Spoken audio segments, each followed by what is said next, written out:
What if Bella encounter with Edward late night? Episode number 2. Standing by the window after my shower, I sipped my coffee as I stared down at the bustling New York sidewalk. I knew I should have been more excited to get out there, to immerse myself in the sights and sounds of the amazing city. Yet, all I could think about was the slow breaths of the man on the bed behind me, the scent of the room surrounding me, with the lingering traces of his aftershave, my shampoo, and us. I was so entranced in thought that I didn't hear the movement on the bed or the footsteps across the carpet. However, a smile tugged at the corners of my mouth when I felt a pair of strong arms slide around my waist, and warm lips pressed to my neck. "Morning, beautiful," he murmured against my skin, and I leaned my head back on his shoulder, feeling his embrace tighten around me. "You're up early." "Couldn't sleep," I replied softly, turning my face toward him and kissing him gently. "I ordered some decent coffee. I hope that's all right." "Bella," he chuckled softly, kissing the tip of my nose. "You can have whatever you want here. You don't have to pass coffee by me."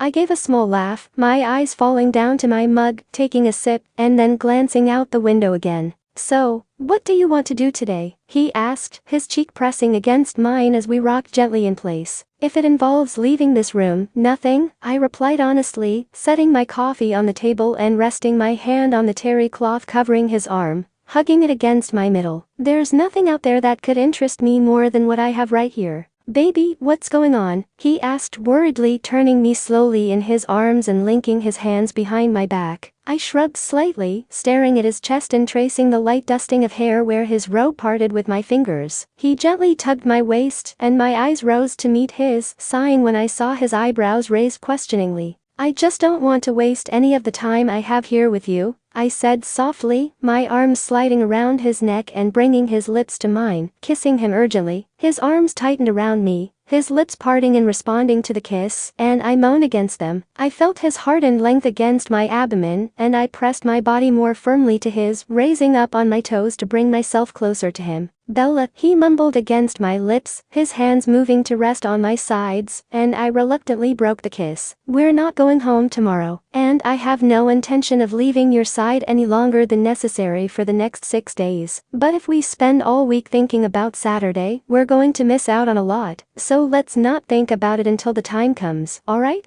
I moved to protest, but his thumb rested against my lips, and he shook his head. "As amazing as it has been so far, there is more for us to experience here than this room and that bed, and I want to experience it all with you," he said softly, his fingers brushing lightly across my cheek. "So how about we get dressed and go out for breakfast? You do need to eat, right?" I couldn't help but laugh as he bent his head down to catch my gaze, and I nodded. "Yeah, that sounds good. We can pick this up later," he replied with a smirk, pressing his lips back to mine, and sliding his hands around my hips, pulling me against him. "You're a tease," I mumbled, my fingers lacing in his hair and biting lightly at his lip. "Only if I don't follow through, baby," he chuckled with a wink, his eyes lifting to the window. "You might want to dress warm, though." "What?" My brow furrowed slightly and he nodded behind me. I turned my head slowly in confusion and then gasped sharply. "Oh my God, it's snowing." I stepped away from him to look outside, my eyes widening at the splendor before me. Tiny scattered flakes filled the sky, creating a feeling of serenity even amongst the busy streets of New York. "Wow, that's so beautiful," I whispered, admiring the scene for another moment before turning back to him. "You get in the shower and I'll get dressed." "Okay, give me 5 minutes," he laughed, kissing my cheek and grabbing his suitcase on the way to the bathroom. By the time I heard the shower turn off, I was already dressed and sitting at the end of the bed, anxious with the anticipation filling me. He had successfully distracted me from my melancholy mind frame, and I realized that he was right. The more I thought about our inevitable parting, the less I could just enjoy the time I had with him. I still had 6 more days with him, to feel his arms around me, to kiss his lips, to lie beside him each night. I looked up when the bathroom door opened and frowned slightly. "You shaved?" He chuckled at the disappointed tone in my voice, walking over to me and kissing my hair. "Habit. I never go more than a few days without doing so." I nodded slowly as I brought my hand up to graze lightly over his smooth jaw, and his forehead rested against mine. "It will grow back, Bella, I promise," he continued, and I rolled my eyes with a smile, wiping off a small speck of shaving cream from his chin. "Missed a spot." His eyes fell to my finger and shook his head. Always do. Never go a day without one of the nurses pointing that out. Nurses? I inquired, wiping my fingertip on my jeans distractedly and averting my eyes. Oh Bella, he laughed, shaking his head and taking my hand in his, pulling me up off the bed. We walked to the door and he grabbed my jacket, holding it out for me to slide my arms in and closed his around me. Nothing to be jealous of, trust me. Who's jealous? I asked him nonchalantly, pulling my hair out of my coat while he put on his, eyeing me disbelievingly. Alright, fine, maybe a little. But who's there to see you every single day? And who's here with me in New York? He shot back, raising his eyebrows with a smirk and reclaiming my hand. I bit my lip and laughed as we walked out of the room, watching him pat his back pocket as the door clicked closed. You do have the key, right? His eyes widened as he looked at me, and I felt my jaw drop, until he held the plastic card in front of me, his lips turning up into a breathtaking smile. Asshole, I grumbled and slapped his arm, but laughed along with him as we walked down the hall to the elevator. Seeing him so relaxed and playful had such a calming effect on me. As we stepped outside the front doors, I looked up and felt the snowflakes falling on my skin, and I turned to him abruptly. Can we just walk? He lowered his eyes to mine, his hand stalling in his pocket as he was retrieving his keys for the valet. You want to walk? It's freezing out. I have you to keep me warm, I replied, sliding my arms underneath his jacket and around his waist, looking up at him pleadingly. It's so pretty. His arm came around my shoulders, and I kept one of mine around him as we began walking along the sidewalk. You act like you've never seen snow, baby. His laugh was contagious as he teased me, and I shrugged in response. Well, it's certainly not a common occurrence in law, and having to shovel it at home in Forks is a bit of a killjoy. Guess you have a point in that. Epov. Watching her as we walked the streets of New York was a remarkable sight. Such a childlike innocence on her face as she caught snowflakes on her tongue, bouncing with excitement in the coffee shop when we got our orders to go, and began our walk to Central Park. Her cheeks and nose were bright pink, and she was shivering slightly as we arrived, but her smile was still in place, calm and carefree as she should have been on a vacation.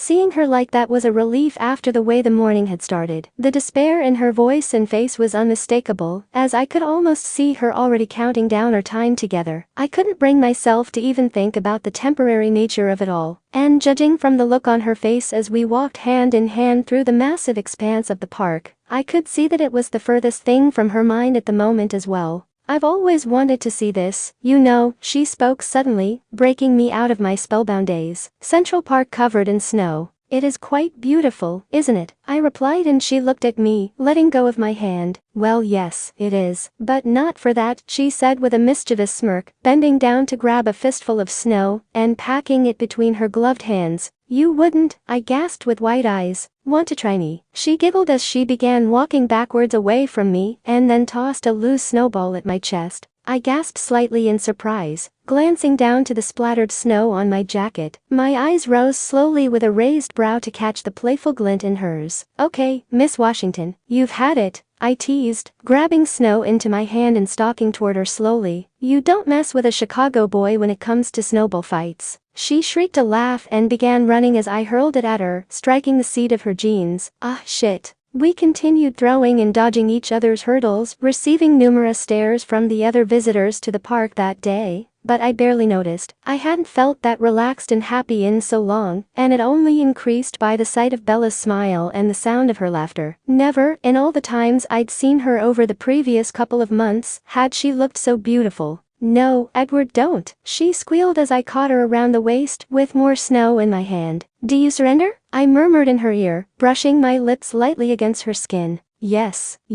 I surrender, she replied with panting breaths, leaning back into me. Good answer, I chuckled, capturing her lips in a soft kiss as my hand slid up the front of her sweater and flattening the snow against the warm skin of her stomach. Hey, she exclaimed against me and I released her, walking away. That is just wrong on so many levels, Dr. Cullen. I broke into a run, laughing as she chased after me and jumped on my back, toppling us over into the snow, rolling onto my back. I looked up at her as she straddled my hips. Dr. Cullen, huh, is that what you'll call me when I'm in trouble? Maybe, but only when you deserve it. That was completely unfair, she replied, still unable to stop laughing. Well, then I guess I need to get into trouble more often, I smirked, my hands resting on her hips as I gazed at her. I kinda like it. Really, Dr. Cullen? She whispered seductively as she leaned forward to press her lips against mine, and I hummed in response. Her body shifted slightly over mine, and her hands rose to clasp my face, eliciting a low groan from us both as the kiss deepened, and her tongue slid along mine, feeling myself hardening beneath her. I circled my arms around her waist and pulled her to me more firmly. And with one more roll of her hips against me, I breathlessly broke away from her lips and gazed up into her darkened eyes.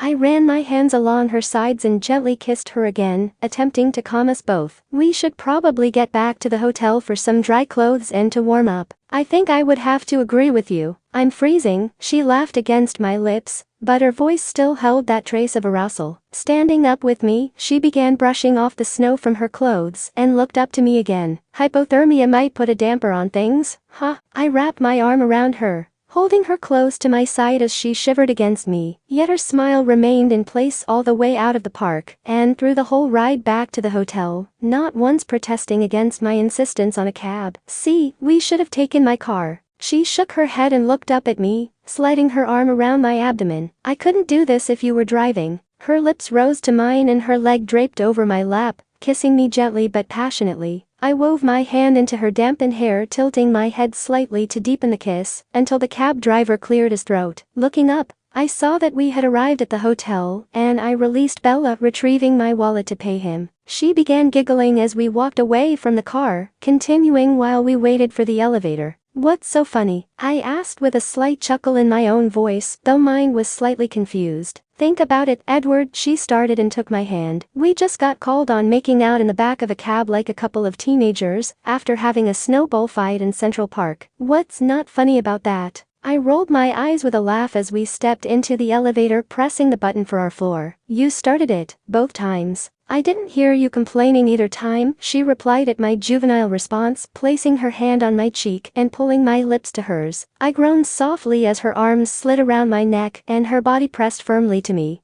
grinding against my still present erection. In fact, I dare say you enjoyed it as much, if not more, than I did. I growled playfully against her as the elevator dinged, and she pushed off my shoulders, running down the hall toward our room. Catching up with her outside the door, I pulled her back to me and captured her lips with mine. I couldn't seem to get enough of the overwhelming need to hold and kiss her, something I'd never desired so much with any other woman. How far did you really think you were going to get without the key? Who says I wanted to get far? Maybe I just like it when you chase me, she whispered, tugging my bottom lip with her teeth. Pressing her back against the door, I moaned into her mouth as I quickly retrieved the keycard from my back pocket. I fumbled to find the slot as her hands gripped my face and she arched slightly off the door, my arm sliding around her back when I finally heard the faint beep and turned the knob. As she backed into the room, she grasped my jacket, pushing it off my shoulders, and discarded hers onto the floor on top of it. Lifting my damp shirt up my torso, her icy fingers grazed my skin, and I shivered against her touch. We need to get you out of these wet clothes and warmed up.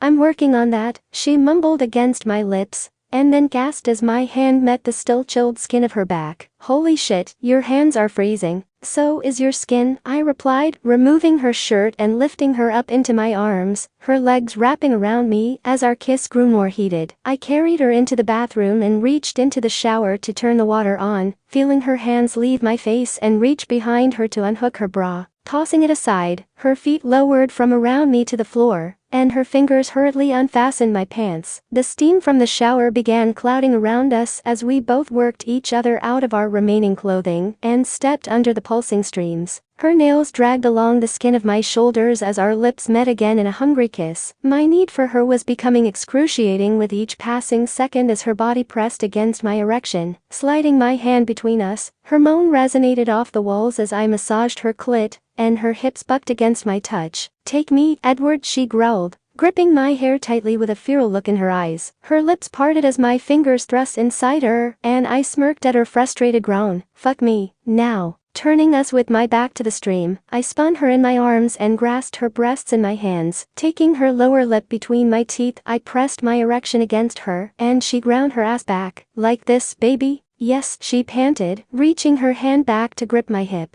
Doesn't sound very convincing, I murmured in her ear, gliding my hand along the dampened skin of her abdomen and between her legs. Are you sure? Yes, God, yes, she whimpered as I lightly pinched her clit between my fingers, her head falling back against my shoulder. Say it like you mean it, I growled, positioning myself and minutely entering her. Shit, fuck me, Edward, she yelled, bracing herself on the wall in front of her, arching her hips toward me, covering her hands with mine and pinning them against the surface. I thrust inside her firmly, and she shrieked out in pleasure. I can't get enough of that dirty fucking mouth of yours. Harder. I need it harder, she strained between clenched teeth as I began moving relentlessly within her hands fisting beneath mine. Just one more thing about Bella that I knew I would never tire of, even after just the few times we'd been together. She didn't hold back on voicing exactly what she wanted. Burying myself deeper inside her with each movement, our fingers wove together as my lips pressed against her neck. She arched her back desperately toward me, and I groaned loudly, biting into her shoulder gently.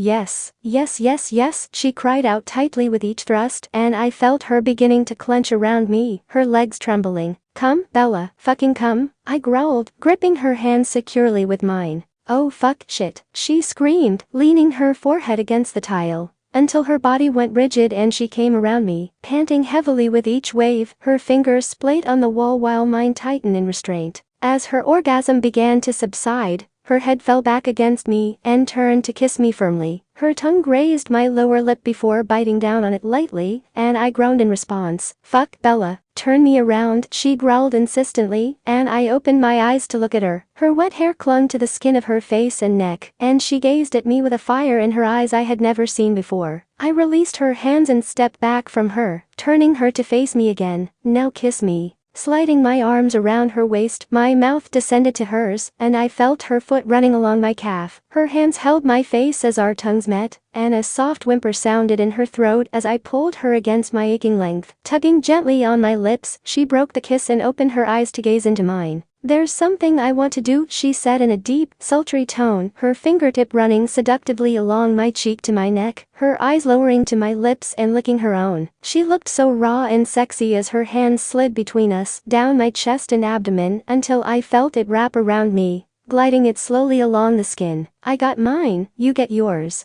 Baby please, I panted heavily, wanting nothing more at that moment than to have her legs around my waist and bury myself deep within her again. She shook her head with a small smirk on her face, brushing my lips teasingly, before lowering herself to kneel in front of me. Oh, fuck. Her lips turned up more as I braced my hands against the wall and her fingers traced lightly over the tip. No objections, I hope. I could only shake my head as she began slowly stroking me, her mouth so close that I could feel her warm breath on my skin. Good, because I've been wanting to do this since the first, she whispered, barely audible through the continuous beating sound of the shower, and paused to press a light kiss against the base of my length, slowly working her way up. Moment I saw you. With her final words, her lips surrounded me, and my breath caught at the intense feeling of it. It wasn't the brief, frenzied motions of the night before, but slow and languid as she took me into her mouth, moaning as her eyes rose back to mine, watching her lips moving along me. Blinking against the soft mist hitting her face from the shower, I tilted my head forward and fought to keep my eyes open, despite the pleasure of it all. There was nothing in the world that could ever come close to simulating this feeling, and as much as I tried to avoid thinking about it, I already had no idea how I was going to manage to let her go come the end of the week, sexually or otherwise. Oh God, I breathed out heavily as she circled her tongue around the tip before taking me fully into her mouth again, instantly distracting me from my train of thought. Beads of sweat began to form on my forehead, mingling with the water dripping from the tips of my hair. Her hands slid up my thighs to rest on my hips while my fingers threaded gently into her wet tangled hair. Bella, I'm close. She hummed around me, increasing her movements and gripping my sides firmly, causing me to groan loudly and every muscle in my body to tighten. I cursed loudly through clenched teeth as her hand replaced her mouth when I pulled her away seconds before my orgasm hit. I pinched my eyes closed at her vigorous movements and finally came, removing my hand from her hair and fisting it against the wall. When I reopened them a moment later, I caught her gaze for only a second before her lips moved back up along my body as she rose to stand in front of me. Her eyes met mine again, flickering slightly, and I slid my arms around her waist. Would you stop me? Because I wanted to do this, I whispered, claiming her lips with mine and kissing her deeply, lifting her feet off the ground and turning us around again. Her body shivered in my embrace as the warm water hit the air-chilled skin of her back, and she slid her arms around me, placing her hand on the back of my head to hold me against her. Right there in that shower, washing each other's bodies and sneaking brief kisses, I was the happiest I could ever remember being. How was I going to let her go? There was never a dull moment throughout the entire week. Her smile never ceased, whether we were doing the typical touristy things such as staring out at the Statue of Liberty, where I'd learned that her great-grandparents had first set foot in this country from Ireland on Ellis Island at the turn of the century, or strolling around Times Square with our arms around each other, or our daily trip to the coffee shop where we'd sit and simply talk about everything and anything for hours at a time. I was enjoying the little things with her as much as being together every night in that bed, even the more adventurous of nights. And before we knew it, we'd reached the last full day with each other. New Year's Eve. As far as I could tell, we'd both been successful in burying any thoughts of our eventual separation in the back of our minds. Yet, lying beside her and running my fingers gently through her hair as she slept completely wrapped around me, I couldn't keep myself from thinking about it. The next day at that time, we would be standing at the airport saying goodbye, and it would be time to return to the real world. And I was far from ready to let her go. How were we going to simply fall back into our lives, thousands of miles apart, and knowing exactly what we were missing? The ache to touch her was excruciating before I'd actually experienced it, and after the past week, it would likely be almost unbearable. Even with her still right there beside me, I began pondering ways to see her again. While I wouldn't be able to take a vacation again anytime soon, there was always spring break for her, and we could possibly follow through on her visit to Chicago. She'd seemed excited by the prospect when I'd mentioned it earlier in the week, and having her there with me even for that short a time was something I looked forward to. "Why so serious?" her sleep-laden voice carried up to me, breaking me from my thoughts. I gazed down at her as her finger began tracing along the line of my jaw, and I conjured a smile. "Thinking about tomorrow?" "No," I replied, shaking my head and leaning down to kiss her gently. She propped her chin on her hand that was resting on my chest, tilting her head in disbelief. "Yes," she chuckled sadly, sliding up my body and caressing my cheek with her hand. "We promised Edward, and it's not over yet." Kissing me chastely, she smiled as she pulled away and rested her forehead against mine. "Now, let's get up. I'm starving after last night, not to mention having horrible morning breath," she giggled, pecking my lips quickly and moving away, dodging my attempts to pull her back. Rolling onto my stomach, I groaned into the pillow as she stood from the bed and turned my head back to look at her. As she wrapped the sheet around her naked body, she blew me a kiss over her shoulder as she hurried into the bathroom. An hour later, we sat at the coffee shop, and I watched as she eagerly ate her bagel. "So, what's on the agenda today?" she asked as she wiped the trace amount of cream cheese from her lips with her napkin. "Well, since it's my turn to choose the activities," I started, chuckling as she glared playfully across the table at me. "We have a boat to catch at 11. "A boat?" she inquired,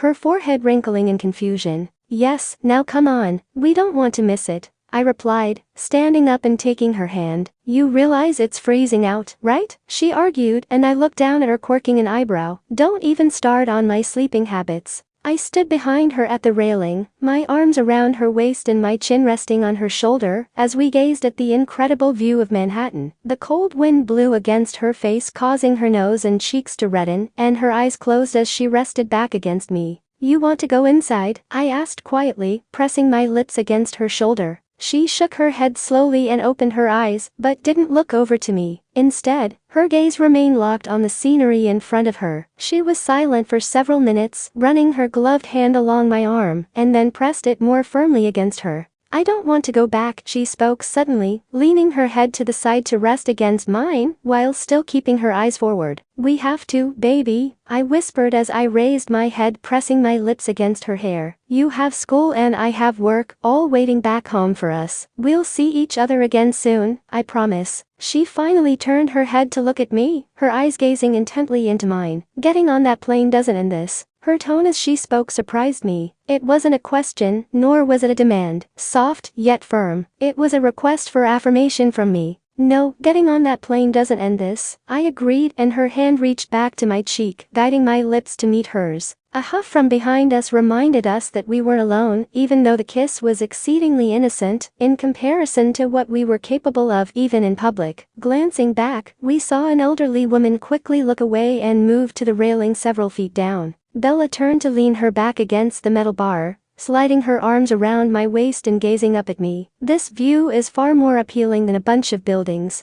Oh really? I replied, smirking as she bit her lip and nodded, tightening her arms around me and tilting her head back. All this beautiful scenery, the sun shining, the birds squawking. Shut up and kiss me, Edward, she interrupted me sharply, and I couldn't contain my laugh as I leaned down, capturing her lips passionately with mine, no longer caring about our location. Her soft moan against me as she pulled me closer caused another heavy sigh from the woman, who then stormed back inside. You're about as mature as an 8-year-old sometimes, you know that? I mumbled against her lips, shaking my head as I gazed at her. And what does that say about you for playing along? She retorted, her brow lifted as I sighed and rolled my eyes, but soon her smile fell again and her hand came to my cheek, her eyes running over my face. Let's just go back to the room after this. Bella, I'm not getting emo on you or anything, I just want to go back, order room service, lie in bed, and not move for the rest of the night. Well, mostly, she chuckled softly, looking down for a brief moment before returning her gaze to me. I just really want one night of only us. No restaurants, no crowds, just you, me, some food, and a television. You got it? I whispered, kissing her gently and then hugging her against my chest. As the sun began to set outside the window, Bella and I sat on the floor at the foot of the bed in our robes, staring up at the television and eating our dinner. We continued to talk and laugh until 11:30 when we changed the channel, watching the New Year's Eve celebration that was taking place down below us on the street. Standing up, we walked to opposite sides of the bed, gazing at each other, as we slowly discarded our robes and slid under the covers. Silently moving toward the center of the bed, our eyes never wavered as our lips met, and I wrapped my arms around her. Despite the fact that we'd been intimate twice already since returning to the hotel, the fire was reigniting for both of us. But I didn't want to ever rush anything with her, especially sex. Baby, it's gonna be midnight soon, I whispered against her lips, and she looked up at me, nodding her head and turning over to face the window. Pulling my arm around her middle, she rested her head on my other arm, while my hand played lightly with her hair. As the minutes ticked by, I realized exactly how much I would miss this. Feeling her beside me, the scent of her skin and hair surrounding me as I held her close, the soft sounds of her breathing and the gentle touch of her fingers along my arm as her back pressed against me. She was exactly the kind of woman I'd been waiting for, the only one who could fulfill every one of my desires, while at the same time, possessing the nurturing soul beneath that made her unmistakably feminine and desirable. She was perfect. I was going to miss her. I felt a tear fall on my bicep, and I lifted my head slightly to look at her, watching her wipe it away with her hand. It'll be fine, Bella. She nodded, turning her face to look at me and kissed me gently. I know. I just can't believe our week is gone.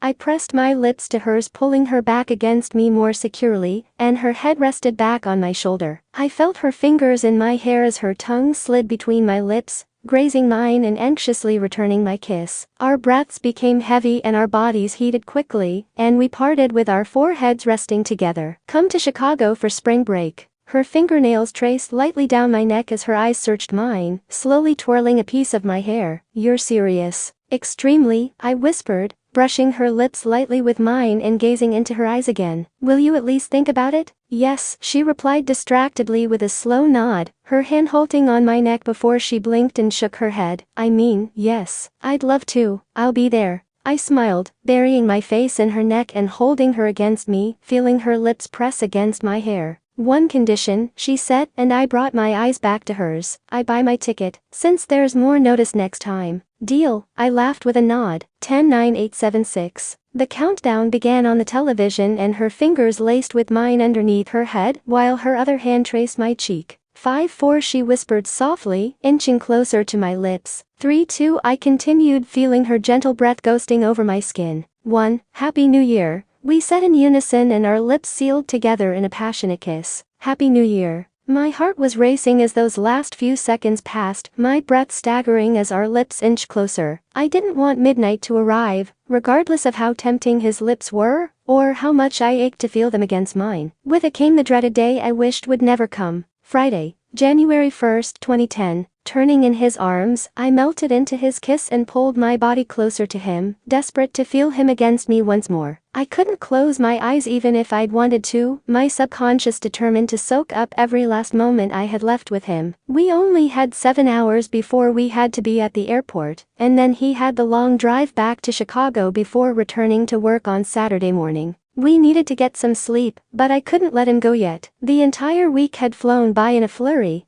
making it easy to bury any thoughts of our eventual separation. No worrying about schedules or dodging questions or explaining actions, we'd simply lived. I knew from the first moment I touched him that everything was going to change between us. I just had no idea how much or in what way. For 1 week, we were just Edward and Bella, another couple amongst the crowd. As soon as the novelty wore off, walking with him, holding hands, and even kissing became effortless and felt natural. Home felt foreign. How are we going to go back? I whispered as our foreheads rested together, and my fingers ran lightly through his hair, tracing around his ear. His arms tightened around me, pulling my body flush with his and gently kissing my lips. By remembering that this isn't the end, and that we'll be together again soon, I sighed, my fingertips trailing down his neck and my leg draping over his thigh, trying to move closer. Every inch of our bodies were touching, and I ground my hips against his hardened length, pressing my lips firmly to his. One more time, please, I whimpered against him, gazing into his green depths. I know we can't stay up all night, but please, just once more. His hand came to my face, brushing my hair back as he stared into my eyes and wiped away a tear with his thumb. We're not saying goodbye, Bella. I nodded slowly, running my hands over his back. I know. I just want one more night to remember with you. Without another word, he rolled me back until his body settled onto mine, and he effortlessly glided into me. My fingers wove into his hair, holding him closer as our lips met, and every other thought disappeared. Just him, this moment.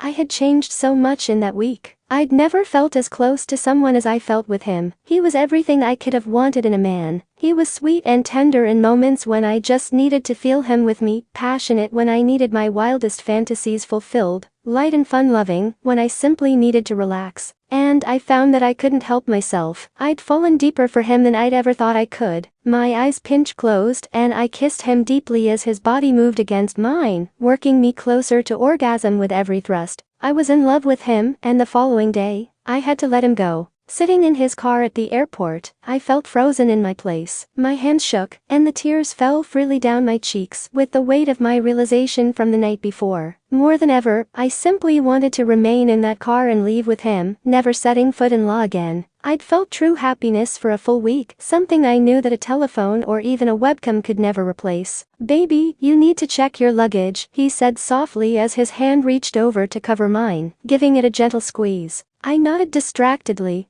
gripping his hand firmly. Yay, I know. Come on, he said, turning my face toward him and kissing me gently, staring into my eyes for a moment before pulling away to step out and grab my bags. I slowly extracted myself from the car, meeting with him at the back and hugging myself against his side as we walked toward the doors of the airport. Stopping just inside, I folded myself into him and wrapped my arms tightly around his waist, inhaling his scent one more time. Is it spring break yet? I chuckled sadly against his chest, feeling his lips press against my hair. It'll be here before you know it, Bella. March is less than 3 months away, he replied, trying to sound encouraging, but his voice cracked almost imperceptibly mid-statement. I tilted my head up to look at him, finding his eyes slightly misted. My fingers rose to graze his cheek gently, and his lips slowly lowered to mine. I responded eagerly, clasping his face between my hands and holding him there for as long as possible. I'll miss you. I'll miss you too, baby, he murmured against my lips, reluctantly loosening his hold around my waist. Text me when you land? I nodded, my hands sliding down his chest until he took them in his, stepping back from me, and raising my right one to brush a soft kiss against my knuckles. It was just like one of those old movie scenes, two people hesitantly moving away from each other, touching until they could no longer reach, their fingertips the last thing to fall away. And every eye roll I'd ever given to such a scene was instantaneously retracted. I know exactly how they felt now. Turning my head to look at him one last time as I reached the counter to check my luggage, I saw him still standing there at the door, giving me a small wave and a smile before walking back out into the cold New York air. "Have a nice holiday in the Big Apple, miss," the attendant asked with a cheery smile, drawing my attention back to my current task. However, I couldn't manage to share in his enthusiasm and hummed solemnly, "Yay, it was great." As the plane began to taxi out, I pulled my phone from my pocket, scrolling through my pictures until I found the one I was looking for. During one of our walks, staring out at the immense stretch of New York Harbor, I got a sudden urge and asked a complete stranger to take our picture at the waterfront. I smiled slightly as I gazed down at Edward holding me against his chest, lightly tracing his smiling face with my fingertip. "Nice-looking boy," a voice sounded from beside me, and I glanced over to the kind face of the elderly woman sitting in the next seat. "What's his name?" "Edward," I stammered emotionally as I returned my gaze to the picture, fighting back the threatening tears and the ache in my heart from the sound of his name. "His name is Edward." "Edward," she repeated thoughtfully with a soft sigh. "You make quite a handsome couple. Young love is so very rare nowadays." I laughed sadly, shaking my head and steeling myself against the onslaught of emotion those words evoked. "We're just really good friends. The web of lies is going to begin the moment I land anyway. When Rose picks me up, might as well start now," I thought to myself. Her hand came to rest on mine, and I turned to look at her again, seeing her lips curved into a warm smile. "Sweetheart, I think you should take another good look at that photo. Those are the eyes of a man and woman in love. Reminds me of myself and my Walter before the war. If I may offer you some advice?" I gazed at her dumbfounded but nodded slowly anyway. "Sure. Don't squander time, honey. It's all you have, and you never know when it's going to end," she said with an almost ancient wisdom in her eyes. "I was just about your age when I received that awful yellow telegram telling me that my husband wasn't coming home to me and our little boy. First love is very special, and something that comes along once in a lifetime. You're never guaranteed a second chance. Live every moment of it." With a final pat on my hand, she folded hers and leaned back in her seat, sleeping through the remainder of the flight. Yet even with the little rest I had gotten the night before, my eyes wouldn't close, my mind wouldn't stop spinning. Spring break was almost 3 months away, and I was already feeling empty without his arms around me. I didn't even want to imagine what it would be like when I got home, in my bed, alone in law. Part of me wished that I'd never known how it felt to have him beside me. It was almost better not knowing what I was missing. Yet, the stronger part of me wouldn't have changed it for the world. To know the feeling of having my arms wrapped around the man I loved as I went to sleep was more precious than saving myself the pain of his absence. 11 weeks, 77 days from now, I thought as I counted them on the calendar of my phone, and I will be in Chicago. 5 hours later, the plane began to taxi into Lax, and I closed the book I had been attempting to distract my brain with. Unsuccessfully, I might add. The woman beside me sighed as she shifted in her seat, no doubt stiff from remaining in the same spot for hours. As we stood to depart, she lifted her carry-on over her shoulder, and then placed a hand on my arm. "Tell him, dear." With that, she smiled and made her way down the aisle, disappearing out the door. The moment I turned on my phone inside the airport, it began to vibrate in my hand, and I looked down to find 2 text messages waiting. The first was from Edward, sent shortly after I took off from JFK. "I miss you already, Zoe." Edward. Pressing the phone to my chest, I smiled tearily and gave a small laugh. It was a comfort to know that he was feeling it too, and just as quickly. "Just landed. I miss you too, Zoe. Bella." I sent it and stared at his message a moment longer, feeling a smile tugging at my lips before moving on to the next, which was from Rosalie. "Just got here. Meet you out front." Looking at the time, the text arrived 10 minutes before, when my flight was supposed to land. "Shit," I hissed under my breath, quickly replying to tell her I'd be out in a few minutes. Hurrying through the massive expanse of the airport, the elderly woman's words rang through my mind again. "Tell him, dear." Distractedly lifting my phone again, I debated for a moment as I wove through the busy crowds. I could wait until I spoke to him, but that might lead to an awkward silence that neither of us would need after our perfect week together. At least this way, he'd have the remainder of the drive to run it over in his mind. As I approached baggage claim, I typed out a quick message. "I love you, Edward, Bella." Hitting send before I could change my mind, I hurriedly slid the phone into my pocket and stood beside the conveyor belt,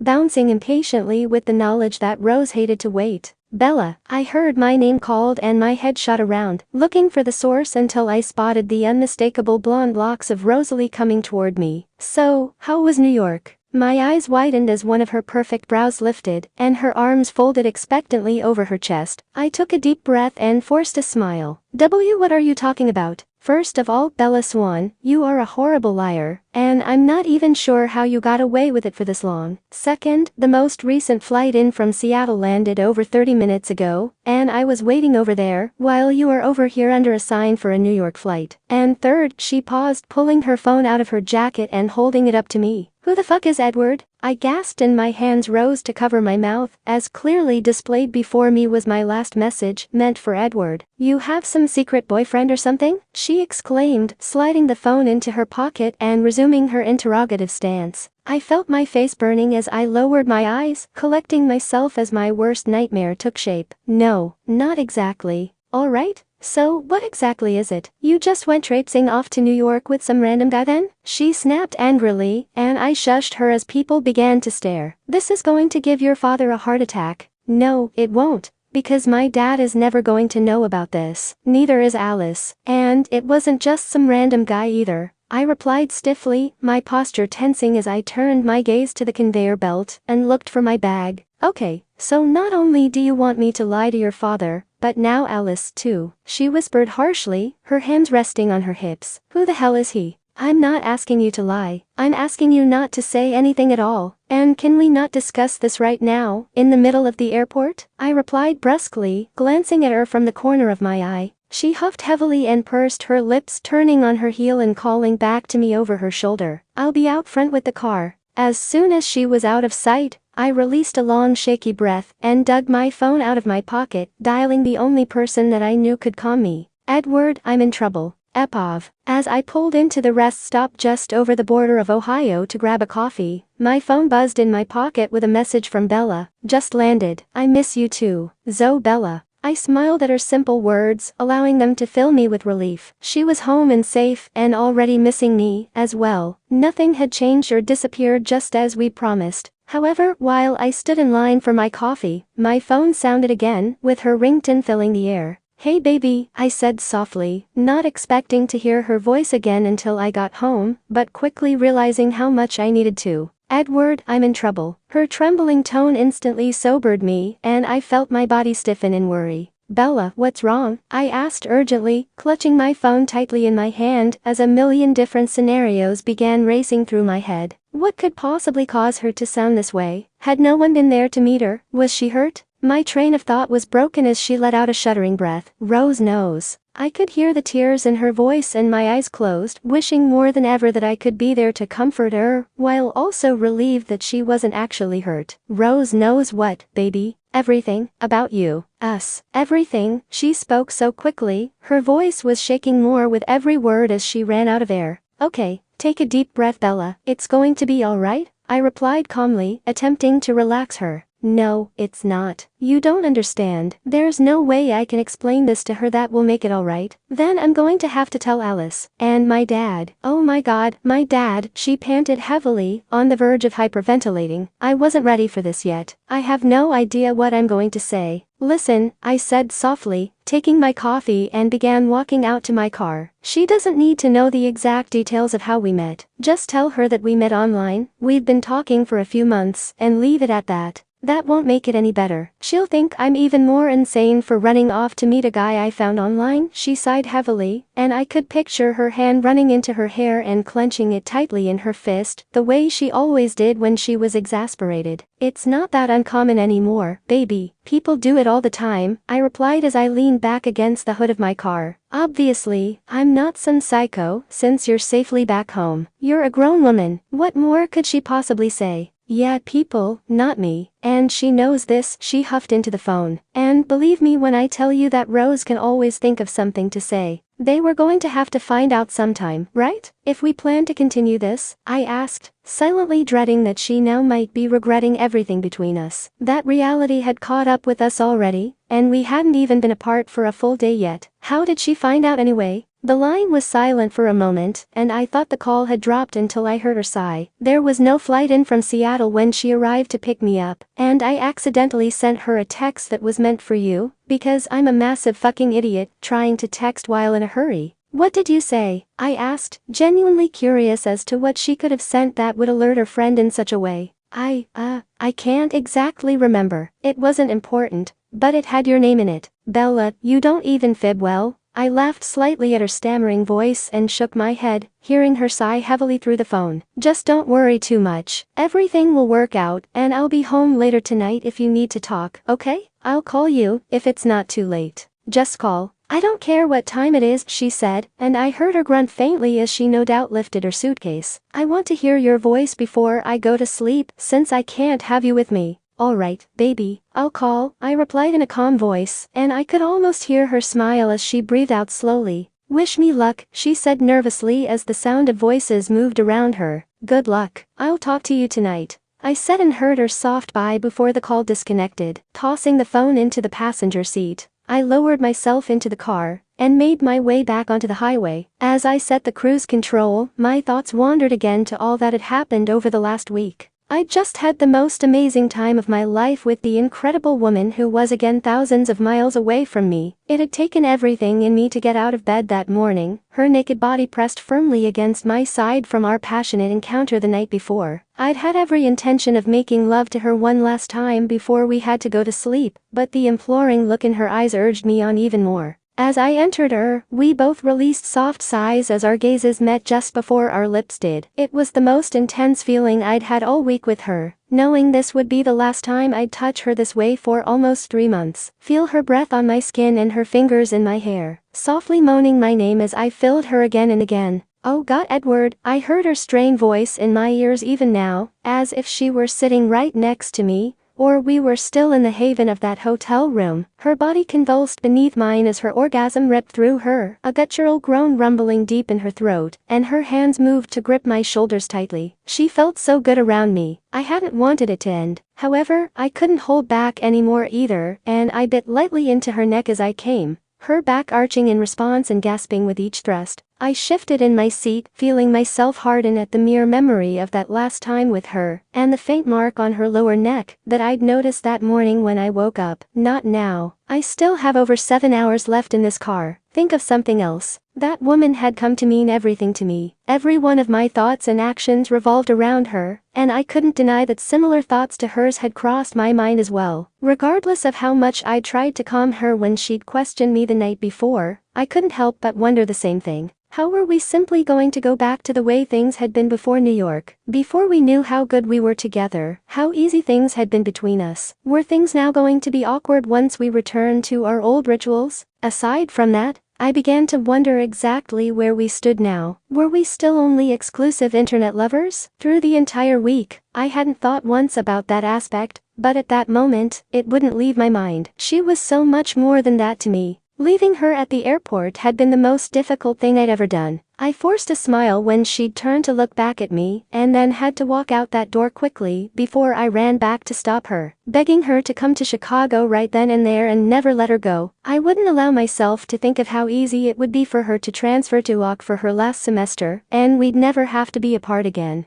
However, my logical mind knew that we weren't ready for that, and her call at the rest stop was a clear indication of that, if nothing else. She needed to feel comfortable in telling her family and friends about us before any part of our relationship could progress, and I needed to as well. Aside from Emmett, no one knew anything about Bella, and that needed to change before she came to Chicago. That gave me less than 3 months to fill in my family and figure out what exactly I was going to tell them about her. I cared so much about her, and while I wasn't nervous about explaining to my family that I'd met a woman online, I was unsure of how I would answer the inevitable questions about the existing relationship. Could I call her my girlfriend? Were we more than friends, less than serious? We'd never discussed or seemed to have even thought about it in the entire time we spent together. While we had no interest in seeing anyone else, what we were was something we needed to clarify very soon. Her hint of jealousy at the mention of the nurses in the ER, and her eager acceptance to my invitation to Chicago gave the impression that she viewed me in more than just a casual way. But I needed to know, what had that week truly meant to her? What did I mean to her? I got a short reprieve from my thoughts when my phone began to ring again, and I rolled my eyes with a laugh at the familiar ringtone. "Hello, Emmett," I answered with a sarcastic sigh, followed by a chuckle. "Oh, don't even act like you aren't dying to spill the beans about your steamy week with the law hot tie," he prodded in his typical jovial fashion. "Where are you now, anyway?" "In the middle of nowhere, Ohio, and no, I'm not really overly anxious to divulge the intimate details of my sex life, since I know that's the only part of this you're interested in," I replied distractedly as I changed lanes. "And her name is Bella for the millionth time." "That hurts, Edward. I am actually offended that you would say such a thing about me," he said in a dramatically wounded tone, the amusement still lacing it. "So, what's she like?" I sighed heavily, leaning into my seat and resting my head back. "I'm driving, Em." "So, activate your damn Bluetooth, you loser," he replied, and I could almost hear his eyes rolling. "You know, I will never understand why you never do it in the first place when you start up that fancy car. Because some people actually don't live with their phone attached to their ear, perhaps," I shot back as I grabbed my earpiece out of the center console and setting it in place. "Whatever. It will at least kill some of your dull driving time, unless, of course, you're too busy envisioning the hot, spicy, steamy, sex-filled. Alright? Fucking hold on," I exclaimed in annoyance, activating the earpiece and setting down my phone. "You are so fucking obnoxious, like a big kid. Come on, out with it," he said abruptly as I heard him settle into a chair. "What's Bella like?" Gripping the steering wheel firmly with both hands, I took a deep breath as my posture straightened at the sound of her name. "She's amazing, Emmett. Just so fucking amazing." "Is she as hot in person?" he asked anxiously, his voice filled with anticipation.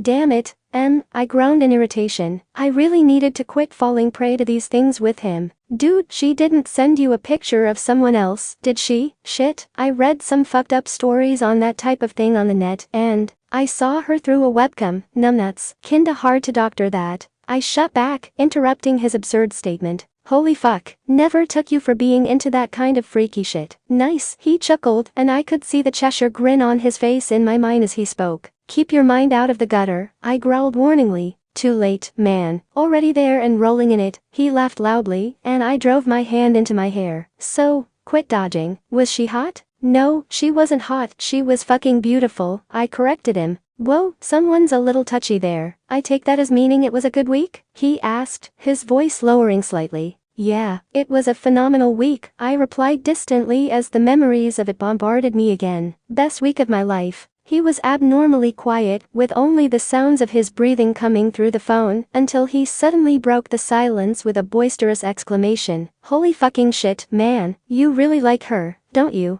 I rolled my eyes and shook my head. "Of course I like her, Emmett. I wouldn't have driven all the way to New York and back if—" "No, I mean, you really like her. I've never heard you this way in all the years I've known you, Ed. Even with Tanya, and you guys lived together, for fuck's sake," he interrupted me in an astonished tone. I sighed heavily in defeat, knowing that lying to him would get me nowhere, and he'd most likely see through me anyway. There was no point to it, and who better to talk to than my best friend? "I think I'm in love with her." Taking a deep breath, I stepped out the doors and into the California sun, spotting Rose's red convertible immediately, and taking the few steps to the car. Once I was inside, she abruptly pulled away from the curb, causing me to grip the armrest firmly. I could tell from her body language that she was waiting for me to start talking, but I had no idea where to begin. Who was Edward? Well, that was a loaded question if I ever heard one. How could I explain it and not appear crazy or crazier? Edward is the man I met online a few months ago, who I'm pretty sure I'm madly in love with. Just didn't seem to help quell the craziness factor. Admitting to being in love in a conventional relationship this quickly would cause even the most liberal eyebrows to rise, let alone our relationship. Yet, I couldn't imagine any other way to explain the way I was feeling, the horrible ache of being so far away from him. "I'm not going to tell Alice," Rose spoke suddenly,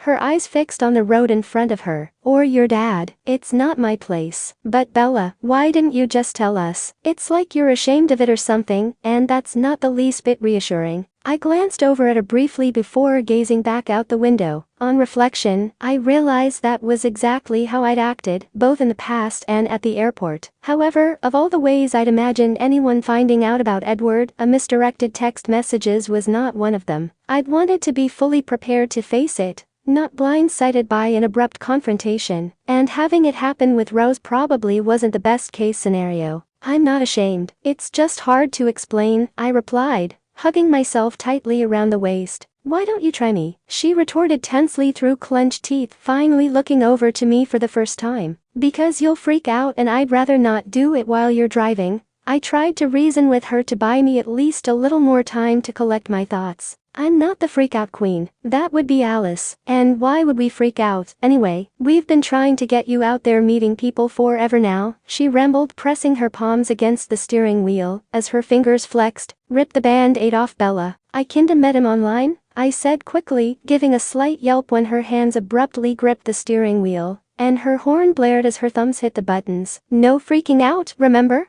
Yet her silence was even more unnerving than her screaming would have been. Her face was emotionless as she took deep controlled breaths, giving no indication of her reaction. Her head suddenly tilted from side to side and her hands moved to grip the top of the steering wheel. Taking a deep breath, I prepared myself for the onslaught. Okay, so you're telling me, Rose began, speaking in a slow, measured tone, that you just flew across the country to meet a complete stranger you came across on the internet, by yourself? And you ask me why I didn't tell you? I replied with a heavy sigh of frustration. He's not a complete stranger, it's not like that. Rose's eyes widened slightly at my outburst, but I was beyond tired of hiding and lying. The means by which we met was quickly becoming irrelevant, overshadowed by the week we'd just spent together. I'd never been as happy as Edward made me, and I loved him. Nothing else mattered more than that. How long has this been going on? Rose asked after a moment, clearing her throat and glancing over to me briefly. A few months, since the night I went to that party with you and Alice, I replied with a careless shrug. You went online looking for a man while you were smashed? Rose exclaimed with wide eyes, and then let out a chuckle. Oh, this is classic. But then again, I guess that does beat Eric Yorkie. Not exactly my crowning moment, but yeah, I laughed nervously, nodding as I adjusted myself in the seat. I really don't know what I was thinking in my alcohol-induced insanity, but it turned out to be the best thing I've ever done. We drove in silence for a while, and I observed her face as she was obviously processing what I'd just told her. Yet, I already felt a huge burden lifted from my shoulders, instantly feeling lighter. For the first time, Edward didn't feel like some dirty little skeleton buried deep in the back of my proverbial closet. The prospect of being able to talk about him, even if only to one person, was refreshing, more of a relief than I'd ever imagined. Rose drew in a deep breath as we pulled to a stop outside my apartment building, shutting off the car and looking over to me after a moment. You really could have just told us, you know. I mean, people do this all the time, right? Yeah, I guess, I replied softly, nodding as she repeated Edward's logic, and my eyes rose to meet her gaze. But would you have let me go to New York this week? Not a fucking chance in hell, Rose scoffed with a laugh, shaking her head. Not without one of us there with you. I don't care how common it is, you are still our friend, and there's always the chance of him being a complete nut job. That's just one of the many reasons why I really needed this time with him, I said softly, looking down to my lap. It's hard to explain, but there was just no way that Edward could be a psycho. He's just so great.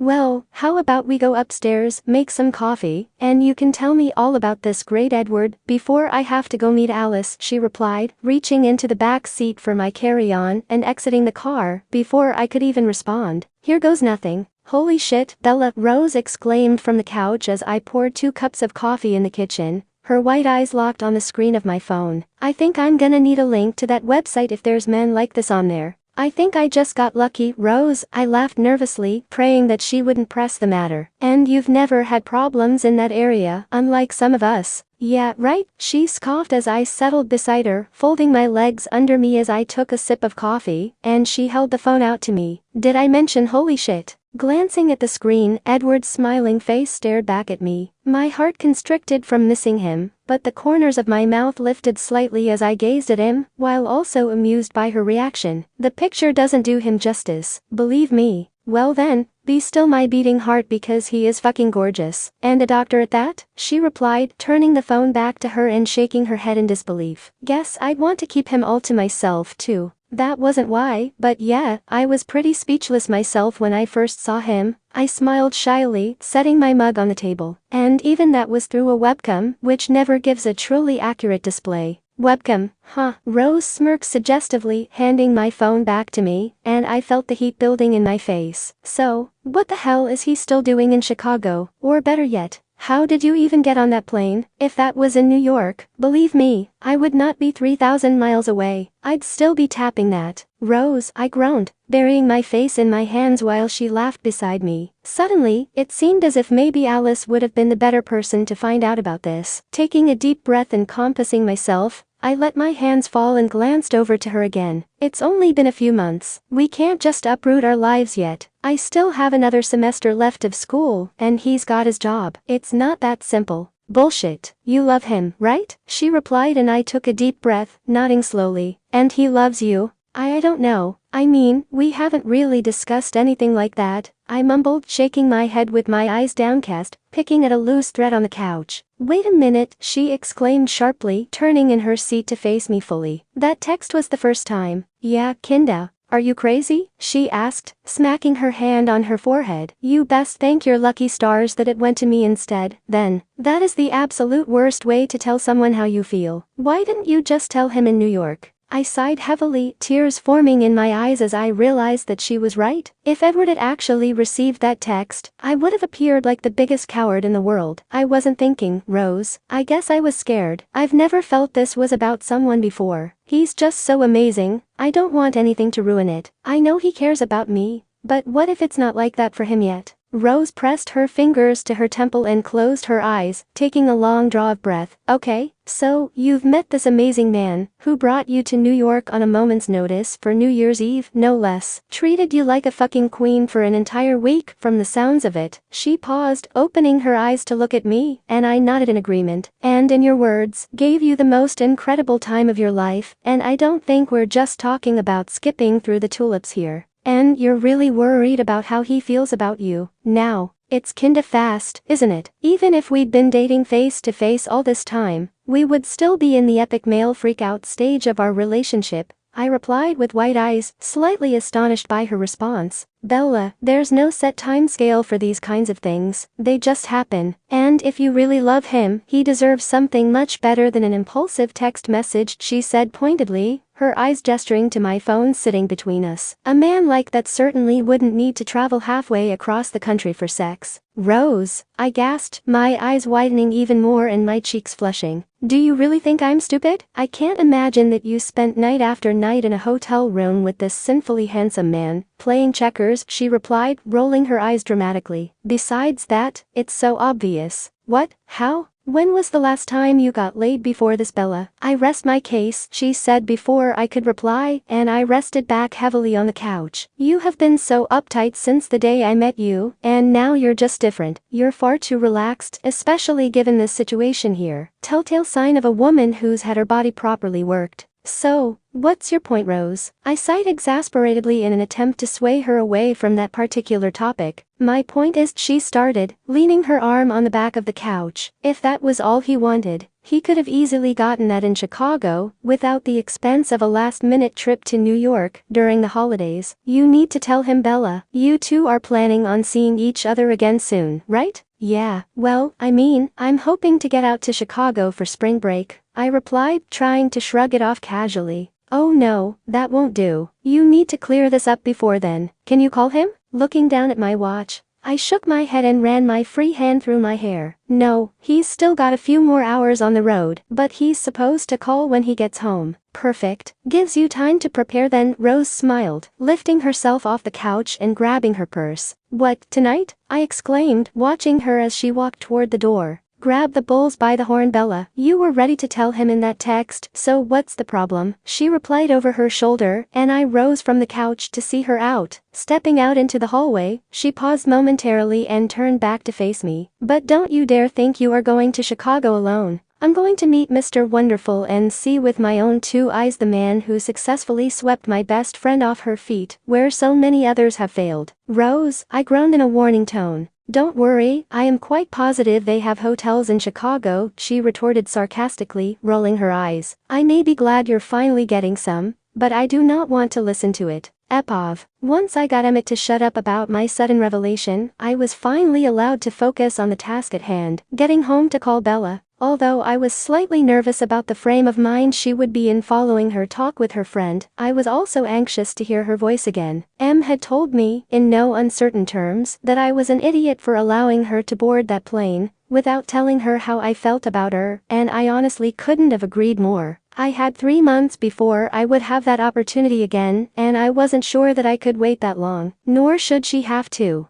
I'd have to resort to the next best thing, the webcam. I needed to see her face when I told her exactly how much she meant to me, and for her to see me. With images of her beautiful face running through my mind, I reached over to turn the radio up, and began scanning through the stations. Just as quickly, I shut it off completely, as it wasn't serving to distract my mind as I'd hoped. In fact, it only contradicted my attempts. Hours passed slowly as I cruised along the seemingly endless highways until I finally crossed the border into Illinois. My eyes were growing heavy, and I rolled my windows down to allow the stinging cold air to shock me back into full alertness. When I finally pulled into my spot in front of my building, I turned off the car and leaned back in the seat. Closing my eyes for a moment, I could already feel the fatigue threatening to consume me. I shook my head abruptly, reaching for my phone in the passenger seat. "Call Bella," I said into the phone, rubbing my eyes and then widening them to wake myself up. "Hello, Edward," I heard her soft, beautiful voice come through, and I smiled in response. "Hi, baby," I replied, relaxing back into the seat again. For all my worrying about her demeanor when I finally called, I was relieved to hear her come, even if a little tired, her smile evident in her voice. "Everything all right?"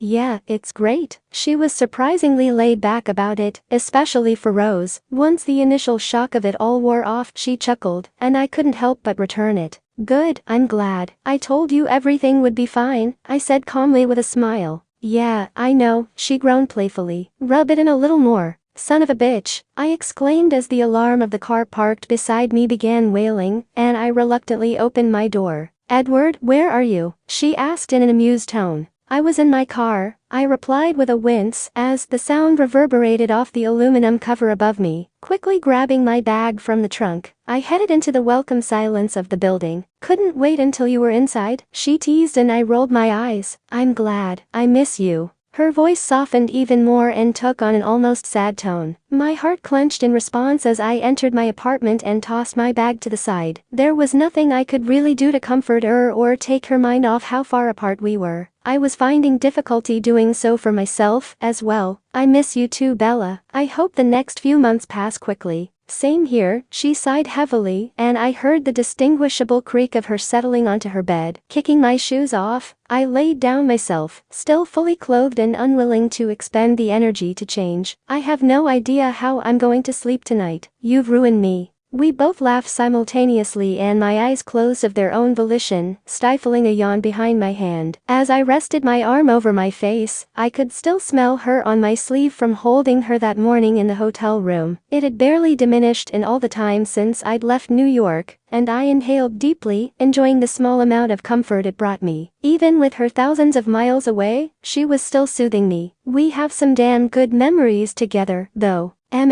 I can agree with you there," she hummed contentedly. "And thank you for calling me, even though you sound absolutely exhausted. I feel much better knowing you're home safe. We're on for tomorrow at 7, right?" My brow furrowed in confusion, and then I ran my hand down my face, rolling my eyes at my momentary lapse in thought. It was time to return to our routine, meeting every night through technology rather than touch. "I'll log on as soon as I get home." "Alright, get some sleep, baby," she said gently, and I smiled at the endearment that she rarely used, while not in a sexual setting. "I'll make it up to you tomorrow, I promise," I mumbled as I reached over to set my alarm and settled back into my bed. She was silent for a prolonged moment, and then whispered softly, "Good night, Edward." Throughout the entire drive to work the next morning, my mind was racing. I dreamt of Bella, as I often did, but it was so much different. I'd woken up in the middle of the night with my heart racing and sweat beading on my forehead as I attempted to clear the images from my mind. However, in spite of being exhausted, my mind would not succumb to sleep again as I ran every possible scenario through my head. I could still see her face from my dream as I told her I loved her, and then the screen going black. I'd had every intention of telling Bella how I felt about her the night before,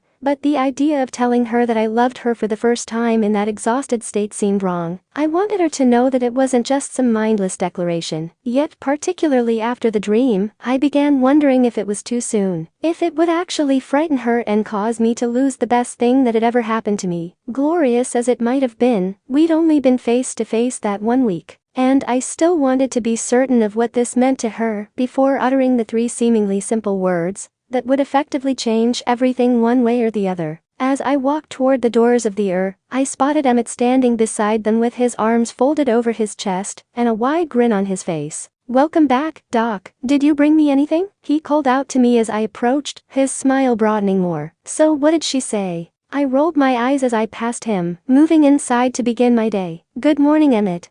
Oh," he replied, following me into the lounge. "You're crabby. That's never a good sign." "What happened?" "Nothing. I didn't tell her," I mumbled as I opened my locker to stow away my jacket and grab my white coat. "What?" he exclaimed, and I glared pointedly at him as I closed the door. "You're still going too, aren't you?" "Of course, just not entirely sure when," I replied, hooking my stethoscope around my neck. "Edward, all joking aside, you need to. You love her, right? What do you have to worry about?" Emmett asked, shaking his head. "How about it not being reciprocated? Ever think about that?" I retorted sharply, my jaw tensing as I made my way out of the room and down the hall toward my office. I felt his heavy arm resting across my shoulders as he caught up to me. "With everything you told me yesterday about your trip and her, I'm sure you're overthinking things way too much. So, when am I gonna see a picture of this lovely lady?" I sighed and shook my head with a slight laugh at his abrupt change of subject as we approached the office door. "The day after never. How's that work for you?"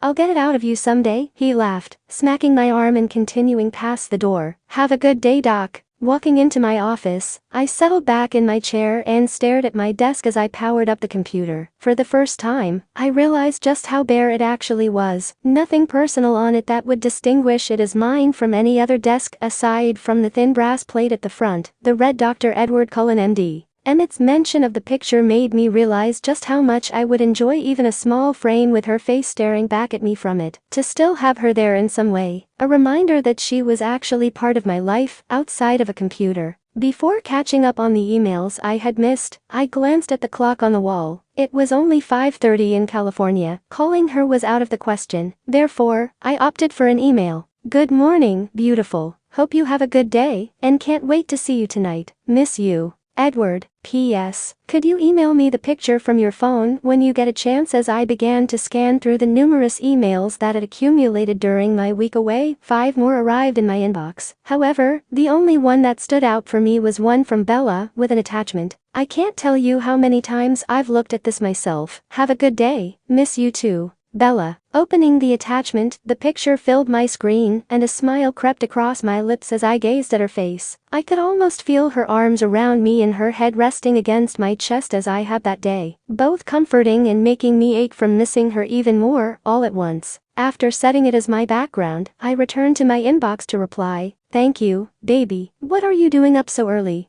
A quick perusal of the remaining messages showed nothing requiring my immediate attention, so I set about readying for my day. The computer chimed again, and I leaned forward with my hand on the desk and read the newest message. "Mike has the flu and work called me to cover. Are you on the floor yet?" I chuckled, pulling my phone from my pocket and dialing her. "Well, I guess that answers my question," she laughed, answering after the first ring, and I sat back down, enjoying the sound. "I will be in a few minutes." "What's up?" I asked, closing out of my email and staring briefly at the background one last time, before shutting off my monitor. "Nothing. Just wanted to hear your voice. Being awake before the sun is even fully up doesn't exactly rank high on my list of things that make for a good morning," she groaned tiredly. "At least it will make the day pass more quickly," I replied encouragingly, and she hummed in agreement. "However, I do need to get out there in a minute. You'll still be home tonight, right?" "Of course, I get off at 4. "Why?" she asked with an almost worried tone to her voice. "Just making sure. I really need to talk to you tonight," I said seriously as I stood and walked to the door.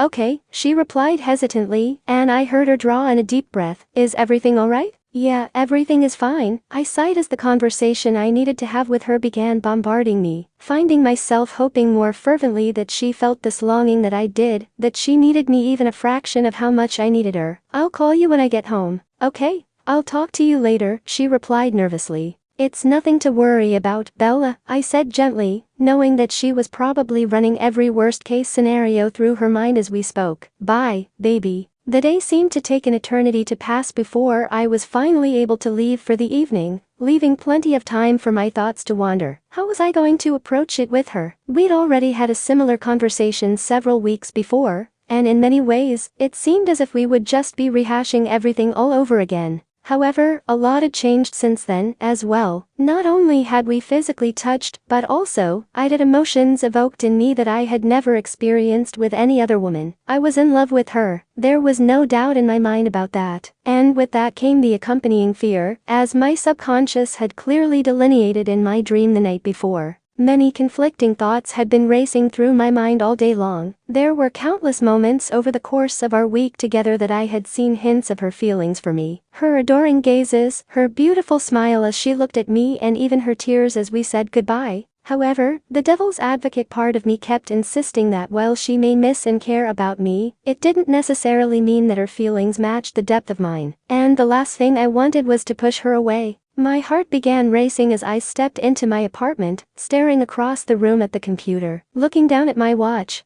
I saw that I was already a few minutes late for the call, as I'd been caught up in last minute details at the hospital that night. So, I bypassed the kitchen and moved immediately to my desk to the more pressing need at the moment, talking to Bella. The instant the computer booted fully, I reached for my headset to call her, but as with so many instances in the past, she beat me to it. "Hey, how was your day?" I asked as I settled into my chair, leaning back to relax. "Very long," she laughed humorlessly and then sighed. "So, what did you want to talk about?" "Bella," I started, running my hand through my hair. "You didn't spend all day worrying about this, did you? Did you really expect me not to?" She replied seriously, and her face suddenly appeared on my screen as she turned on her webcam, and I immediately followed suit. "Baby, I told you there was nothing to worry about," I said, mentally kicking myself for causing her any kind of distress, as I apparently had. "Well, it sounded pretty important. Is it about us?" she asked softly, her eyes falling into her lap and fidgeting slightly in her chair. I sighed heavily at the sight of her distraught face, wishing once again that I could be there to hold her and ease any fear she might have. Yet, I needed to be honest as well. In a sense, yes. She nodded without raising her eyes, her arms hugging around her waist. "So, what's wrong?" "Nothing is wrong, Bella. Look at me," I replied gently, and her gaze slowly lifted to meet mine. "I had an amazing time with you last week." But she whispered quietly, drawing in a deep breath. "You've changed your mind about Chicago?" "No,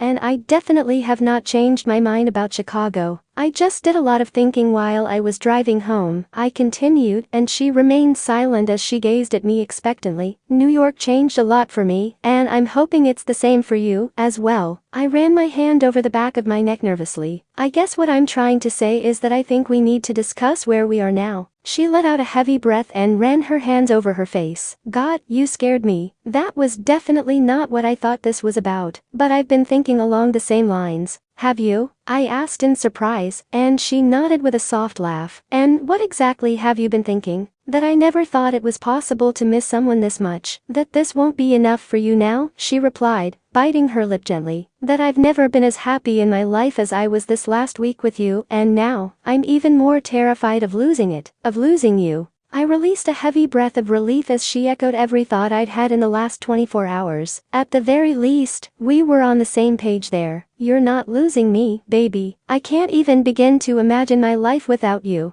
I guess we really do have a talk coming, huh?" She chuckled nervously, straightening slightly in her chair. "I've actually been wanting to since I got home. Guess I've just been afraid of your reaction." I watched as she bit down lightly on her thumbnail, her gaze once again averted from me. "Bella, you can talk to me about anything." She reached for the water bottle in front of her and took a long drink, licking her lips as she screwed the cap back on. "You know that text I sent yesterday that accidentally went to Rose? Well, it wasn't exactly nothing." My eyes widened as I began wondering exactly what that text could have entailed, that would have caused a reaction, such as the frantic phone call from the airport. Her eyes rose and she laughed softly, most likely at my expression. "It wasn't anything like that. It might have actually been easier to explain if it had been, in retrospect." "Then what?" I asked curiously. "Well," she began hesitantly, bringing both her knees to her chest and hugging them against her. "A lot changed for me in New York, too. A lot. Being with you every day. Seeing more of the man underneath. It sounds so lame, saying that out loud, but it made me view you so much differently." She shook her head and paused, resting her chin on her knees, and finally looked back to me. I can't be without you, Edward. I know it sounds crazy, but I'm in love with you. My breath halted as hers released heavily with her statement, and my eyes widened more. What? I know, it's too soon. And I don't expect you to say it back, but I needed to. And Bella, I cut her off mid-word, her lips still parted as she froze. That's what the text said? She sighed heavily, lifting her phone into her hands and began scrolling. A moment later, my phone buzzed in my pocket, and I retrieved it to find a forwarded text message from Bella. I love you, Edward. Bella. I was stunned speechless as I stared at the simple words on the screen of my phone, causing my heart to pound in my chest, and a smile to tug at my lips. She loved me. Glancing up, I saw her forehead resting on her knees, hiding her face from my view. Hitting reply, I typed a simple message in return. Bella, look up. I heard her phone ring through the mic, and she turned her head to the side to read before finally bringing those beautiful, tear-filled eyes to meet mine. I love you too, I whispered softly, and after a moment, a smile formed on her lips. So much. I can't be without you, Edward. I know it sounds crazy, but I'm in love with you.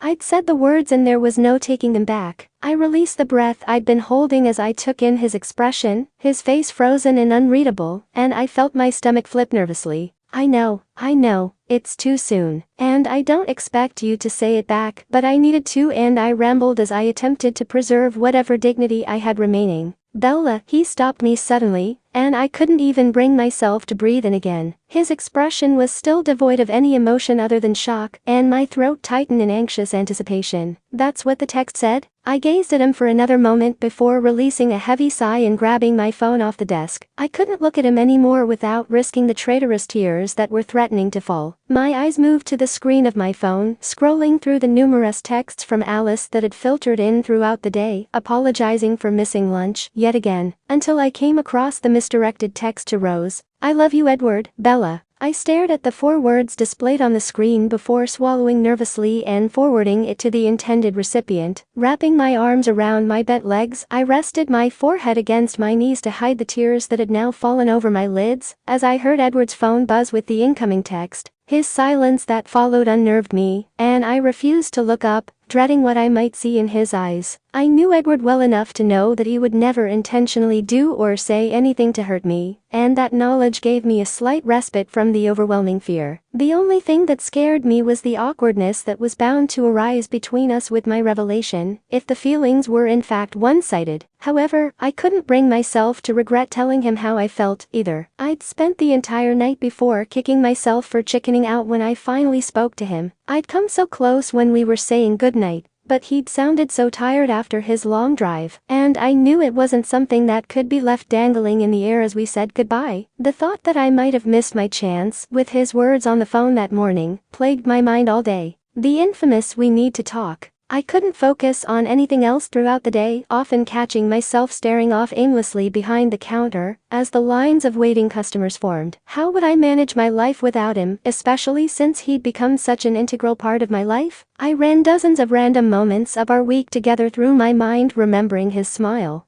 how he held me as we lay together in bed, running his fingers gently through my hair, the piercing way he gazed into my eyes the moment before his lips touched mine, and rather than scaring me away as it once would, all of these details made one thing abundantly clear. It was more important than ever to tell him how I felt about him. No matter what, he deserved to know, just as much as I needed him to. With each moment of his silence, I felt the unpleasant knot in the pit of my stomach forming. As my phone vibrated in my hand, I simply turned my head to the side with my temple resting on my knee to hide my face while I read the new text from Edward. If not for the current situation between us, I would have laughed at the absurdity of it texting me instead of speaking into the mic. Bella, look up. Drawing in a deep breath, I bit nervously on my lower lip and lifted my eyes to gaze at his face. His expression was serene, and his amazing smile stretched across his face. I love you too, he whispered, and my entire body froze. I searched his eyes and face frantically, and nothing changed. He was almost eerily calm, leaving me no reason to doubt his sincerity, and the first genuine smile I'd had all day pulled at the corners of my mouth. So much.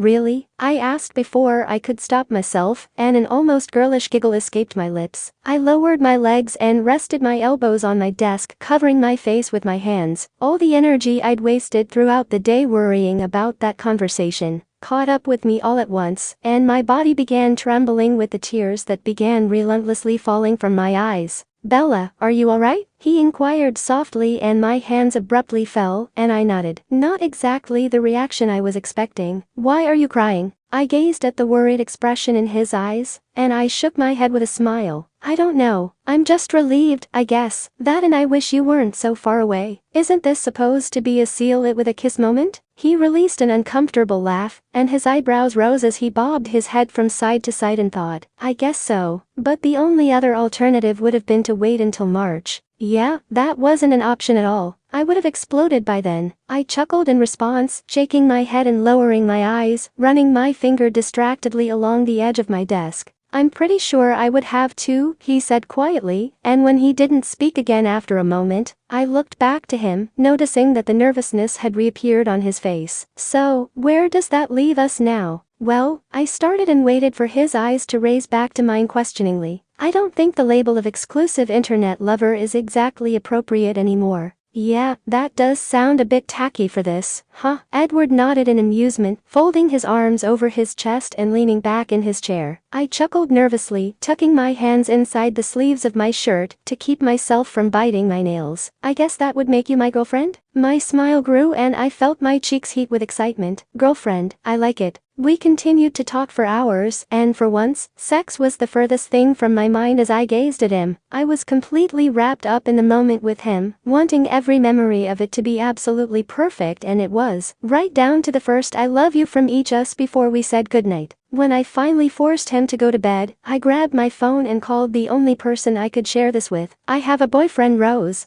I'm happy for you," she mumbled groggily into the phone, and it was only then that I looked at the time. It was nearly midnight. "Shit, I'm sorry. I didn't realize what time it was. I just had to tell someone," I mumbled apologetically. "Hold up," Rose interrupted, suddenly becoming more alert. "What did you say?" "I talked to Edward tonight. I told him everything," I replied, biting my lip in an attempt to contain my excitement. "He loves me, Rose." "I told you that you were worrying over nothing," she said in a satisfied tone, chuckling softly. The next several weeks passed and we fell back into our routine nightly meetings online, satisfying each other as best as we could through the internet. While the addition of the "I love yous" exchanged at the end of every call still sent a thrill shooting through me, after spending that week in his arms, and actually feeling everything he was now only describing to me, I was aching even more for March. And we were only at the end of January, the previous Saturday before he'd begun his excruciatingly long week on call. I'd received my itinerary for my flight to Chicago, giving me a momentary burst of excitement, and I immediately forwarded the email to Edward. However, it just as quickly ebbed as I glanced at the date of the flight, remembering that it was still 7 weeks away, and I missed him even more. "Why the long face, Miss Young and in love?" Rose said, bringing me back to the present as she straddled the bench on the opposite side of the picnic table. "Things not going well with Dr. Green Eyes?" "No. I mean, yes, everything's fine," I replied, looking up from my phone and giving her a weak smile. She quirked an eyebrow at me knowingly, and I sighed. "It's just I didn't think it was going to be this hard, being away from him, and now with him being on call this past week." "What about the sex life?" she asked with a chuckle as she interrupted me, taking a sip of her coffee. "Rose," I groaned, covering my face with my hands in embarrassment. Although we'd touched lightly on the topic of my nightly activities with Edward, I still wasn't entirely comfortable openly discussing the intimate details of my relationship. "It's fine. Just fine. That shouldn't be the case for at least 6 months. The honeymoon phase hasn't even passed yet," she replied, shaking her head. "What's wrong?" "Nothing." I sighed heavily, but she leaned forward on the table insistently. "Who else are you going to talk to, Bella?" "Alice," she retorted sarcastically with a roll of her eyes, and I knew she was right. Aside from Edward, there was no one else I could talk to, as I still hadn't seen Alice more than in brief passing in school since I'd been home. "So spill." I took a deep breath, nervously picking at the spiral binding of my notebook. It's still good, Rose. I'm not complaining. It's just that, after actually being with him, I kinda always want more. And this week, I've only gotten to talk to him once, and a couple of text messages. But that's normal, right? I mean, I love him and I want to be with him so much. I think I'd be more worried if you weren't feeling this way. But you still have a while before you can be with him, so why not make the best of what you have? She replied casually with a shrug. Get inventive. What do you mean? I asked with a furrowed brow. Spice things up, Isabella Swan, she persisted and looked down at her watch. How long do you have until he gets off work?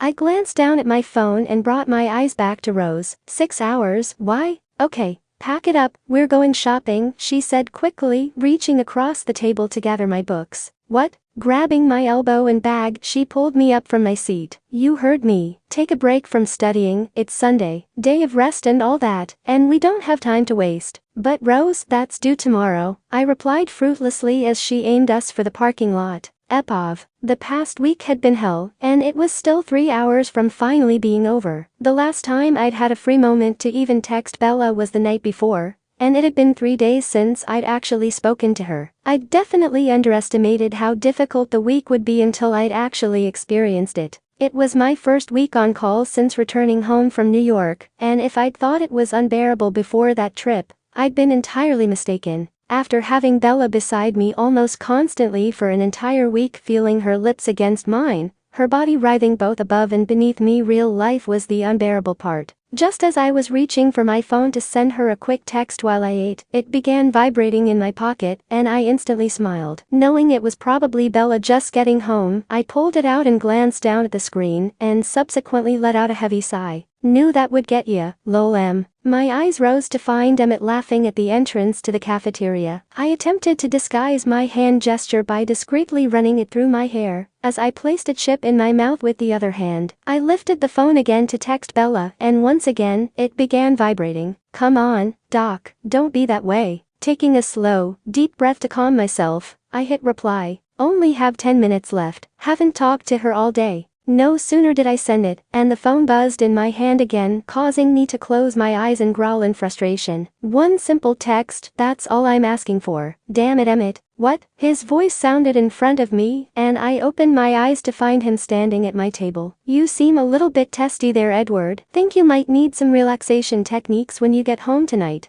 I rolled my eyes as he chuckled and winked, attempting to ignore him by looking down at my messages. My smile returned when I viewed her name on the text and opened it. I'm home and waiting for you, Zoe. Just ready for this week to be over, I replied distractedly as I waited for the attachment to load from the message. Slowly, her beautiful face appeared on the screen. The pure innocence of the picture took my breath away. There was a soft smile on her lips, and her dark hair cascaded over her white satin pillows. But it was the subtle glint in her eyes that was reserved only for me, and the way her tight gray t-shirt stretched snugly across her perfect breasts, that caused me to bite back a groan. Okay, you haven't so much as blinked in over 30 seconds. What's up? Emmett said suddenly, and I casually attempted to adjust my reaction to the picture. Wow, that must really be one hell of a message. Fuck you, I mouthed with raised eyebrows as I went back to the text and hit reply. Can't wait to be there, baby. 3 more hours. Zoe, Edward. Well, frustrated much, Doc? Emmett chuckled, biting into his apple with a smirk.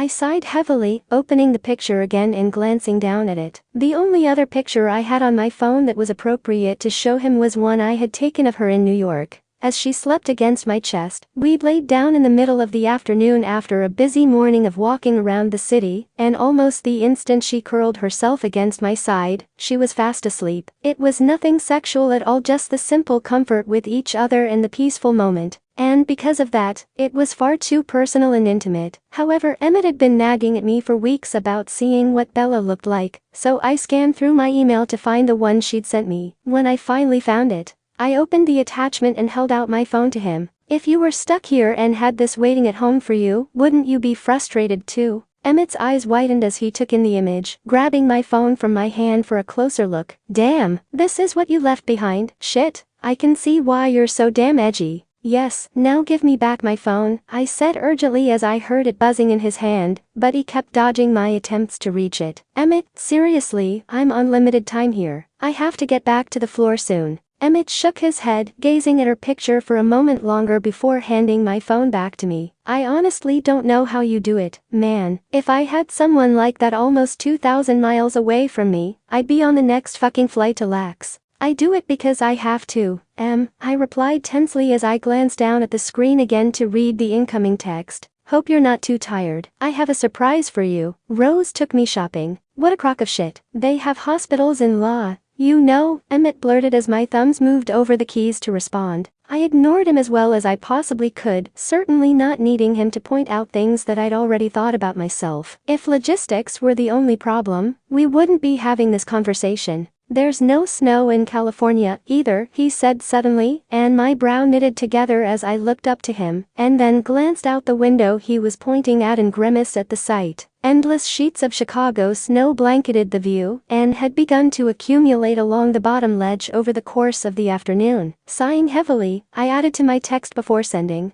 "Get anything interesting? I'll be home ASAP. Bad storm." First of all, she's not from California, she just goes to school there. I grunted in frustration, lifting my tray and rising from the table, with Emmett following close behind me. Once she graduates, who knows where she'll be. And until then, neither of us can really make any kind of decision like that. And you're just gonna keep cranking your shank until then? Emmett exclaimed gruffly as we walked out of the cafeteria. A little louder, why don't you? I don't think every wing of the hospital quite caught that. I hissed under my breath, calming as I heard my phone again. And no. We'll see each other before then. That's what visits are for. She's coming here? He shouted loudly with wide eyes. Holy shit. I didn't exactly say that, but yes, I replied sarcastically, rolling my eyes as they lowered back to my phone. You tell me. Get home safe and this will be there waiting. P. Opening the attachment, my breath caught in my throat at the image displayed on my screen. Even without the face, I would know that body anywhere, and her attire was not helping my uncomfortable predicament. Her body draped across her bed, no longer in the snug t-shirt, but now in a silky, dark blue negligee with lace encircling her ribs. The provocative garment accentuated the swell of her breasts and the soft curves of her waist beautifully, and I physically had to swallow down the moan that threatened to escape me. Oh fuck, I heard from beside me, suddenly remembering that Emmett was still there, and my eyes shot over to him. He quickly averted his gaze and cleared his throat. Man, I'm sorry, but damn. That's my girlfriend you're panting over, I replied in a warning tone, hurriedly shoving my phone into the pocket of my white coat, until I could privately reply to her. California is looking better all the time, Eddie. Emmett chuckled, clapping his hand on my shoulder as we re-entered the and he continued down the long corridor while I stopped at the triage desk. Wow baby, that was an eyeful for me and Emmett. Stashing my phone in my pocket again, I grabbed the next chart, hoping that engulfing myself with work would help distract me from the straining erection I was now sporting, and suddenly thankful I'd worn jeans under my scrubs today, rather than loose pants, as uncomfortable as they made me in my current aroused state. Better to have a more snug restraint than for every nurse and patient staring below my waist, at least for the next 2.5 hours, until I can actually do something about it.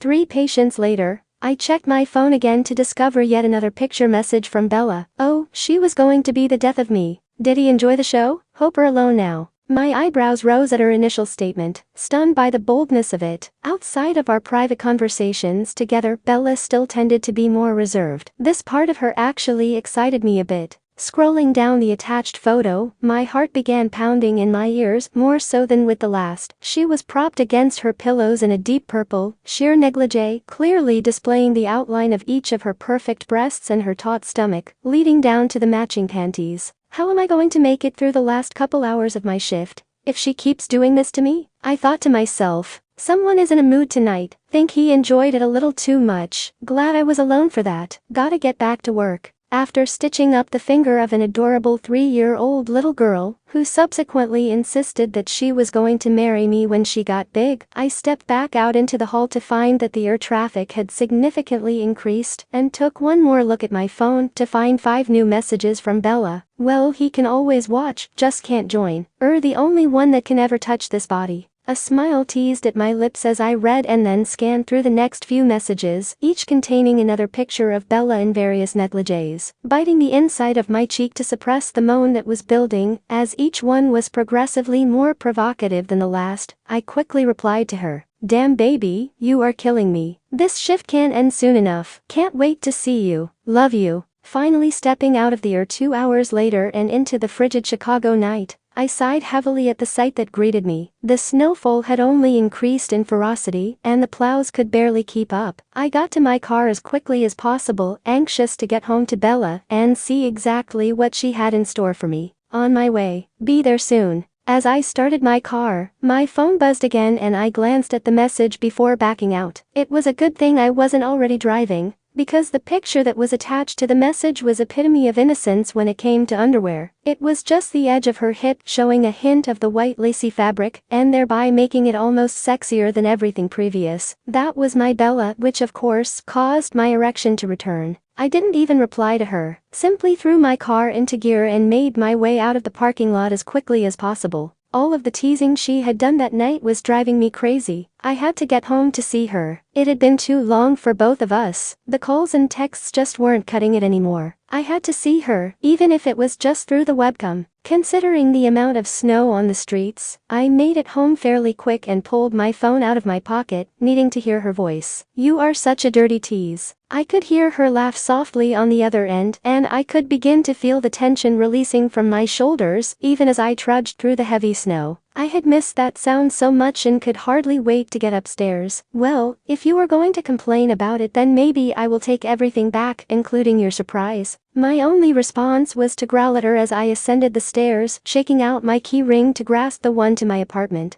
Ooh, maybe someone needs a nap before playtime, she taunted as I tossed my keys on the table next to the door. Too bad. I already had your surprise ready and waiting to warm you right up. Such a shame to have to put it to waste. Her tone was playful, and I could already feel my body responding to her in anticipation, as the realization struck me that my little vixen had come out to play, and I was anxious to see what she had up her sleeve. Making my way over to the computer, I began powering it up and walked to the kitchen to grab a beer while I waited. And what would that be? It wouldn't be a surprise if I told you, now would it? She replied in a seductive tone as I returned to my desk, my computer already fully booted. You know what they say about all good things. I haven't seen you in 7 days, Bella. Patience is not exactly my strong point at the moment. I sighed heavily as I sat down, tilting the bottle to my lips. Cut me a little bit of slack, it's been a long week. Oh, miss me, baby? She chuckled playfully as I logged into Skype, and almost instantly, I was alerted of her call. Get on, now. I hung up the phone as I accepted the call on the computer, adjusting my headset and settling back into my chair. I released a deep groan at the feeling of being able to relax fully, and the knowledge that I was finally back with her.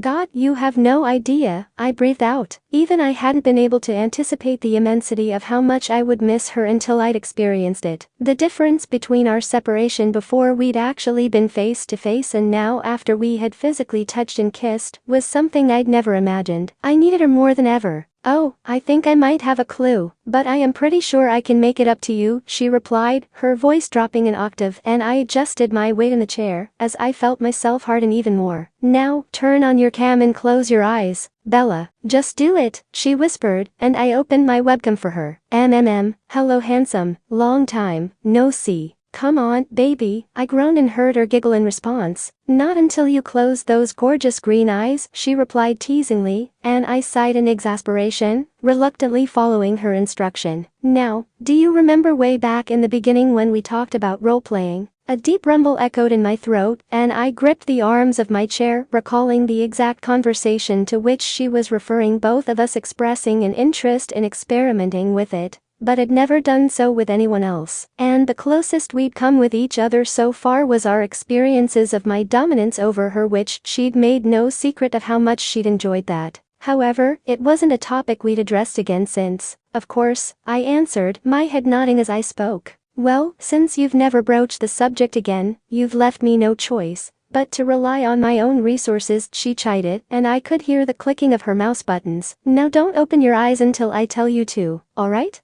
I could only nod as my anxiety rose, needing her so badly and being so close after so long. It was driving me insane. Oh, and Edward? She said softly into the microphone. Yeah, I replied, hoping she would allow me to open my eyes finally. I really missed you this week, she whispered in the sexiest voice I'd ever heard, and slowly, the sound of her breathing began dissipating into the background. Open your eyes, baby. Once adjusting my vision back to the light of the room, my heart began pounding, and my breathing accelerated at the unexpected view on my screen. My beautiful Bella stood before me, her hair tousled perfectly, her eyes dark and shaded, leaning back against a long brass pole. Holy shit. I released a staggered breath as my gaze moved down her body, and my hips involuntarily rolled forward in response. The delicate black lace of her bra and panty set barely covered the essential areas, so thin that I could almost see through to the skin beneath, and I couldn't be sure if that made my situation better or worse. The straps on her shoulders and hips appeared as if the slightest flick of my finger could easily snap them.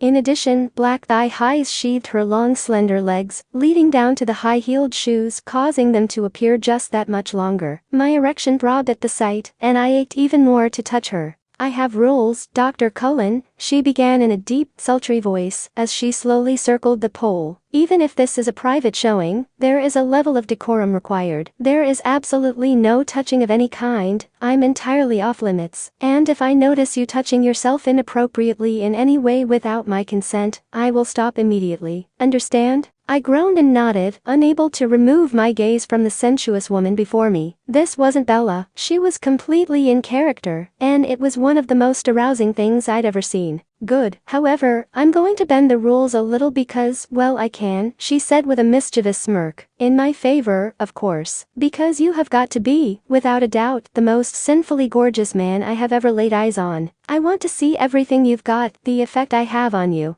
My eyebrows rose in surprise, and I attempted to suppress a chuckle as I lifted my shirt over my head and tossed it aside, giving her a half grin as I settled back in my chair. "A little unprofessional, isn't this? Nice, but not entirely what I had in mind," she replied, shaking her head and stalking seductively toward the camera, leaning forward with her hands on the desk. "And fuck professionalism. I want to see that cock, and if it's as beautiful as the rest of you." Her throaty tone caused my stomach to knot, and I swallowed hard at her words as I unfastened my jeans, lifting my hips off the chair. She shook her head in response, waving her finger in front of her. "No, leave them on, just take it out." I groaned deeply and released my painfully hard erection from the confines of my boxer briefs, a shuddering breath escaping me at the slightest contact. All week I had been waiting for this moment, and she was prolonging it. Whether to start cursing or be grateful, I was still deciding. "Just as I thought. Perfect," she sighed heavily, her tongue running slowly over her lower lip, before dragging her teeth across it. Her eyes focused on the screen for a moment before the pulsing beat of music began playing in the background. "Maybe if you're good, I'll return the favor." "Fuck Bella," I moaned, my hands reaching behind my head to grip the back of my chair. A single finger came to her lips as she backed away slowly again, shaking her head. "Shhhhh." Her hand rested gracefully on the pole, running her fingertips lightly down, before pressing her body against it, and sliding down to the floor. Her gaze never seemed to leave mine as she slowly rose again, arching her back as she straightened and closing her eyes as her head fell back, the long brown waves of her hair cascading down her back. My breath accelerated, taking in the view of her soft breasts and her tight abdomen, more pronounced by her position. "Fuck, I have the sexiest girlfriend in the world," I thought as she began moving around the pole in a seductive dance, timed perfectly with the music. Then the beat intensified, and she hoisted herself up on the brass column, wrapping her leg around it,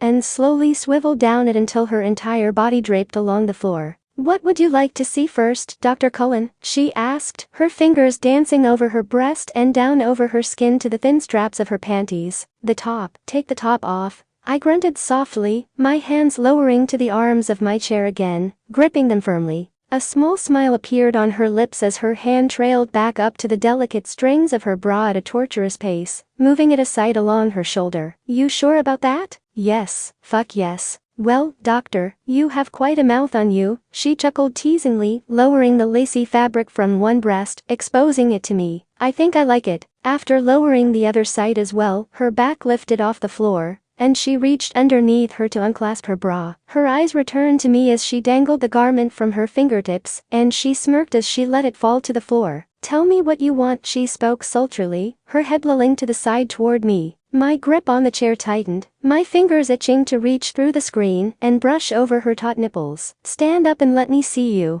She sat up slowly, gracefully lifting herself from the floor until her entire body displayed in front of me. Her legs parted slightly, and her hands rested on the front of her thighs, her thumbs tracing along the outer rim of her panties. There was no way I could handle seeing the rest of her just yet, not and hold myself together, as well. God, you're so fucking beautiful. Touch your breasts, I groaned, my breath catching as she complied, tracing slow circles around her nipples, and sighing contentedly. Is this what you would do if you could? She taunted as she lightly pinched them between her fingers, her soft moan resonating through my entire body. My hips shifted again at the view on my screen, and sounds echoing in my ears, my cock throbbing for release. No, I would have them in my mouth. Bella smiled, raising her hand to her lips and gliding her tongue over her fingertips, then returned them to her breast, and began circling the skin again. Your warm, wet mouth would be right here. Shit, I hissed as my head rolled back, swallowing hard as my arousal inconceivably increased. It was quite possibly the sweetest torture I'd ever experienced with her. Bella, please. You know where mine would be? She asked teasingly, and I opened my eyes to look at her, watching her palm cover her breast, around that hard cock of yours, tasting every last inch of you. Oh my fucking god, I loved this woman. Bella, I'm begging you. I nearly whimpered, my chest rising and falling sharply with my heaving breaths. You want me, Dr. Cullen? She asked, dragging a wooden chair across the floor and lowering herself onto it, spreading her legs wide. Her fingers ran lightly over the fabric of her panties, while her other hand squeezed her breast. So much, I breathed out, moistening my dry lips with my tongue. Show me, touch yourself, she said as she began massaging between her legs.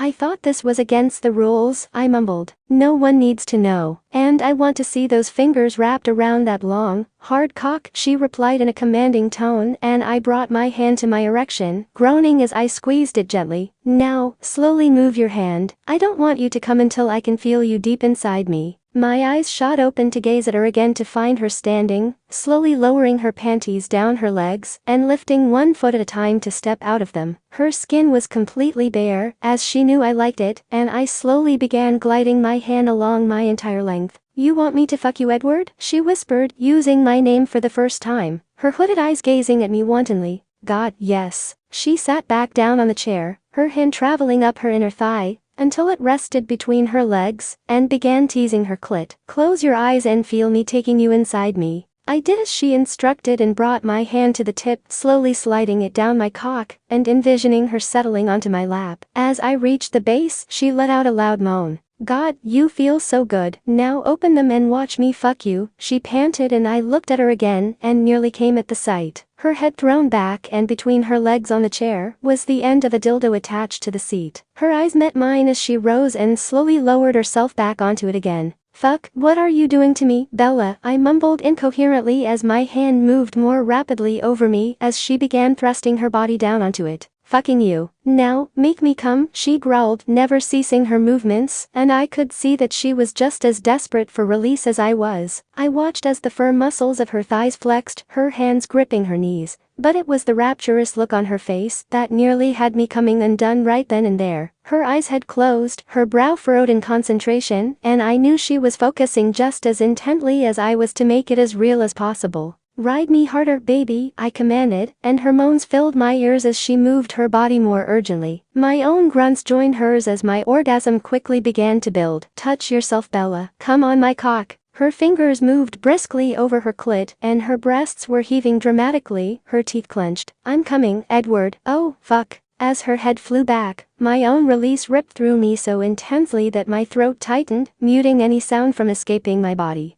We sat for several moments panting in the aftermath before she slowly rose and walked on trembling legs back to her desk, wrapping a long satin robe around her body. A satisfied smile graced her lips as she settled back into the chair, brushing her hair back from her face as she gazed at me. How was that for role-playing? Fuck, baby, if that's what comes of you going shopping with Rose. I sighed heavily as my thought broke off, tossing my towel aside and adjusting my pants. Sinking deeper into my chair, I felt the adrenaline slowly draining from my body and exhaustion beginning to seep in again. Where did you learn to do that? And damn, you're flexible. You should know, she smiled wickedly with a wink, but her eyes were noticeably growing heavy. I danced as a kid, and took yoga with Alice a while back. And as for where, I'm just observant. Movies and television are excellent guides. And the accessory? I asked with a quirked eyebrow, but unable to mask my chuckle as I took a sip of my beer. Lots of women have them, Edward. It helps take the edge off not having a man around, she replied, swiveling her chair slowly back and forth. Ah, so that's my competition? I teased playfully, shaking my head. There is no competition, she sighed longingly. Nothing compares to the real thing, you know that. I'd much rather have you.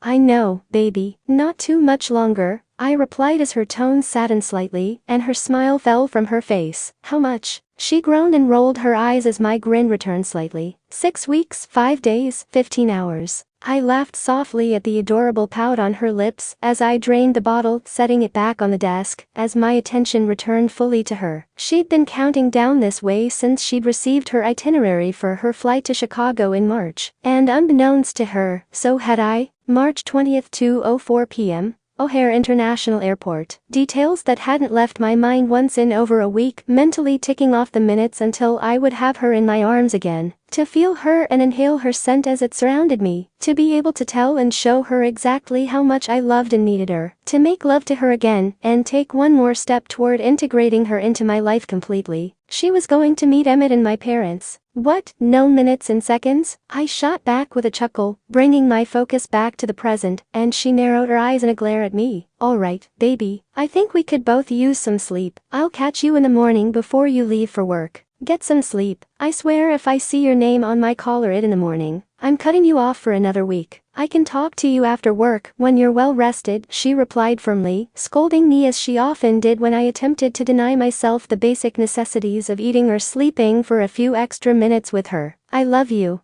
I smiled at the sentiment that still seemed so new to me, filling me with the same warmth it had weeks ago when she'd first uttered it to me. I love you too, Bella. Good night. Driving up to the hospital, I spotted Emmett standing beside his car and pulled in beside it. He gave me a tired smile and took the few steps toward the passenger side of mine, lowering himself into the seat. Sorry about this, Doc. Son of a bitch wouldn't start for anything this morning, he mumbled in frustration, glaring at his own vehicle as I backed out. Don't worry about it. I wanted to come in early this morning anyway, I replied encouragingly and pulled out onto the nearly deserted main road. Not this early to pick up my sorry ass though, I'm sure, he chuckled. I laughed in response. I don't mind, really. I was just going to see if I could squeeze in a few vacation days in a couple of weeks. Oh yeah, he smirked, his demeanor suddenly lightening as he glanced at me mischievously. 2 more weeks until Miss Bell arrives. I rolled my eyes at his teasing tone, but still couldn't keep the smile from my face at the sound of her name, along with the ache in my body at the memory of the night before. Yes, and I'd like to take her up to Evanston for a few days. His eyes widened, and he turned slightly in his seat to face me. You're already taking her to meet your parents? And the problem with that would be? I asked him challengingly with a raised eyebrow, while keeping my focus on the road ahead of me. You're really serious about this, girl, aren't you? He continued in an amazed tone. Why do you sound so surprised by this? I sighed heavily, leaning back against the headrest. I'd thought that I made it abundantly clear with my words and actions over the last several weeks. I love her, Emmett. You're really asking me this? Besides, it's a far sight better than leaving her alone in my apartment or at the hotel with her friend all week while I'm at work. You still haven't told me about this friend of hers, he hinted, nudging my arm lightly. Nor do I intend to, I replied simply without so much as a sideways glance. Come on, at least tell me if she's hot too, Emmett groaned, his head falling back in frustration. Watch it, I said in a warning tone, looking over to him as I parked in front of his complex, and I wouldn't know. I haven't seen her, but I'm begging you please, don't hit on her. Now why would you think I'd do something like that? Emmett gasped, his hand roughly striking his chest in feigned hurt. Because I know you, Em, and the one thing I do know about Rose is that she's blonde, I replied, eyeing him meaningfully. Oh fuck me, hit me where it hurts and kick me while I'm down, why don't you? Emmett groaned, reaching for the handle. I'm serious, Emmett, I said firmly as he stepped out of the car. I swear, Scout's honor, he smiled, holding his left hand up beside his head. First of all, you were never a Boy Scout, and also, it's the right hand, I teased, quirking an eyebrow at him. Not gonna ask how you know that, he teased, grabbing his bag quickly off the floor, and backing away as I glared at him. Thanks again for the ride, I owe you one, man. No problem, give me a call if you need a ride in tonight. I called out after him as he began walking toward his building, giving a small wave as he reached the door.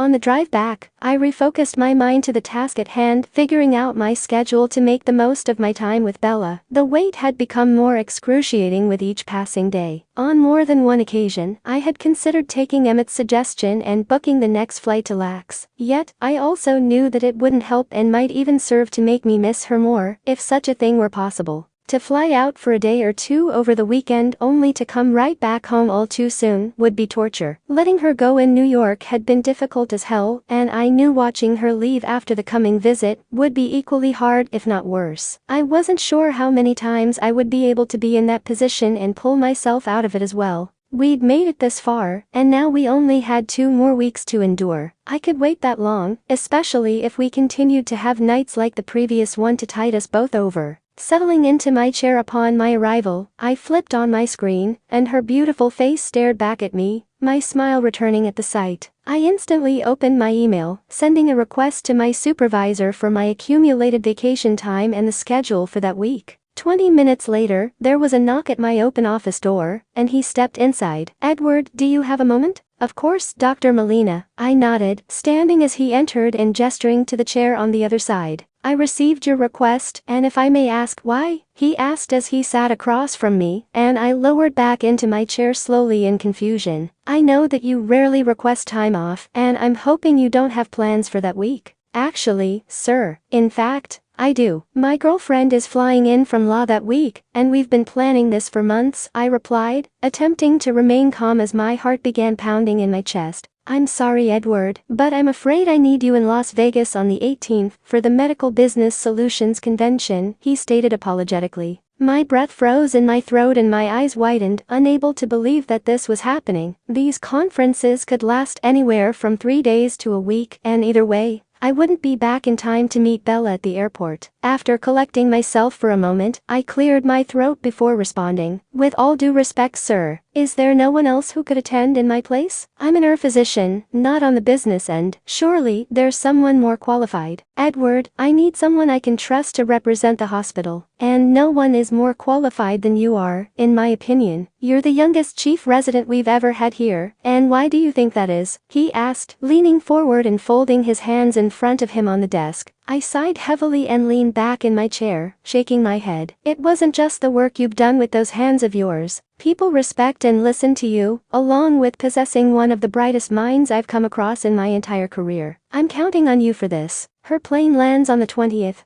I groan weakly, rubbing my hands over my face roughly before driving them into my hair. "It's only for 5 days, and I'll more than gladly grant your request for the time off the following week," he continued, and I lowered my hands to my lap, meeting his gaze with mine, and resigning myself to the fact that there was no way around it. Taking a deep breath, I nodded to him silently. "Thank you, Edward. My apologies to you both." The moment he closed the door behind him, I tossed the pen in my hand roughly across the desk, cursing under my breath. While I knew that an entire conference couldn't be altered to accommodate my love life, I was also aware of how devastating this would be for Bella, as I was already feeling it myself. I couldn't imagine even a few more days of being away from her than we'd already been, and that trip to law was seeming more and more appealing all the time. I wanted her in my arms, her body and lips against mine now, not having to wait the extra time. Pulling my phone from my pocket, I released a defeated sigh as I texted her, attempting to word it so as to not alarm her too much. "Baby, call me when you wake up. I need to talk to you. Love you, Zoe. BPOV." The buzz of my phone stirred me from a sound sleep, yanking me abruptly from my dream. The night before with Edward, while surprising, had left me more satiated than I'd been in weeks, and incited incredible images in my slumber as a result. Each night of our agonizing separation, we'd been experimenting in more inventive ways to ease our physical longing for each other. I'd had no idea what to expect from him the night of my shopping spree with Rose. Despite the origins of our relationship, I knew the lingerie would be well received, as I'd tested the waters with that before. However, Rose's suggestion of the stripper pole and the sex toy had even caused my eyes to bug slightly, unsure of how receptive Edward would be to that level of brazenness. To my extreme relief, Rose had been right in her own blunt words. "If he's straight and has a penis, he'll like it," and I'd never seen or heard him so aroused since our time together over New Year's, and had opened many more doors of possibility for us, and of course, heightened our mutual appreciation of Rose. However, he'd even taken me by surprise and shipped me a care package which had arrived the day before, with strict instructions not to open it until he got home. While the wait was painstaking, shock at the contents quickly replaced it. An internet-operated vibrator, which allowed him to control every aspect. The accompanying orgasm had been mind-blowingly phenomenal. Rolling onto my side with a smile still in place, I stretched my arm lazily for my phone, glancing at the most recent message. My smile quickly faded at his words, something in the tone of his text not settling well with me. Why would he ask me to call and not text? What could be so important at 6:30 in the morning? "Hey baby," his tired-sounding voice came through when he answered, and my worry heightened. "I didn't mean to wake you up. It's my fault for not remembering to silence my phone last night. I was a bit exhausted after we talked," I replied, trying to allow the memory of the night before to lighten my tone. "So what's up?" His heavy sigh was not encouraging, and I swallowed hard in nervous trepidation, until he uttered the four dreaded words, "Bella, something's come up." "Oh no," I breathed out sharply, my hands beginning to shake. "Yeah," he said softly, and I felt my heart drop. For once, he didn't dispute my fear-filled tone, and I sat up slowly in the bed. "I'm not going to be in Chicago on the 20th.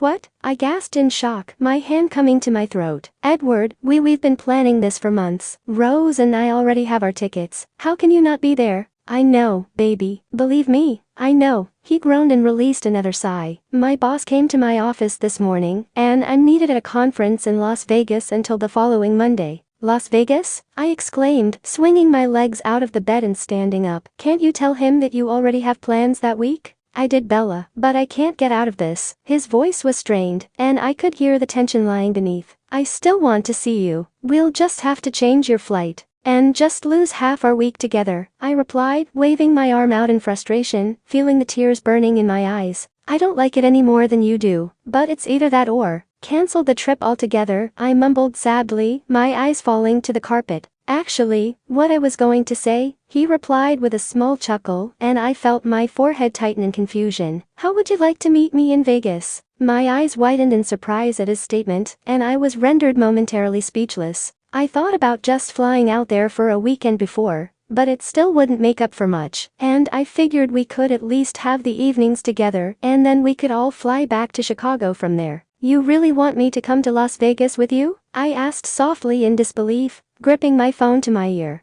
"I don't want to spend a single moment more away from you than I absolutely have to, Bella," he whispered back, a subtle anguish present in his voice. "I've missed you so damn much." "I've missed you too," I replied, a smile tugging at my lips. "Tell me where to meet you." Convincing Rose to change our plans was done with two simple words: Las Vegas. Aside from the obvious appeal that Vegas held, her eyes lit up with the prospect of shopping for the 4 days we'd be spending there. And following that trip, my suitcase barely closed, even with my full weight seated on it. Instead of rerouting our flight, we'd opted to skip out on class that Friday and drive there, scheduling one with Edward to Chicago on Tuesday morning. I stood in my bathroom the night before we were scheduled to leave, collecting my toiletries for the trip, when my phone began ringing in the next room. In my rush, my foot caught on the runner rug in the hall, and my knee slammed into the wall in front of me. "Shit, that's gonna leave a mark," I snapped sarcastically and pushed off the wall, hurrying into my room when the ringing stopped. I groaned, falling onto my bed and reaching for my phone, selecting the missed call. "Edward. Hey, I'm sorry, I was in the other room, and my graceful self tripped in the hallway," I said hurriedly when he answered.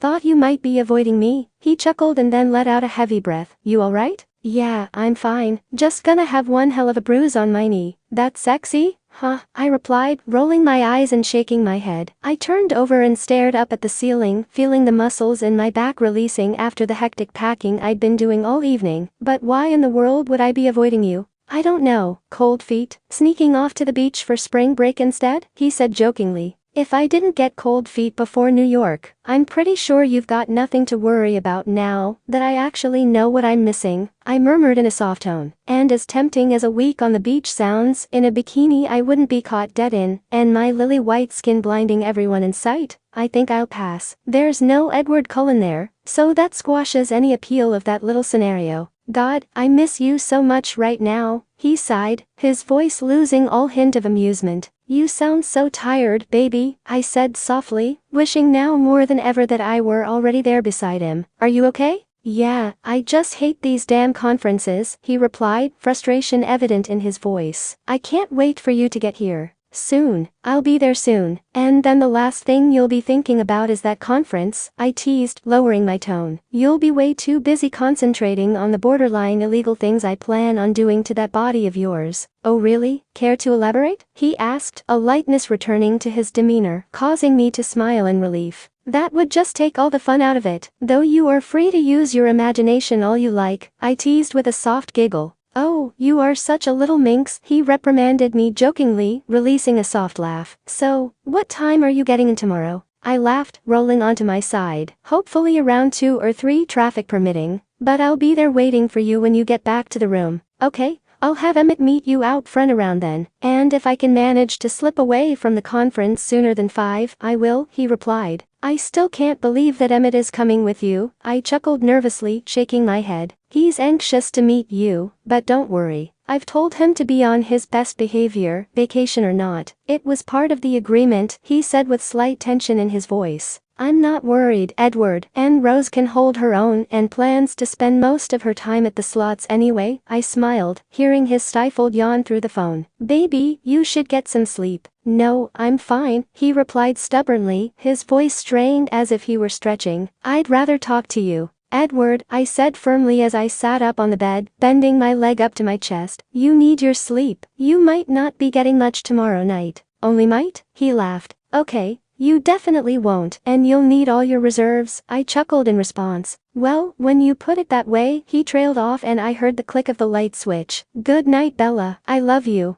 Love you, too. Good night, Edward. Isabella Marie Swan. If you aren't out here in exactly 5 seconds, I am leaving without you, Rose's voice echoed through my apartment, as I lifted my suitcase off the bed. Alright, I'm coming. Don't get your panties in a bunch, I groaned as I walked into the living room. Panty bunching is going to be your territory this week. Now, let's go. I've already checked the oven and the coffee pot, and everything is off. You are good to go, she replied, taking my suitcase from my hand. You're not forgetting anything important, right? No, Rose. Everything is packed and ready, I retorted, narrowing my gaze at her slightly. Even though there is no way I'm ever going to use it all. Options, Bella. You always need options for every possible mood, she replied with a wink. I rolled my eyes, yet couldn't help but laugh at her tone. Okay, now you promised not to grill him, remember? I made no such promise, she smirked teasingly as we walked to the car. I only said I would take it easy on him. No man gets completely excused from my test when it comes to my best friend. Please, Rose. He's really important to me, I pleaded emphatically. All the more reason, she replied with a shrug, closing my door behind me and hurrying around the car to get in herself. Meeting my eyes as she started the car, she shook her head and sighed. Only a little, Bella, I promise, though I must say, I'm pretty anxious to meet this phenomenon that is Dr. Edward Cullen. Another smile crept across my lips as she dramatically drew out his name, but then my eyes fell to my lap. She gazed at me briefly and then took a deep breath. Have you heard from Alice yet? Nope. I've left her messages, but still nothing.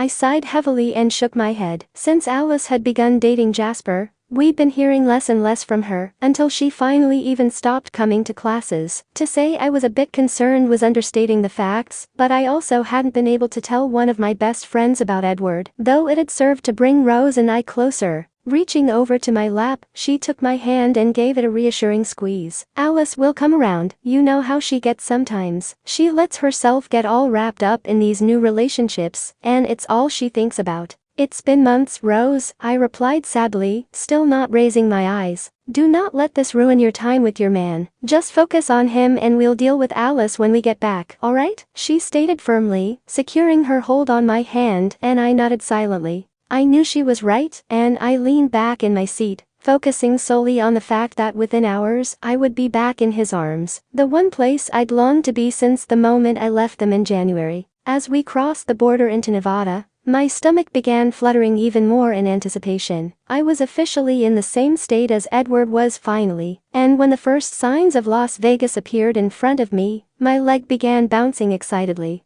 I gasped in surprise when Rose's hand rested on my knee, halting the movement. You're shaking the whole car, Bella. Calm down. Mirage, right? I nodded and my eyes followed her hand as it pointed in front of us. The sight of the immense hotel with its beautiful fountains in front took my breath away. "Oh my God, we're here." "Yeah, someone's been in a daze for the last few hours," she replied, chuckling softly under her breath. "Guess I was right to insist on driving." "Huh, sorry," I mumbled apologetically as we parked in front of the hotel. "Just really anxious to see him." "So I've noticed," she winked as she stepped out of the car while the attendant saw to our bags. Having never been to Las Vegas before, the beauty of it overcame me. The structure of the building was remarkable, and I tilted my head from side to side as I observed it, until Rose took my arm. "You are on spring break, need I remind you? No measurements or specs on anything but that glorious boyfriend of yours, got it?" "The architect stayed home this week," she scolded as she guided me inside. "Bella," I heard a deep voice beside me, startling me from the admiration of my surroundings. As we stepped through the doors, standing before me was a tower of a man, completely intimidating if not for the boyish smile on his face. "You are Bella Swan, right?"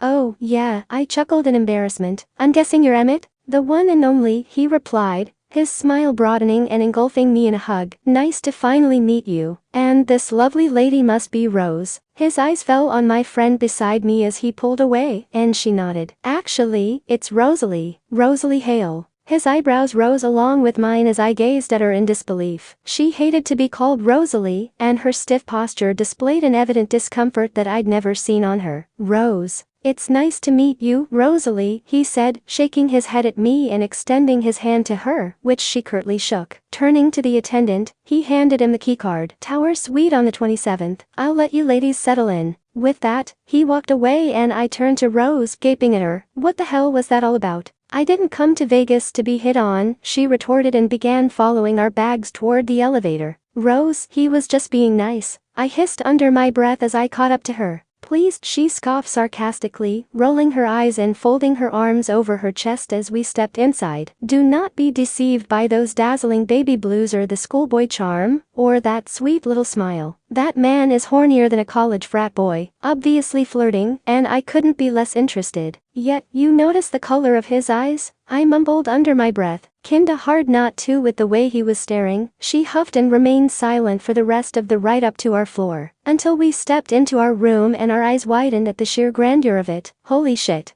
I wasn't sure what I'd been expecting, possibly something more akin to the smaller, more intimate setting of our room in New York, but what was displayed before me certainly wasn't it. A large living area made up the center of the room, with doorways on either side leading to the bedrooms. Walking into the one on the right, I smiled as the unmistakable scent of Edward surrounded me, and I sat on the edge of the bed. My eyes landed on bedside table where a small frame sat upon it, and I took it into my hand and laughed softly. It was the picture of us in New York, and as I'd done so many times before, I ran my finger lightly over the image of his face. "Okay, there has got to be a mistake here," Rose's voice snapped, and I looked up abruptly to find her storming across the suite toward my doorway. "There is only one bed in that room." I stood and followed her back to the second bedroom, covering my mouth with my hand. "Rose, it's only for a few days." "Oh, no, you really don't think I'm going to be sharing a room and a bed with that behemoth, do you?" she replied sharply, shaking her head. "Someone is going to be sleeping on that couch out there, and it sure as hell isn't going to be me." I sighed as I watched her storm across the room, mumbling under her breath as she began to unpack. Knowing it was best to leave her alone at times like that,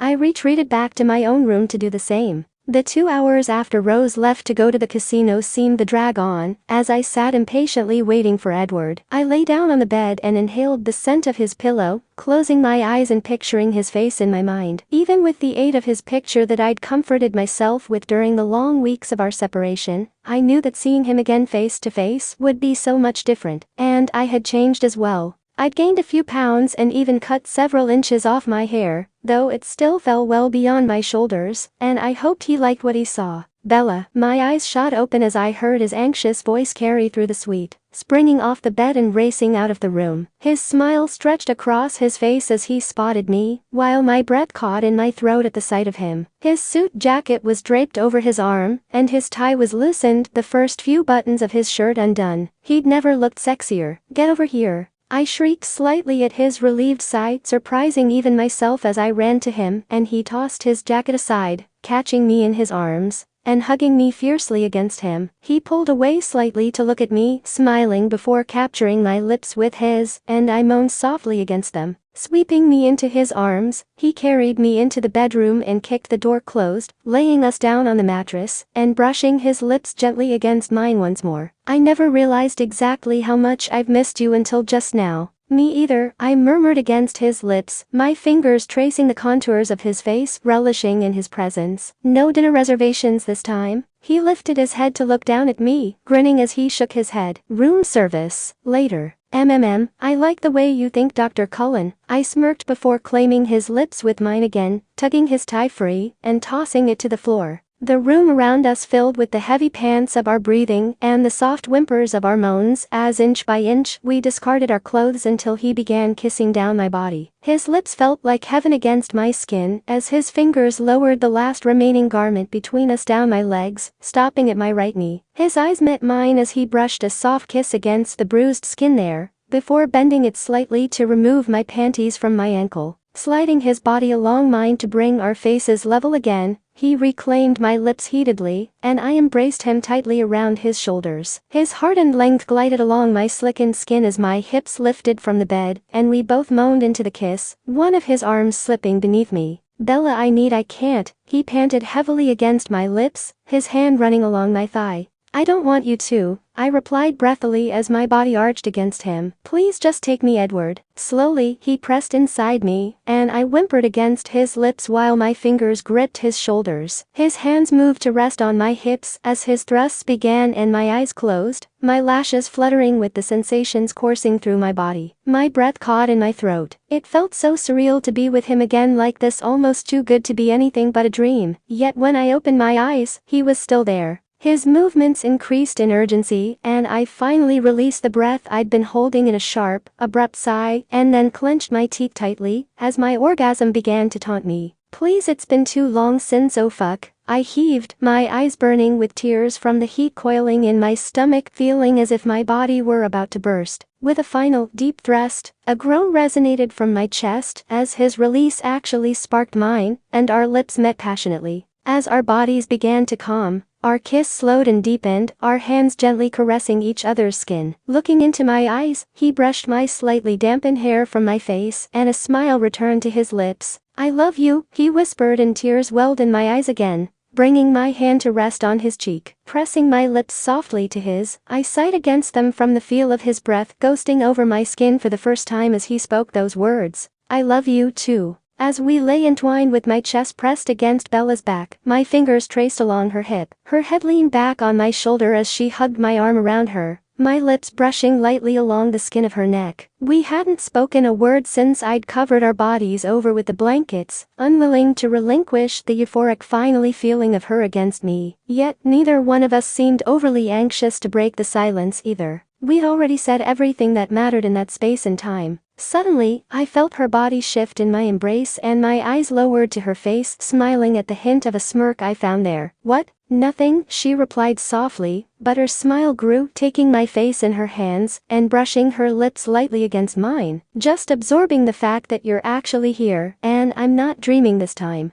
So, you dream about me? I teased against her lips, gently tugging her closer. Quite often, actually, she smirked, sliding her arms around my shoulders and tilting her head back invitingly. I gently captured her lips, and a soft, contented moan emanated from her as she draped her leg around mine, pressing her body against me. But I must say, this is infinitely better. Well, I would certainly hope so, I laughed softly, kissing her again firmly, and my hand hitching her leg higher. Her fingers grasped my hair with a whimper, her hips rolling against mine and causing me to groan in return. The door of the suite slammed just as I was about to enter her again, and her head fell back as she heard our friends enter outside. You know, a simple thank you wouldn't kill you. Emmett's voice carried through the suite in an aggravated tone I'd never heard before. I would have been fine. I could have just called Bella, and she would have opened the door for me. Rose snapped back, and Bella's eyes met mine, kissing me gently with a sigh and rolling away. What the hell is that all about? I asked, nodding toward the door as we pulled our clothes back on. Your guess is as good as mine. I'm still trying to figure it out, she replied as she fastened her jeans. Walking over to her, I pulled her back into my arms and held her against me, not ready to leave our bubble yet. Just one more minute. She chuckled against my lips, gripping my arms with her hands as she responded, and nipping lightly at my lip. Don't worry, you're not the one she'd like to castrate. And even if you were, I'd protect you. Her voice took on a playful tone as her fingers trailed down my chest to my waist, tugging gently at the belt loops before pulling away again, reaching the door ahead of me. Both Rose and Emmett turned to face us as it opened, and I felt Bella's arm slide around my waist as my eyes met those of her friend. Her eyes ran over me and her arms folded over her chest, her lips pursed in speculation. So this is the genius who put me in the same room as the buffoon? Oh, pipe down, princess. I had every intention of sleeping on the couch, Emmett retorted sharply, surprising me again with his abruptness. Rose stiffened slightly as her glare met Emmett's, and I briefly looked at Bella, who merely shrugged. Well then, we won't have any problems avoiding contact then, will we? Rose replied in an overly sweet tone and then turned her attention back to me, moving forward and holding out her hand. Hi, I'm Rose, and judging from the disheveled state of semi-undress, you must be Edward. Bella sighed heavily, pulling the front of my shirt closed as her cheeks flushed, burying her face in my chest. You must excuse Rose, she has absolutely no filter. As I gently kissed her hair, I reached out to take Rose's extended hand. It's nice to meet you. You weren't kidding, she whispered as she leaned toward Bella's ear, and then smiled as she brought her gaze back to me. Don't worry, your taste in friends doesn't count as a strike against you. Guess opposites really do attract, even in acquaintances, Emmett shot back, and then looked back to me. I'm taking off for a bit. Good luck with the Ice Queen, man. Good night, Bella. Rose's eyes narrowed on him as he began to walk away before storming away herself, both doors slamming simultaneously. Well, Bella mouthed, lifting her eyes to mine. So, yeah, that was Rose. Well, that went over well, I replied sarcastically with a slight chuckle. I've never seen Emmett have that kind of effect on anyone, or vice versa. She does have a talent for bringing the best out in people, she groaned, resting her forehead against my chest and sliding her arms around me beneath my shirt. I pressed my lips against her hair, running my hands gently over her back until her head lifted back up to look at me. On the upside, she could be stewing for hours. I heard that, Isabella, Rose yelled out from her room as Bella's lips enticingly met mine, causing us both to chuckle. Seated at the restaurant the next evening, we silently glanced between our friends as they sat across from us. Rose had her chair shifted slightly away from Emmett,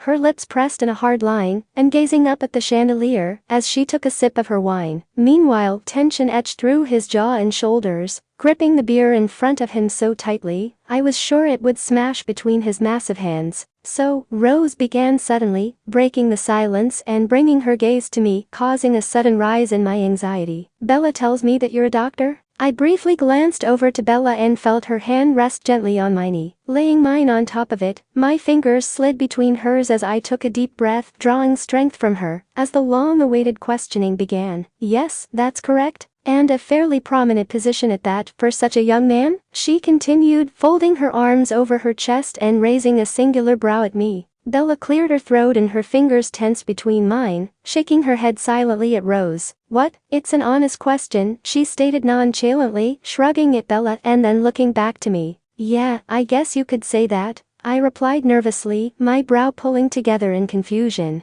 So why this? She asked pointedly, gesturing between me and Bella. You're young, good-looking, have an excellent, stable job. I doubt there's a shortage of women in Chicago. Why, Bella? Why this online thing? Letting out a heavy breath, I ran my hand through my hair nervously while Bella's remained on my knee. My mind ran over and over what I should say, as one wrong thing could lead to disaster. If I told her the truth that I'd never intended on forming any kind of relationship with Bella, it would immediately rouse suspicion. Who goes to an online dating site, as both of us had claimed, without an intention to date? I really don't mean to sound like a hard ass, but this is my best friend we're talking about, and I don't want to see her get her heart broken, she said, leaning forward on the table. Bella's fingers tightened on my leg, and her eyes fell to the table, reaching for her water glass and taking a long sip. Sliding my hand along her arm, I released her grip on my thigh and took hers into it, giving it a gentle squeeze. I watched a trace of a nervous smile appear on her lips while still keeping her gaze down, before looking back to Rose. Bella is everything that every other woman I've met is not, even women twice her age, I replied with a slight shake of my head. I feel more comfortable and happy with her than I have with anyone else in years. The last thing I ever want to see is her heartbroken, let alone be the cause. The distance thing isn't a problem for you? She continued her questioning, tilting her head in speculation. I wouldn't say it isn't a problem. I certainly wish it were otherwise, but it's just not possible for either of us right now, I replied, feeling my throat begin to tighten, and my palms begin to sweat with her intense gaze on me. But how long can this be enough? Rose asked pointedly. Before something more substantial will be needed. What about when she graduates in June? Do you expect her to come to you? Or would you really be willing to give up everything you've worked for to come to her? I think you're getting a little ahead of yourself, Rose, Bella interjected with an uncomfortable laugh, her face flushing more extensively. We're not rushing into anything like that, and it's still months off. Think you should back off a little, Cujo, Emmett piped in a low voice, leaning forward and reaching for his beer, his eyes remaining off to the side. He fucking likes her. Why is that so hard to understand? And why are you so flippant about it? Rose retorted as he turned to glare at her. I'm just concerned for my friend. So am I, he replied sharply, causing my eyes to widen at his tone and the forceful way he threw his napkin to the table. In all the time I've known this man, I have never seen him like this, and if this woman is what keeps him smiling and happy, I'm all fucking for it. Just because you're petty and jealous because she has something you don't,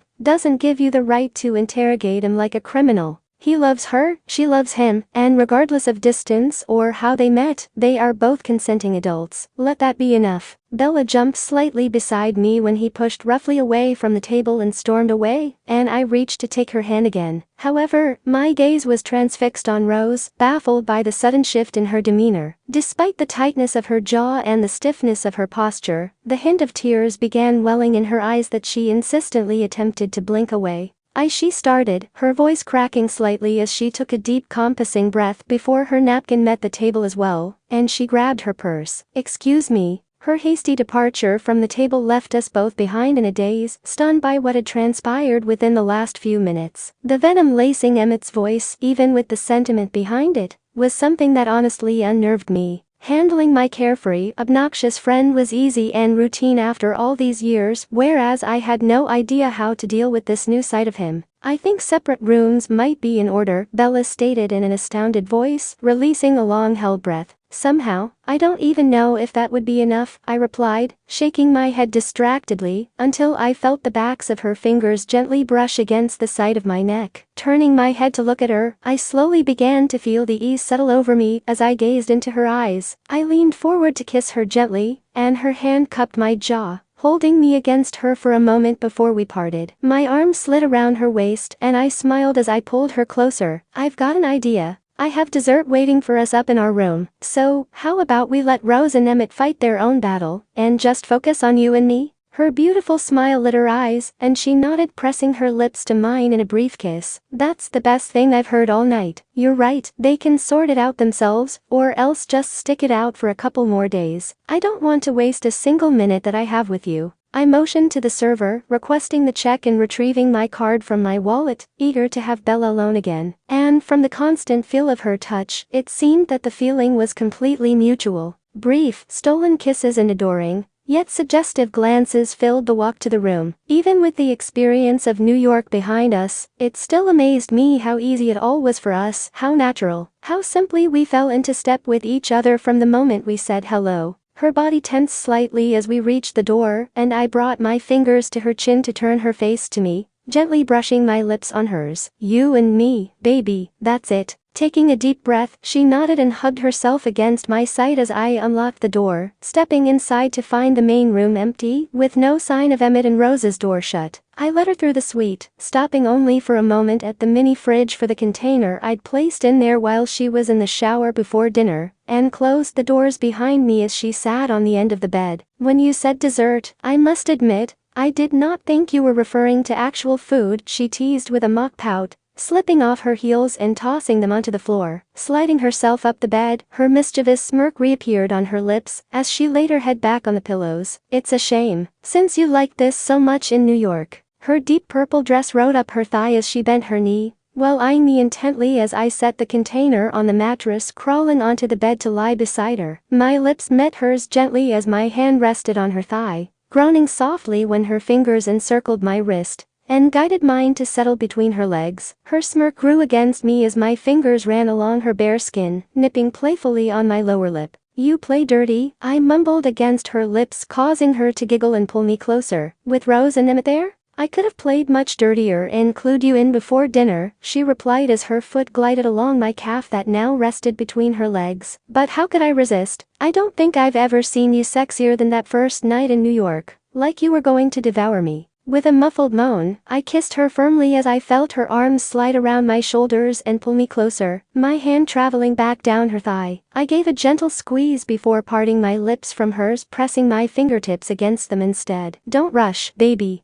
Her soft whimper caused me to smile as I lifted myself from her, reaching for the container beside me and setting it between us on the bed. She sighed and sat up in front of me, folding her legs in front of her. "This has got to be one hell of a dessert. At least, I'm hoping so. Every time I come to Vegas, I come to this hotel for a reason, and it has nothing to do with the rooms," I replied, opening the top to reveal the slice of 7-layer chocolate cake inside. After sweeping the tip of my index finger over the frosting on top, I held it up to her lips, hinting for her to taste. Her tongue snaked out to circle my fingertips slowly, before closing her lips around it, sucking gently as she hummed in contentment, causing my body to ache. "Not bad." Clearing my throat with a slight shift of my hips, I took the fork in my grasp and cut off a small bite, guiding it back toward her mouth. "This is better." Opening her mouth invitingly, her eyes held mine as the prongs slid between her lips, and she slowly chewed. She shook her head as she swallowed, taking my hand gently in hers. "I completely disagree." My brow furrowed as I watched her remove the utensil from my hold and set it back into the container, and then guided my hand to gather more frosting on my fingertips. Raising my fingers to her mouth, she coated her lips lightly with the dark substance and leaned toward me.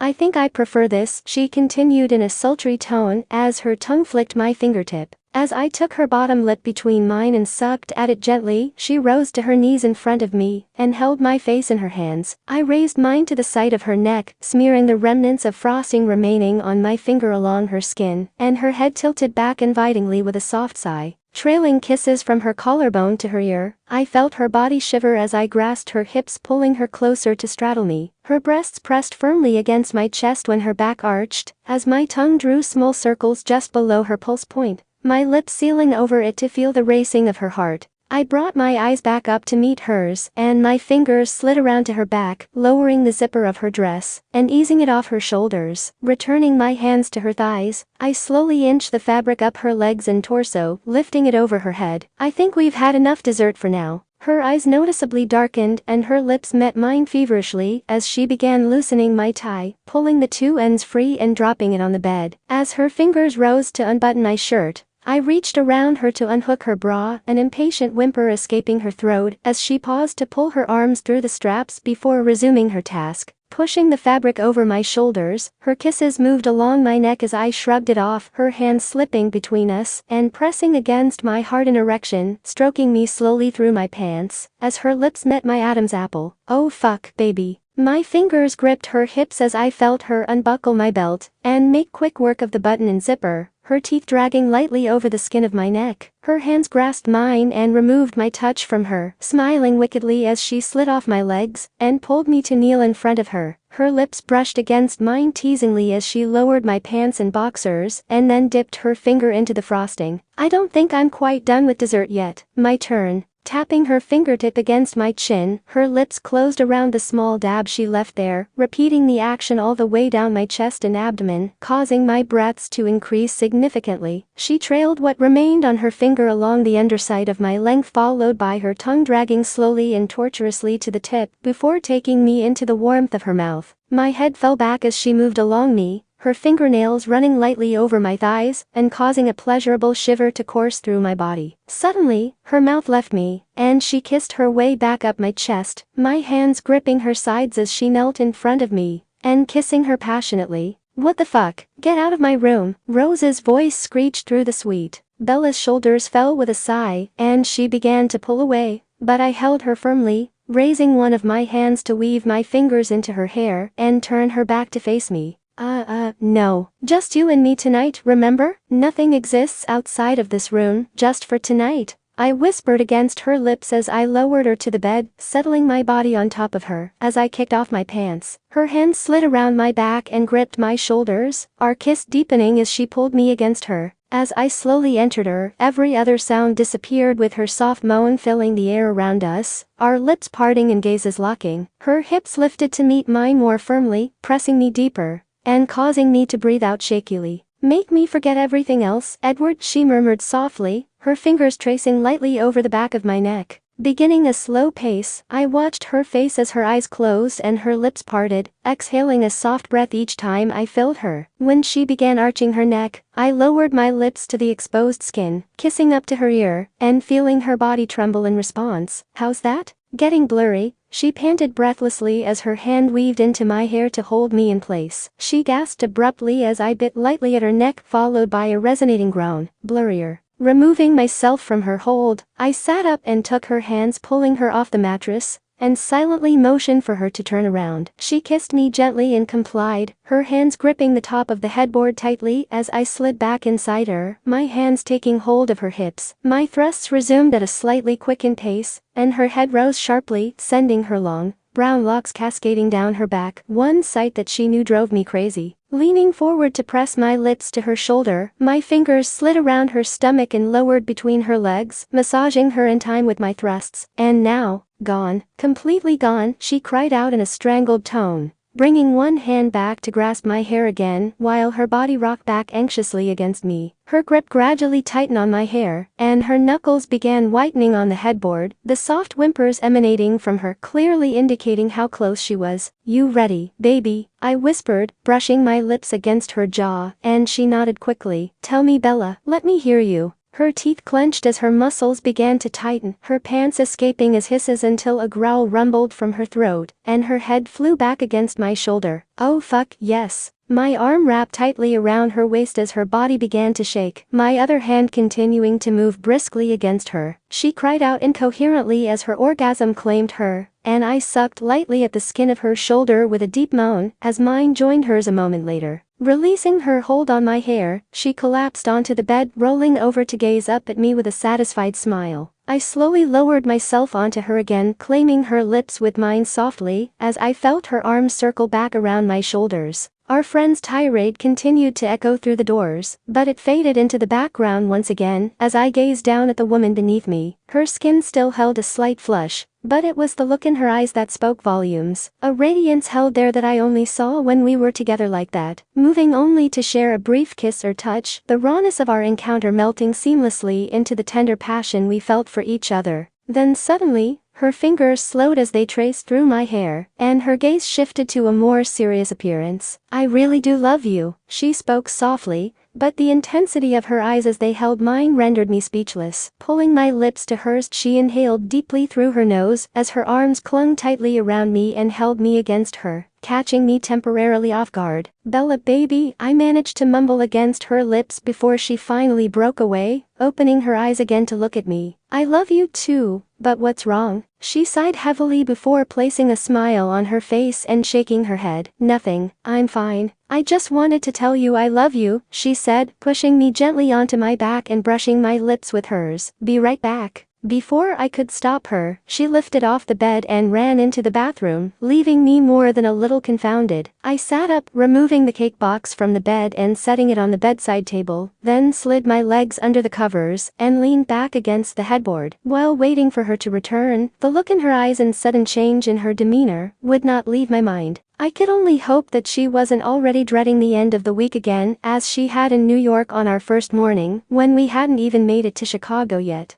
When the door opened again, she stepped out of the bathroom with a fresh face free of makeup, rolling up the sleeves of the white bathrobe wrapped around her. Lifting her gaze to meet mine, a small smile appeared on her lips, and she walked toward the bed. "You covered up, damn." "So did you?" I pointed out, gesturing my hand to the robe, and she giggled softly, crawling up the bed to lay beside me with her head on my shoulder. "Are you ever going to tell me what you were thinking?" Her cheek lowered to rest on my chest and her arm wrapped securely around my stomach. "Is it always going to be like this?" "Like what, baby?" I asked in a soft voice, running my hand gently over her hair. She turned her head to press her lips against my chest for an extended moment, and then sat up, propping herself on her arm as she gazed at me. "If there was no distance between us, would you want me this much still?" I felt my brow pull together as I sat forward, resting my elbows on my bent knees. "What?" I asked in a tone of disbelief. She ran her hand through her hair and sighed, chewing her lip gently, and drew in another slow breath before continuing. "I'm not doubting that you love me.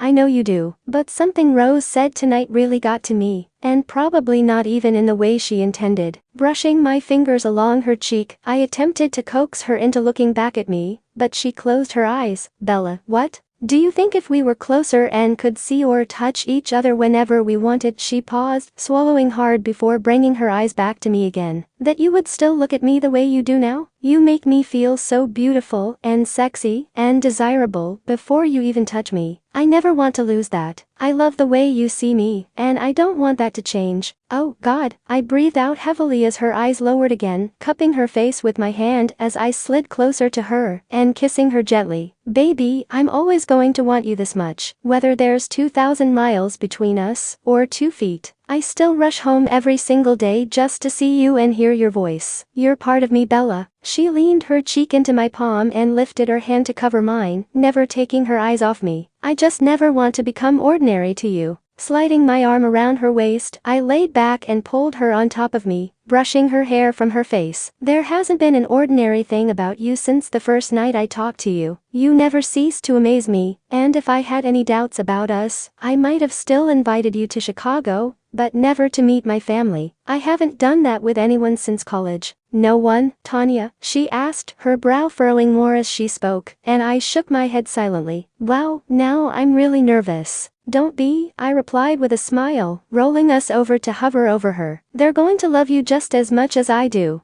BPOV. Bella. Soft lips and warm breath moving along my neck caused me to stir. I reached back for Edward, taking his hand and wrapping his arm around me again, whimpering groggily when I felt the fabric of his shirt against the back of my arm. "Don't go. I have to, baby," he whispered as I turned my face toward him, and he kissed me gently. "One more morning after this, then I'm all yours." I felt the smile tug at my lips, and I opened my eyes, tracing my finger along his jaw. "Good. I want to wake up to you in the bed with me, not just on it." "I'll make it up to you, I promise," he replied softly, kissing me once more. "I gotta go. I love you."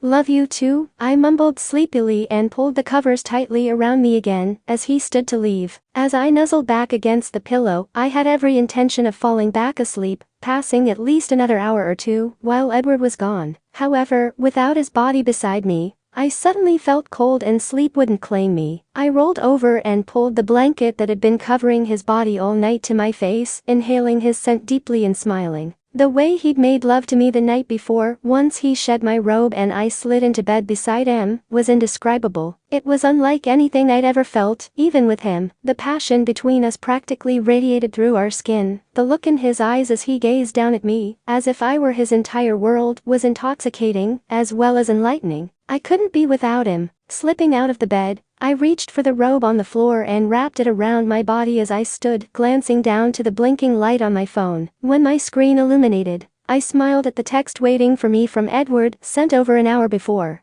"Good morning, beautiful. Coffee's on the table. See you tonight, Zoe." After sending a quick reply to thank him, I walked out into the living area, surprised to find no sign of Emmett still. Then, as I heard movement in Rose's room, I realized I probably shouldn't have been. If she was already awake, he was most likely long gone, particularly after the screaming match that Edward had so successfully distracted me from the night before. I had just settled down at the table to take the first sip of my coffee, when the door across the suite opened and Rose stepped out, closing the door behind her. Slowly lowering my cup back to the saucer, my eyes widened at her. Rosalie Hale had always been the epitome of beauty and pride in her appearance, yet there she stood before me with smudged mascara and lipstick that she'd neglected to remove the night before, and her hand brushed back her tangled mass of blonde hair. Her robe hung haphazardly on her body, and she hugged it tightly around her. "Morning," she said softly in a meek voice I'd never heard from her, which immediately rose alarm in me. "Look, before you freak out, let me explain." "Explain? There's something to actually explain?" I asked, and she lowered herself into the chair across from me with a nervous look on her face. "Emmett is Kinda in my room," she stammered, her eyes gazing out the window. "Kinda in your room?" I replied, shaking my head in disbelief. "How is he Kinda in your room?" "All right, he's in my room, in my bed," Rose said, her breaths coming more quickly in her anxiety. "And there's no Kinda about the most amazing sex I've ever had happening last night either." "You slept with Emmett?" I exclaimed with wide eyes, to which she instantly hushed me, and I continued in a softer tone. "You hate Emmett." She shrugged her shoulders and looked away again, laughing uncomfortably. "You'd think so? Huh, but something happened last night, Bella. I can't explain it. Like 1 minute, we were screaming at each other, and the next we couldn't keep our hands off one another. It was the weirdest thing." I was stunned, speechless, unsure of what I would say if I had use of any of my faculties. I held my head between my hands, attempting to make any sense out of what she'd just told me, but there was none to be found. None of it made any sense at all. "And don't hate me," she said after several moments, and I brought my gaze back to her. "But I think I'm moving to Chicago at the end of term." I furrowed my brow until her eyes met mine, and I began shaking my head violently. "Of all the cliché. I married him," she said with a nod, pulling her left hand from the pocket of her robe and holding it up, revealing a gold band now gracing her ring finger. "Holy shit. The nerve of that man, thinking he knows the first fucking thing about me. He just met me yesterday." I fumed internally as I drained another glass from the hotel bar, feeling the amber liquid burning all the way down my throat and warming my chest. He was right. I did envy Bella. From the moment she walked out of that bedroom with Edward, it was obvious in the way she looked at him how much she loved him. And as much as I doubted that any man could live up to the picture-perfect image Bella had painted, he looked at her the exact same way. Try as I might tonight, there was nothing I could drag out of him that was anything less than perfect. "One more glass. Just one more," I thought to myself as I waved the bartender over to refill the glass of whiskey. I hate him. I hate him. For the past 30 minutes, I'd been trying to figure out how someone as incredible as Edward had proven to be, especially the way he was with Bella, could possibly be friends with that Emmett, whatever his name was. Nothing about them made sense. They were complete polar opposites. Guess opposites really do attract, even in acquaintances. With a growl, I stood and pulled out a 20, closing my tab to head up to the room again, where I could easily fall asleep with the alcohol coursing through my system, and I could just as easily ignore the blissful mumblings and sighs from across the suite, and forget about that self-righteous, cocky son of a bitch. Digging through my purse on the way up in the elevator, I prayed to all higher powers there were that I remembered the room key. My fingers gripped the cool plastic, and I let out a sigh of relief. No buffoon tonight. When I entered the room, Edward and Bella's door was already closed, and I sighed, rushing to my own sanctuary as quickly as possible. Yet, when my eyes landed on the bed, relief was the last thing I was feeling. "What the fuck? Get out of my room," I screamed, pointing toward the living area and my entire body beginning to shake in anger. "Oh, I don't fucking think so, Queenie. You and I are gonna have some words," Emmett said quietly, but there was no questioning the ferocity in his voice, as he rose from the bed to move across the room, slamming the door closed. "What the fuck is your problem?" "My problem?" I retorted with a sarcastic laugh and just as instantly steeled myself. "Is you. Now if you would get the hell out of my room, that would be make my fucking night." Our eyes locked intensely as he stood before me, towering over me even at my own 5'10" height, and then suddenly started to laugh, causing me to gaze at him as if he'd lost his mind. "You know, you are a real fucking piece of work. Do you even realize this? All that shit you were giving the doc and your friend down there, and yet, you would give fucking anything to be in Bella's shoes, wouldn't you? You don't know shit about me, so back off and get out." I yelled in his face and pushed past him. "No, I'm not going anywhere, Rosalie," he sneered, grabbing my arm and keeping me from moving any further. "You want a man who makes you feel like that, who can make your heart melt and your toes curl all in the same fucking breath. Well, this bitch facade certainly isn't gonna get him for you." I gave him a sarcastic smirk and raised an eyebrow at him. "What you see it what you get, baby. Take it or leave it." I felt the snarl return to my features a moment later, and attempted to tug my arm away from him, only to be met with one in return from him. My shock only heightened when I felt his hand drive into my hair, and his lips crash against mine, his other arm wrapped tightly around my waist. I bit his lip hard to break him off me, but his grip only tightened on my hair, kissing me more insistently. And then I felt the heat coiling in my stomach, my body throbbing from the unexpected desire he was stirring inside me. No man had ever touched me like that, none had ever dared, and in the end, I'd always been left unsatisfied. My tongue met insistently with his while my hands unfastened his pants, sliding my fingers inside his boxers to grasp his impressive, hardened length. Apparently, I wasn't the only one getting turned on by it all. After stroking him only a couple of times, he released a deep growl in his throat, lifting me by the hips, and carrying me hurriedly over to the dresser, knocking over the lamp there. My hands clasped his hair with a moan as he raised my skirt up my thighs feverishly, and rubbed my sensitive flesh with his fingers through the lace of my panties. Fuck! I gritted through clenched teeth as I began clawing at his back, dragging my nails along his skin, while whipping the wife-beater he was wearing over his head. My heated gaze landed on the white expanse of his shoulders and chest, groaning at the well-defined lines of muscle, all the way down to his rigid abdomen. As I pulled his lips back to mine, his fingers pulled apart the front of my dress, and gripped my breasts firmly in his strong hands, his hips grinding against me. I clenched my teeth down on his lower lip to suppress the groan threatening to escape, my knees bending to rest the heels of my shoes on the edge of the dresser. Condom's top drawer. His darkened eyes met mine as he pulled away, grasping the handle of the drawer, and yanking it open. His eyebrows raised suddenly, his gaze falling to the drawer before holding up the box of 12 condoms between us. Planning to get a little lucky? This is Vegas after all. I smirked as his nostrils flared subtly, wrapping my legs around his hips and pulling him back to me, shoving the drawer closed sharply with his thighs. Raising my chin ever so slightly, I held his gaze as I nodded. That's only one of the boxes. There's another in my bedside table drawer. A deep growl rumbled in his chest as he ripped off the top of the box, his lips crashing against mine, while I freed him from the confines of his boxers. Good thing both boxes are still sealed. What makes you think they are? I challenged him, retrieving one of the foil packets and ripping it open with my teeth, rolling the condom onto him. Because if any man had made it into this room, he would have been taken out on a fucking stretcher. He sneered in a menacing tone that sent a shiver running through my body as he pulled aside the lace between us and slammed inside me. Holy shit! I screamed, my hands grasping the edge of the dresser as my head flew back against the wall. His fingers gripped my thighs as his hips began thrusting roughly against me, ravaging my body deliciously. Strings of profanities left my lips,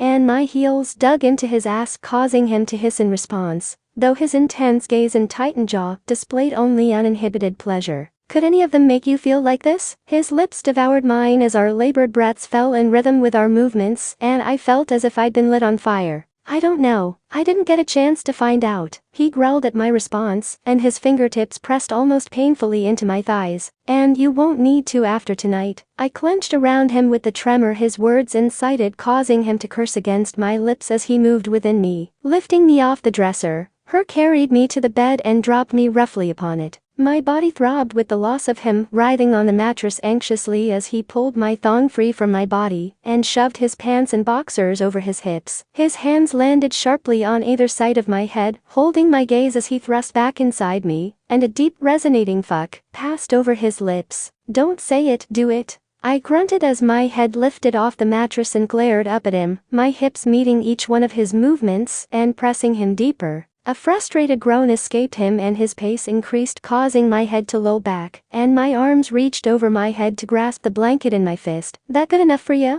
"No, fuck no harder," I gritted through my teeth, my eyes pinching closed as my back arched when he complied. My breath caught in my throat until I felt as if I were about to leap out of my skin. "Oh god, ugh, fuck you." I screamed at him as my body began convulsing, my orgasm raging through me like a wildfire, each strike of his hips against me sending jolts of pleasure throughout my body that I'd never felt from any man. "I just did," he panted, lowering his lips to mine roughly and exuding a loud groan as he released my nails digging into his shoulders. When his body finally collapsed on mine, his head moved to rest on the mattress, and I released my grip, slowly allowing the past several minutes truly begin to settle in. I'd actually slept with him. I was really feeling the weight of him on top of me in the aftermath. I'd had orgasms during sex before, having a highly sensitive body, but never anything that left me feeling completely spent and satiated. My legs still trembled with aftershocks, and my skin pulsed in time with my racing heart. There was nothing mediocre about what had just happened. He lifted his head to look down at me, both of us still struggling to catch our breath. He stared at me silently for a moment before pushing off the bed, lifting his pants up his thighs, and disappearing into the bathroom. I felt my face burning as I sat up, tugging the skirt of my dress back down over my legs, and pulling the open front closed across my chest. I should have been used to it. No one ever stuck around for long once they'd had me. Once they'd gotten the taste of Rosalie Hale and the bragging rights that apparently accompanied it,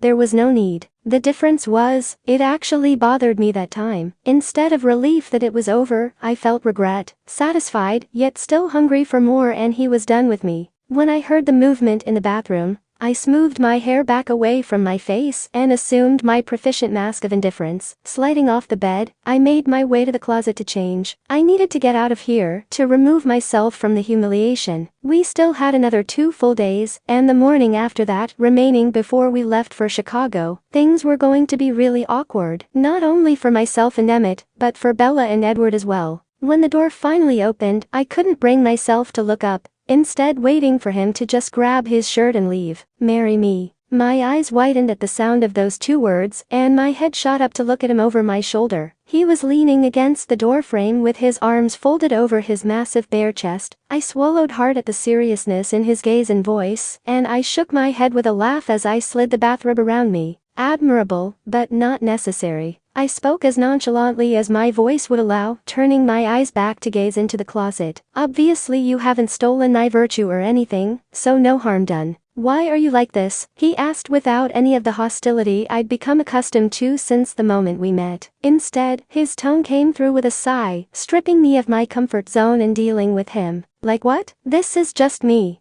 I don't believe you, he replied in a matter-of-fact tone, and I felt his presence closing in behind me even before his hands came to rest on my waist. Why the act? Just go, Emmett, I whispered, feeling his touch fall from me, and holding my breath as I waited for the sound of the bedroom door. I was startled when his hands returned to my shoulders and turned me around to face him, and despite my best efforts, I couldn't hold myself together anymore. I kept my eyes averted from him, and my posture remained stiff. Rosalie, he began, raising his hand to rest on my cheek and stroking it gently with his thumb. I felt my body begin to tremble, unsure of how to react to the tender gesture, and finally looked at him. This isn't you. If it was, you wouldn't be here with Bella, because you wouldn't care enough to be. So, what is it? Believe me, Emmett, if you knew the first thing about me, you'd already be out that door. I shook my head, pulling away and walking around him, back toward the bed. I'm not the kind of woman a man keeps around, and that's fine with me. I ruined my chances for a happily ever after a long time ago, and there's no way I'm going to be any man's arm candy. I have at least that much dignity left, so save the obligatory shit. Nothing needs to be said to Edward or Bella about this. Find yourself a nice Susie homemaker, because I'm not it.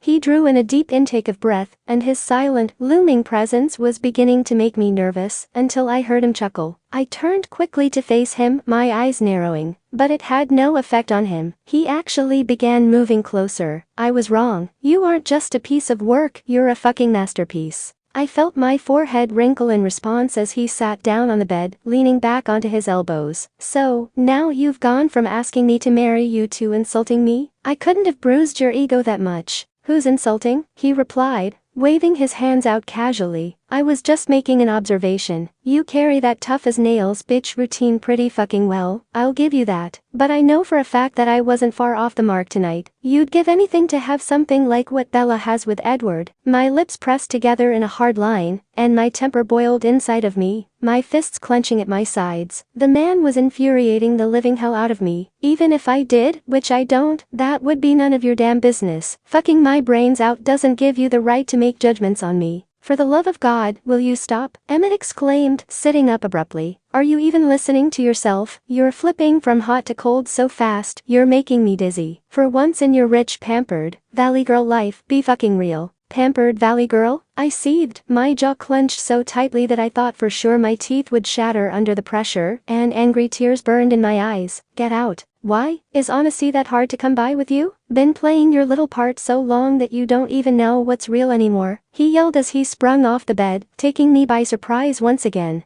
You want real? I'll give you fucking real. I stepped closer to him, my eyes boring into his as my body trembled angrily. I don't even remember what my own fucking bedroom at home looks like, because it's been so long since I've been inside it. Boarding school by the age of 6, shuffled between relatives during school breaks, because my parents were just far too busy with their vacations to be bothered with me. Crack addiction by the age of 14. Pregnant by 16, but I was far too selfish to give up my pleasure, even for the baby inside me, so I fucked that up too, and lost it. Rehab by 17. You want to ask me how many men I've been with? I can't fucking tell you, because I simply don't know. Surprisingly enough, I'm still clean, though, so don't fucking worry. By the time I finished, streams of hot tears were flowing down my cheeks, slightly embarrassed by my sudden tirade while he stared at me silently. No one knew any of that about me, since I'd left all that behind me and went to law for a fresh start, and it made me feel bare and exposed in front of this virtual stranger. Swiping at my face roughly with my fingers, I stormed over to the door, yanking it open and turning back to look at him. There, you got your fucking honesty, and now you can leave. I told you I wasn't a happily ever after girl. His expression shifted suddenly, alarming me with its severity as he crossed the room and pulled the door from my hold. He slammed it shut and pressing his hand against it,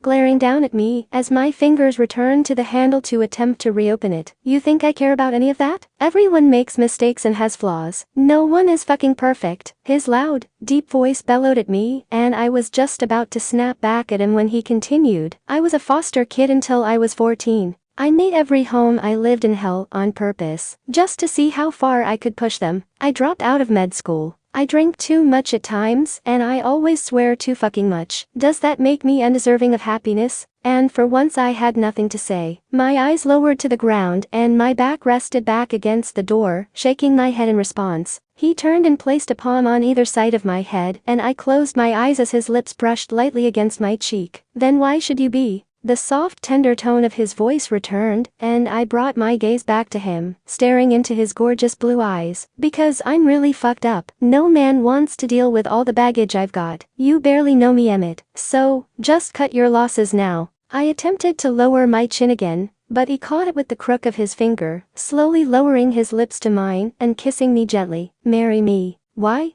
Because you felt something in here with me tonight besides just a mind-blowing orgasm. I know you did. And what makes you think it was mind-blowing? I replied with a raised eyebrow, and a small smirk appeared on his lips. I have the indents on my ass from your heels to prove it. My eyes fell close and I laughed beside myself, feeling his hands cup along my jaw and his lips press against my forehead. Marry me, Rosalie. It's Rose, I whispered, finally bringing my hands to his chest to touch him again. He pulled back from me slightly, and I looked up at him, noting the stunned look in his eyes. I lifted up onto my toes to kiss him gently, barely parting my lips from his before speaking again. And I think you better get me out of here before I have a chance to try and talk myself out of it. His eyes widened and his smile reappeared. Yeah.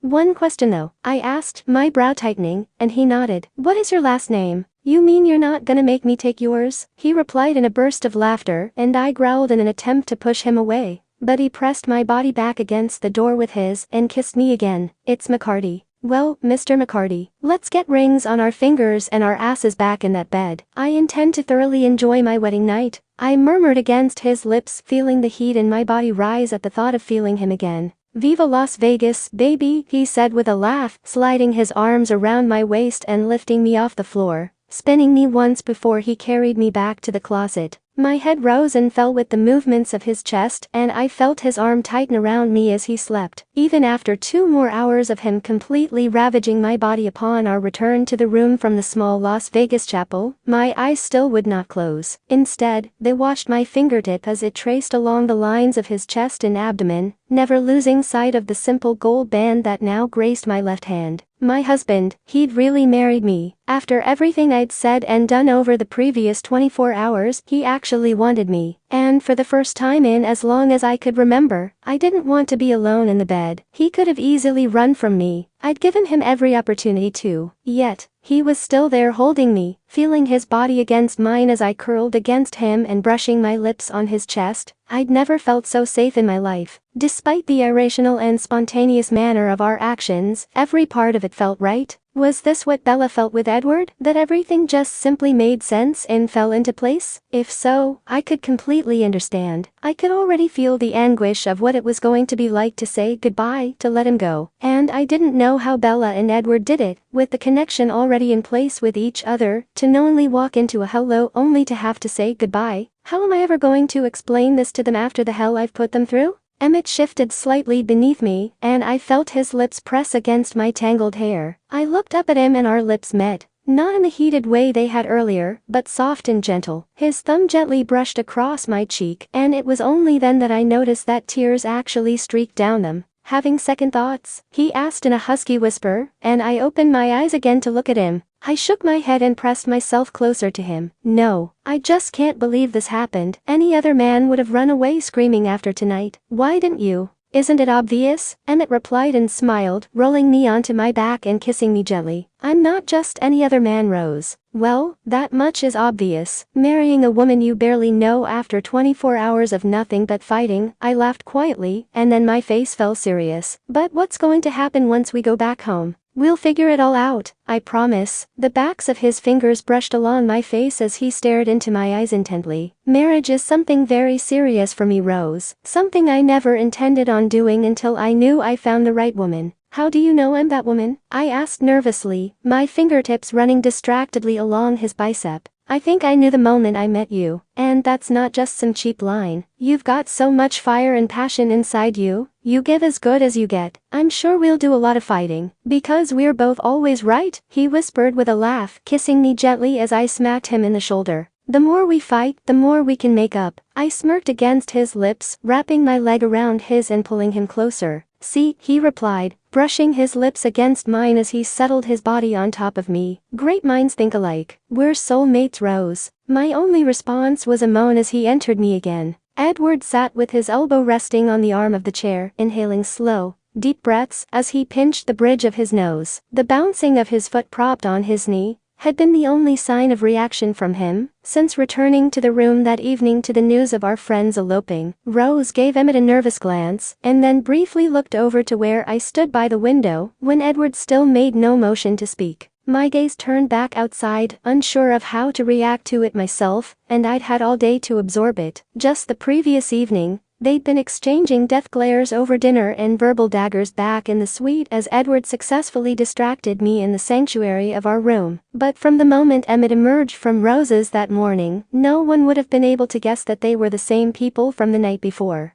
Everything had changed. Their glares had melted into adoring glances as he rested his hand on her shoulder, hers rising to cover it before they shared a tender kiss. They spoke to each other in soft, hushed tones while I sat in the chair now occupied by Edward, attempting to wrap my head around it all, as he seemed to be doing at that very moment, but his calm silence was unsettling. I looked back to him and his foot had stilled, the crease in his forehead diminished, and his hand lowered to his knee. His eyes were unreadable as he looked up at me, causing my stomach to tighten anxiously, before returning his gaze to Rose and Emmett. So, let me get this straight, he began, lowering his foot to the ground and leaning forward on his knees with his elbows. You're married? His voice held an edge that I couldn't decipher, and Emmett's tense demeanor did nothing to quell my anxiety. The man who knew Edward as well if not better than I did, could not meet his eyes. He and Rose both straightened, their fingers visibly tightening around the other's hand and nodding simultaneously. Edward's lips rested against his tented hands as he drew in another slow breath, his eyes closing again. His leg began bouncing and I sighed, moving across the room to stand behind him and resting my hands on his shoulders. He was tense and barely responded at all to my presence, his eyes reopening to look between Emmett and Rose again.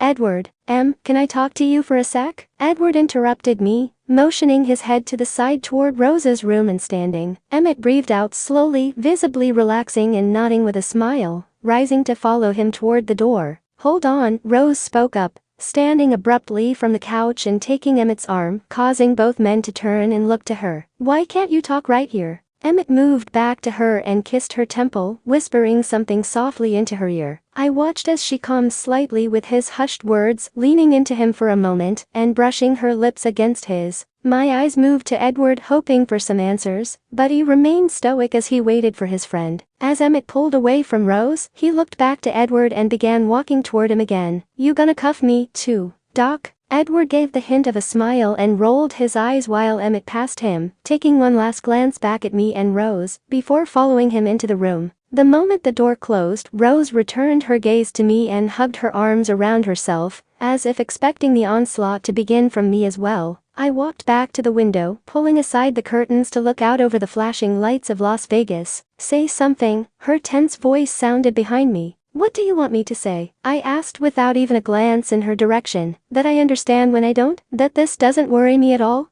Something, anything." Her exasperation rose as she moved closer to me. "Bella, you've practically been a zombie all day long, since I told you about this. I don't expect you to be jumping for joy, but some kind of reaction would be nice." I ran my hand through my hair, holding it at the back of my head before releasing a heavy sigh and allowing it to drop. "I don't know how to react, Rose. I just can't make any sense of it. Last night, you two could have raised the roof with the volume of your screams, and this morning you walk out of your room in the midst of marital bliss. You barely even know him, let alone like him. I mean, what were you thinking?" "Now, that's what I'm talking about," she replied, as my simple statement became a rant of my pent-up thoughts, my voice raising an octave or two as I spoke. "This wasn't just some drunken, reckless thing. He gets me, like really gets me. No one ever has before, or even cared to try. I told him things last night that I haven't told anyone, and it didn't change anything. He still wanted me, and he's everything I've ever wanted in a man." Pressing my fingers to my temples, I began to pace again for what felt like the millionth time that day. "But last night," I started with my eyes closed and then turned back to face her. "You were jumping down Edward's throat about the irregularity of our relationship. He was so nervous throughout that entire interrogation, and then you go and do this? And already talking about moving to Chicago? How can you even think about relocating so drastically for someone you barely know? And you've never thought about it, to be with Edward?" Rose replied pointedly, shrugging her shoulders. "He's my husband, Bella. I'm not going to live thousands of miles away from my husband, and Chicago makes the most sense right now. He's got a job he enjoys, an apartment in the city he loves. I honestly can't stand law, and I'm gonna be just getting out of school and leaving a dorm. There's no reason that I can see for us both to start from scratch."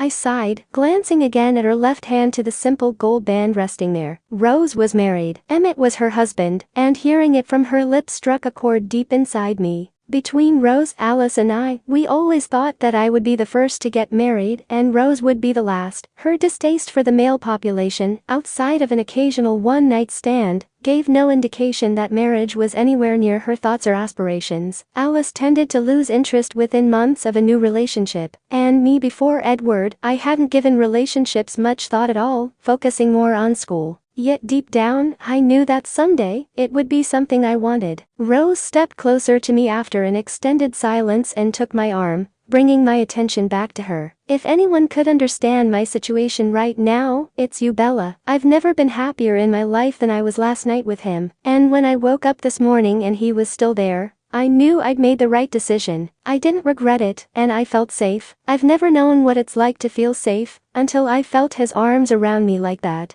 I don't want to be without him, and the thought of having to do it for even a couple of months scares the shit out of me. When have I ever said anything like that about any man?" "Never," I replied softly, lowering my eyes and shaking my head. "But Rose, you don't love him. Not everything is so black and white, and there is a very thin line between love and hate," Rose said in a matter-of-fact tone. "I'm not gonna stand here and be the ultra-romantic that everyone knows I'm not and say I have crazy passionate love for him, because I don't, but I respect the hell out of him. Love is secondary to that. People who are madly in love get married all the time and end up divorced a year later, because they are missing that one vital element." At that, I had no argument, as I'd seen it many times myself with some of my friends from high school, getting married straight after graduation only to end up miserable, divorced, or both. Even my own parents had come close when I was a little girl, but one thing that saved them was their mutual respect for each other. Drawing in a deep breath, I stepped toward the table, sitting down in one of the chairs and looking up at her. Obviously, I'm no stranger to impulsivity, as I've so clearly proven on more than one occasion over the last several months. I began with a roll of my eyes, at which Rose smirked. I'm just worried about you, and the selfish part of me is going to miss you and envies you. Well, you know one way to fix all of that, right? I mean, it's not as if Chicago holds no appeal for you whatsoever, Rose retorted sarcastically with a raised eyebrow, and I shrugged, unwilling to steer the conversation in that direction. Her expression shifted suddenly, and she sat down across from me, spinning her ring around her finger. I know I've been rough on you and Edward over the last couple of days, and I'm sorry. I really do get it now.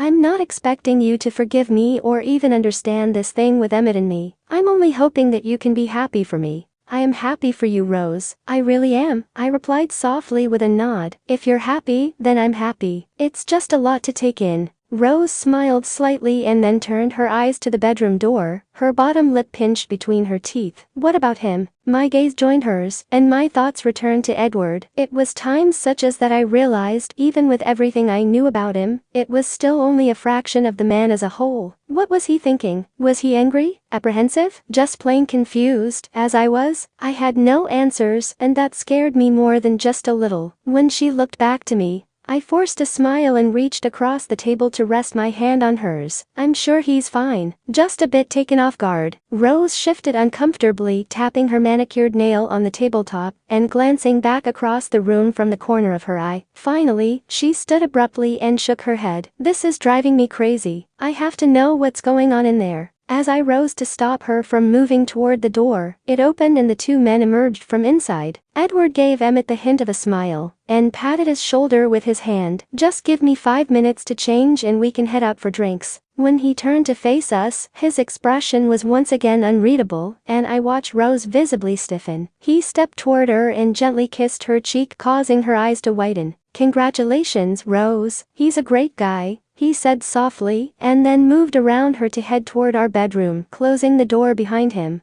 Our stunned gazes moved to Emmett and he held his arms out for Rose, at which she quickly crossed the room, where they engulfed her the moment she reached him. I couldn't help but stare as he held her against him, murmuring softly into her hair before they retreated into their room as well. I hesitantly turned to gaze in the direction of our room, taking a deep breath as I walked toward it, and exhaling slowly before entering. I stepped inside and leaned back against the door as it closed, looking over at Edward as he undid the last button of his shirt, and shrugged it off his shoulders. Everything okay? I asked in as calm of a voice as I could muster. His eyes remained on the wall in front of him as he nodded, his lips pursed slightly. Yeah, everything's fine. I sighed, pushing off the door and walking toward him, sliding my arms around his waist and pressing my lips to his upper arm. How about you? Are you okay? His face turned toward me and his eyes lowered to mine before gently kissing my forehead. Of course. I'm just gonna take a quick shower, then we'll go. I stared after him in bewilderment as he pulled away from me, grabbed his change of clothes and walked into the bathroom. As the sound of running water emanated from within,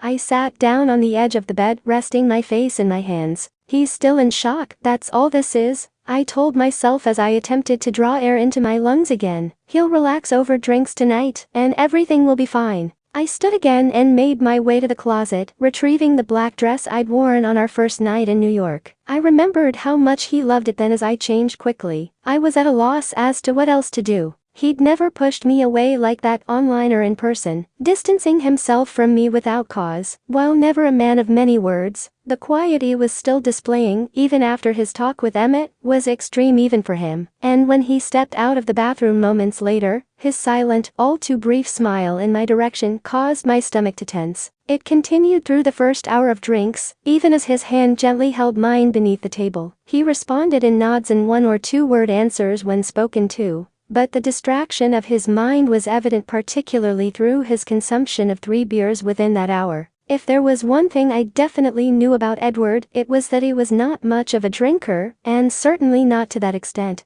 I'll be right back, he said suddenly, and rose from his seat without another word, making his way across the bar. Well, 4 whole words. That's an improvement, Emmett said quietly as soon as Edward was out of earshot, and then turned his gaze to me. He all right? I was hoping you could tell me, I replied, looking up from my glass to him. He barely spoke to me back in the room, and now this. I can't make heads or tails of it. What happened in that room? Rose looked to Emmett as well, tilting her head slightly in question. Yes, please. For the love of God, what did happen? This doesn't look like everything's cool. All I know is he was fine when we left the room. I've never seen him like this. As much as I harp on him for being a tight ass, this is a whole new level for him, Emmett replied, shaking his head and taking a sip of his beer. I leaned forward and rested my elbows on the table, holding my head in my hands. Great, that makes me feel so much better. Emmett reached over and placed a comforting hand on my arm. Don't worry, Bella, I'm sure he'll be fine. He gets into his moods, but he eventually cools off, you know that. I looked up at him, relaxing slightly at his reassuring smile, and nodding. Yeah, I know. I just don't know how to approach this mood. Do you think he's upset because we're married and you guys aren't? Rose asked suddenly, and my gaze snapped over to her with wide eyes. Anything's possible, right? No, I really don't think that's it. I laughed and shifted in my seat uncomfortably. We're just not there yet, Rose. And we were, Rose replied, gesturing between her and Emmett, and then straightened as she spotted Edward coming back toward the table. Think about it. I stiffened slightly when I felt Edward's fingers brush against my shoulders as he leaned against the back of my chair. Bella, I'm gonna head back to the room. You coming or do you want to stay here for a while? No, I'll come with you, I replied, reaching for my purse. See you two in the morning? Rose and Emmett nodded as I stood, and Edward bid them good night as well. My anxiety rose as he continued to remain silent, simply holding my hand in contrast to his usual behavior. When we were finally alone, no playful glances or smiles, no teasing whispers or promises of things to come. When we finally made it back to the room, with the bedroom door closed behind us, I watched Edward as he immediately began undressing, stripping down to his boxers and climbing into bed. I sighed and made my way into the bathroom to change, emerging moments later to find him lying on his back and his eyes already closed. The slight twitching of his fingers beneath his head was the only indication that he was even still awake. Sliding into bed next to him, I pressed my body against his side. I placed my hand on his cheek as I moved my lips along his neck to his jaw, desperate for some sense of affection and normalcy between us. But his hand rose and wrapped his fingers around mine, kissing them gently before lowering them to his chest. I'm really tired, baby. Can I take a rain check? He mumbled without even opening his eyes to look at me. Well, that was some affection, at least until he pushed me away again, I thought as I pressed my lips to his shoulder to keep them from trembling before resting my head on his chest. His arm slid around me and he quickly fell asleep. Yet sleep was the furthest thing from my mind. He'd never been too tired for me before, even after a long, grueling week of on-call at the hospital. And I never thought he would waste a single moment that we were actually together physically. He'd left my thoughts to drift back to Rose's statement at the table before we left, and my musings from earlier in the evening. Was he upset about that? That never in our months together as an actual couple had we even discussed past this visit, let alone any permanent kind of future together. I didn't see how that was possible, since Edward had always seemed like a by-the-books type of guy. Everything in life seemed to have a certain order with him, none of which included something as spontaneous as eloping in Vegas. So his behavior all night left me more than a little uneasy. Maybe things would get better once we got to Chicago, when he was back home in his comfort zone. You're staying in Vegas? Edward asked as he set our suitcases by the door on Tuesday morning, staring at Emmett in disbelief. Yeah, figured that you and Bella would probably want the rest of the week to yourselves anyway, with you guys heading up north and all. And Rosie wants to stick around and catch some off the shows. She's got her heart set on that Viva Elvis thing, or whatever it's called, Emmett replied, waving his hand dismissively. Rosie? Edward quirked his eyebrow at Emmett. Elvis? I exclaimed with wide eyes, gaping at Rose. Really? Hey, he was hot in his day. Rose snapped defensively, pointing at me and then turning to look at Edward. And he put this ring on my finger. He can call me anything he wants. If I object, I can always cut him off. Edward chuckled softly and shook his head, but his smile still didn't reach his eyes. Well, have fun. We, on the other hand, do have a plane to catch. Ready, baby? I nodded and walked over to Rose, wrapping my arms around her. Well, enjoy your honeymoon. Don't have too much fun. We still have school in less than a week. She laughed and hugged me back, whispering in my ear. Even with his quirks, he's a keeper. Just talk to him. I pulled away in time to see her motion her eyes toward Edward, and I gave her an uncertain smile in response before turning to Emmett. It was really nice to meet you. I'm sure I'll be seeing you again soon before you steal Rosie here away? Emmett's booming laugh filled the room as he engulfed me in his arms, hugging me tightly. You can count on it, little one. A genuine smile touched my lips at his affectionate pet name for me, and he gently kissed my cheek as he released me. And after Edward said his goodbyes to them both, we made our way downstairs to the waiting cab. We made small talk all the way to the airport, but there was still no mention of Emmett and Rose, or the events that had transpired over our time in Vegas. Every conversation centered around our arrival in Chicago, cementing the idea in my head that things would return to normal once we got there, as soon as he was in the familiar surroundings of home. However, when we finally took off, the tension in his body visibly began to return, and my relief dissipated along with it. I rested my head on his shoulder and began to read my book to distract myself, but relished in the feel of his lips pressing against my hair briefly, before he turned his gaze back out the window. The 3.5-hour flight seemed endless in our silence, and I eagerly fastened the seatbelt when the captain announced the impending descent into O'Hare. I was anxious to get off that plane and to Edward's apartment, praying that I wouldn't strip my lower lip raw with my teeth in the meantime. Once we were in the confines of his car, I drew in a deep breath, remembering a different time in the very same vehicle. It looked and smelled the same, but everything else wasn't even close. His desire and need to touch me then was as palpable as my own. I could see it in every glance and smile, hear it in every breath he took, but there was also a major difference in his body language back then. Despite anticipating the culmination of months of waiting for that moment, he was still fairly laid back and carefree. His smile never left his face, and conversation never lapsed. He was happy to be there with me then, and at that moment, I couldn't be so certain. We finally reached his apartment, and though I'd seen parts of it 100 times over, I somehow hadn't expected it to be so normal. It was definitely a man's apartment, simple and halfway neat, but nothing that screamed successful doctor in a major university hospital. Sorry, I didn't have a lot of time to clean before I left for Vegas, Edward said in a soft voice, obviously noting my perusal.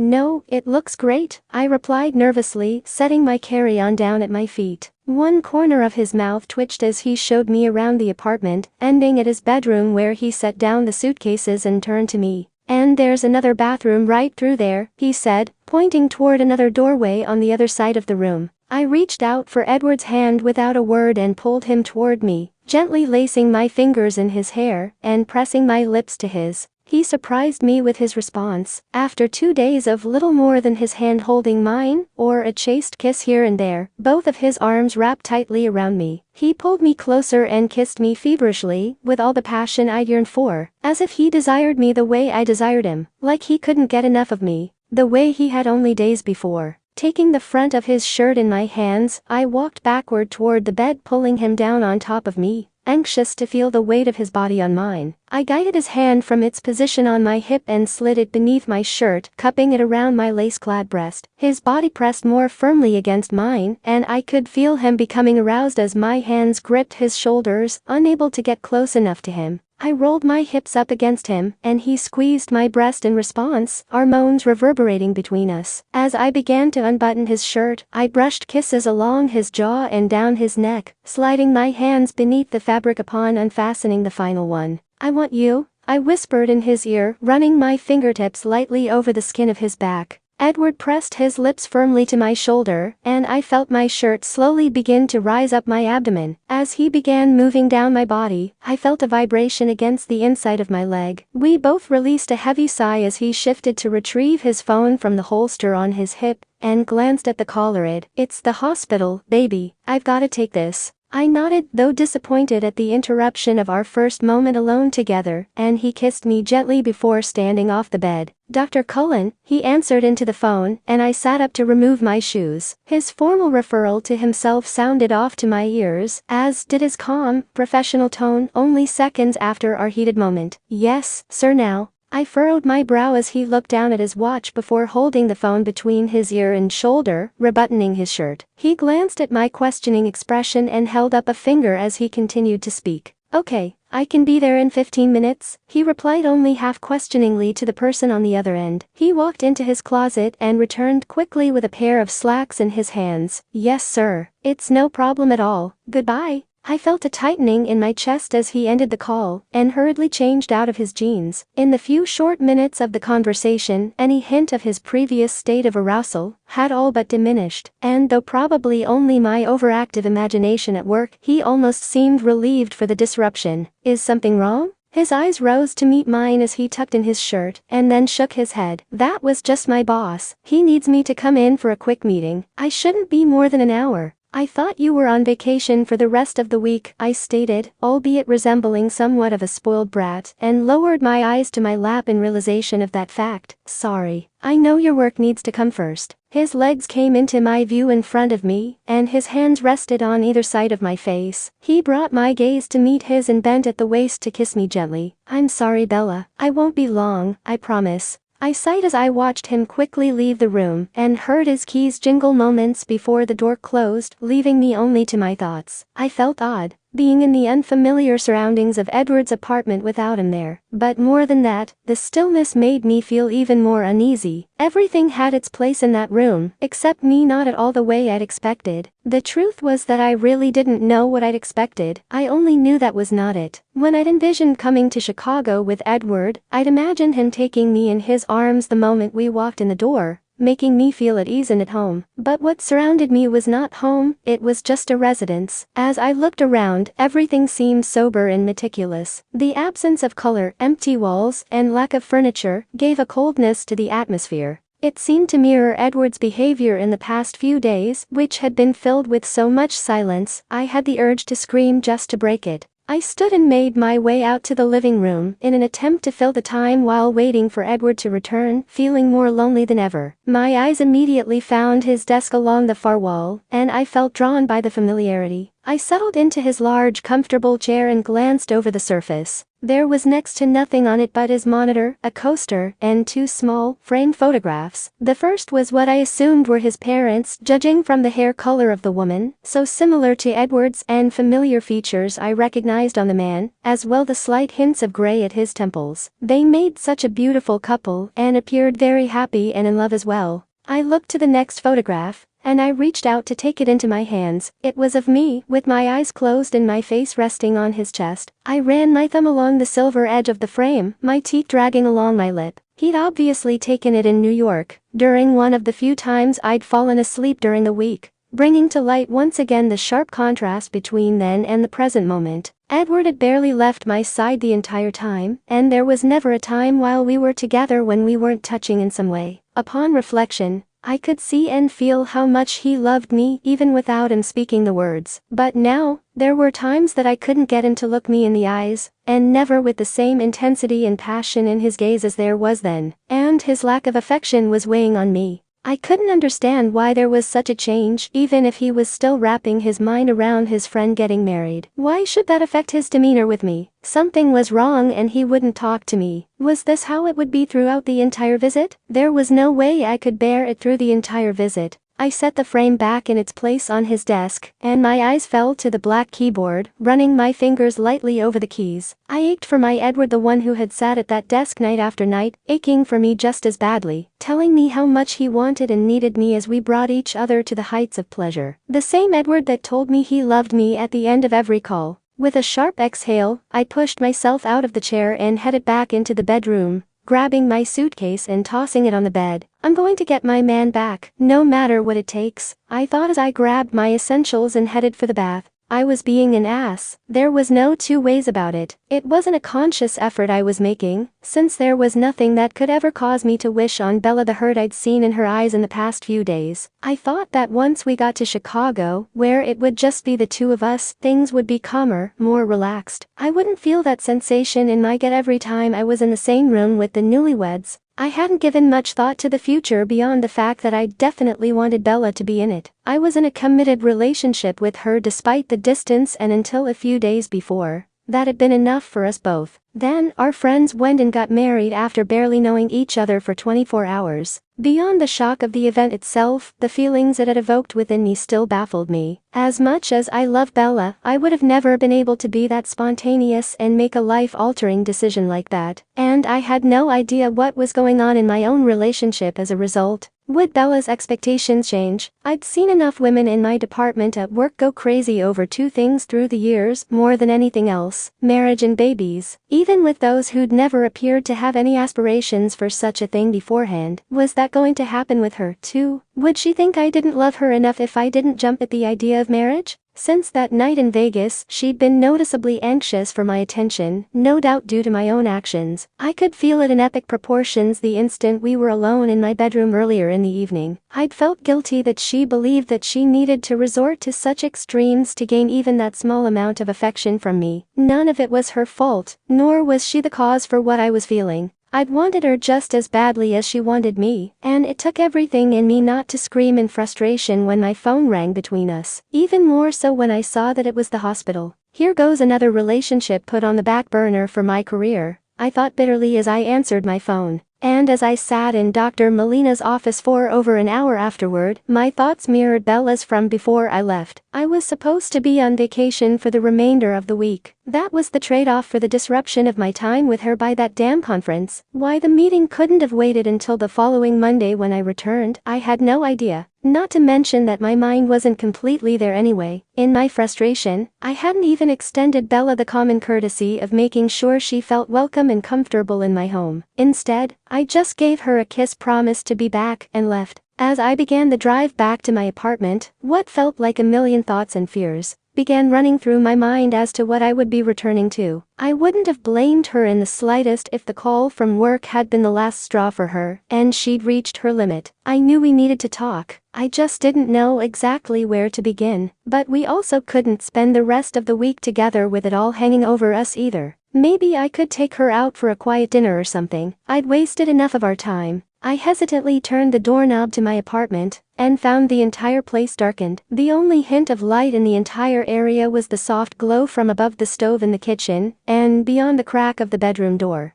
"Bella," I called out quietly as I made my way through the apartment, repeatedly calling out her name and receiving no response. Upon reaching the bedroom, I swung the door open to find the room empty, but the soft scent of her body wash wafted out of the bathroom. I released a sigh of relief. She'd only been taking a shower. "I'll be right out," her voice carried out to me, and I shrugged out of my jacket. "Sorry, I was gone for so long, baby." I tried to get back as soon as I could. I called back to her as I sat on the edge of the bed, removing my phone and keys from my pocket, and setting them on my bedside table. I thought maybe we could go out and grab something to eat, since it's not too late. Actually, I was kinda hoping we could stay in. My head turned toward the bathroom door at the sound of her sultry voice from behind me, and my jaw literally dropped as my eyes slowly moved over her body, mesmerized by the sight of her. Bella began sauntering toward me slowly, and my gaze traveled back up her slender, shapely legs until it met black satin with lace trim at mid-thigh. The sexy garment hugged beautifully around her hips and waist, as well as the flat planes of her stomach. The front dipped low, giving full view of the curves of her breasts, and leading up to her bare shoulders and long, beautiful neck. She leaned forward onto the bed and began crawling toward me seductively. When she finally reached me, her lips met mine with such passion that it took me aback slightly. Her arms slid around my waist, pulling her body against my back and moving her lips down along my neck.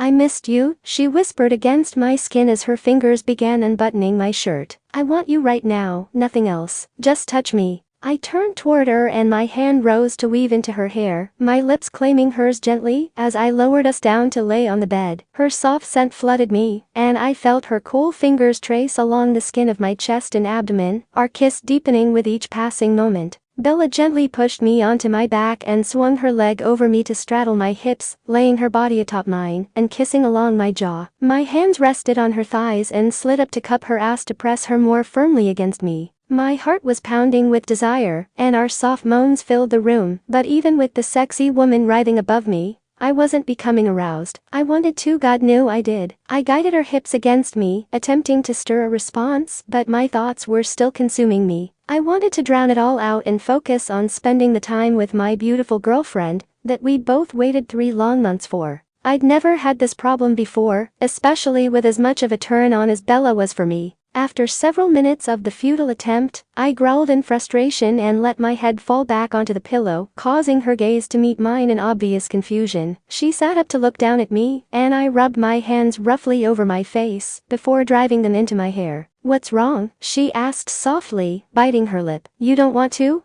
The look of rejection in her eyes was heartbreaking, and I brought my hands to cover hers where they rested on my stomach. "I want to, very much." I paused, clearing my throat and gently securing my hold around her fingers. I could almost feel the sweat beginning to bead on my forehead, and my eyes rose to stare at the ceiling, avoiding hers as I spoke. I just can't, I'm not." Her gaze fell to our hands when I couldn't finish my statement, and watched as I gestured below my waist. Her lips parted and gasped slightly, her cheeks flushing a little as she moved her body off me. "Oh, I see." An uncomfortable silence stretched between us as she sat on the bed beside me. I sat up and reached over to take her hand again, feeling her tense slightly under my touch. "Bella, what's going on?" she interrupted, her gaze turning sharply toward me. "You've been distant for days and I can't reach you. You haven't wanted me sexually since you came out of that room with Emmett in Vegas. You went into work tonight while you're supposed to be on vacation, without so much as a single thought about it. I don't understand. What did I do to make you shut me out like this?"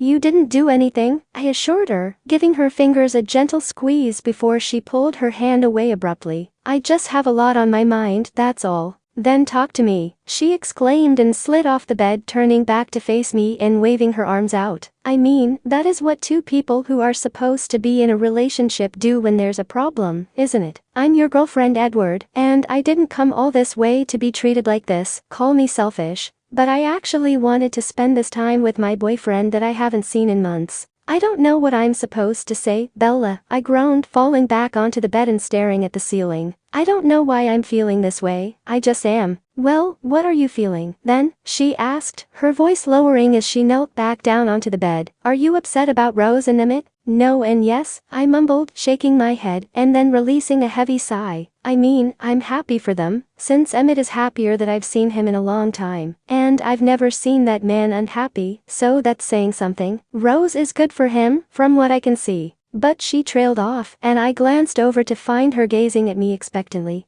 I rose off the bed, and her eyes followed me as one of my hands rested on my hip while the other pinched the bridge of my nose. It only took one day and he knew. He had it all figured out, and his entire life decided on, and she was moving here to be with him. "I've known you for 6 months. We're in a relationship, for God's sake, and I'm still just as clueless, and we're not even close to that point." "Okay," she responded slowly, shifting onto her knees to face me more directly. "So, are you jealous of Emmett or something?" "I'm still not sure I understand. We're not them. We don't have to have everything all figured out yet." I drew in a deep breath and let my hand fall to my side, letting it out slowly before looking back to her. "You saw what happened tonight. That's my life, Bella. The hospital calls, and I have to be there. No matter what I'm doing or what else is going on, that's just how it is. This is who I am." "I know that, Edward. I knew that going in," Bella replied, shaking her head. "So did every other woman I've dated," I stated pointedly, watching her eyes widen as she gazed at me. "And every single one of them eventually got tired of waiting for me. It just took some longer than others." "What would happen if we were together for more than a visit every few months? If I kept having to leave you behind for my job? How long would it take, Bella?" Bella's jaw tensed and tears began to well in her eyes, her fists clenching where they rested on her thighs. "So, you're saying that this is all you see for us? Only visiting each other every few months, because you think I'm going to get tired of waiting? All I've done every night for the last 6 months in-law is wait, and I've never gotten tired of it, because you were worth it. We were worth it.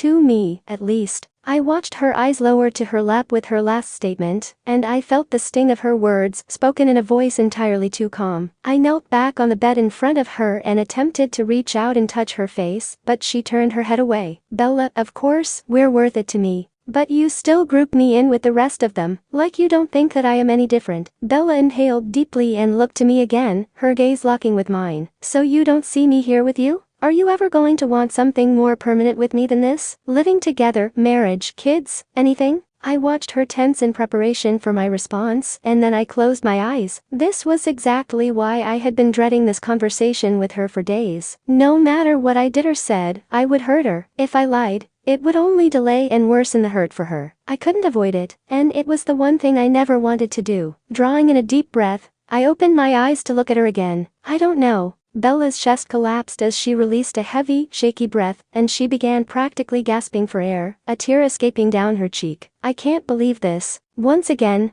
I tried to reach out for her, but she backed away and rose off the bed, standing beside it. I'm not saying that I don't want you here with me. I just can't promise where that will lead. Then what are we doing? Bella asked tearfully, waving her arms out and bringing her gaze back to mine. I'm not saying that I'm in an all-fired hurry to get married and start popping out babies. I'm only 22, for crying out loud. I don't even have my whole life figured out yet. But I'd at least like to know that the man I love sees some kind of a future with me that doesn't involve a damn computer. Wiping away another tear, she turned away and walked back into the bathroom. I shifted slightly on the bed to rest against the headboard and thrust my head back into it in frustration. I was pushing away the best thing I had in my life and tearing her apart by telling her the truth. Maybe honesty isn't always the best policy, I thought to myself a moment before I heard the bathroom door unlatch. I lifted my gaze to her to speak, but was silenced when I saw her. Bella emerged, wearing a black tank top and gray yoga pants, her hair pulled back away from her face in a loose ponytail. She walked toward the bed, but instead of climbing in, she grabbed one of the pillows. "What are you doing?" I asked with a furrowed brow, sitting upright on the bed. If I continue this conversation right now, I could end up saying something I regret, and I don't want that, she replied simply, but would not meet my eyes, and then shook her head. But I can't stay in here with you tonight either. Bella, don't, I sighed, my chest tightening at the sight of her reddened eyes, and stood from the bed. I'm sorry.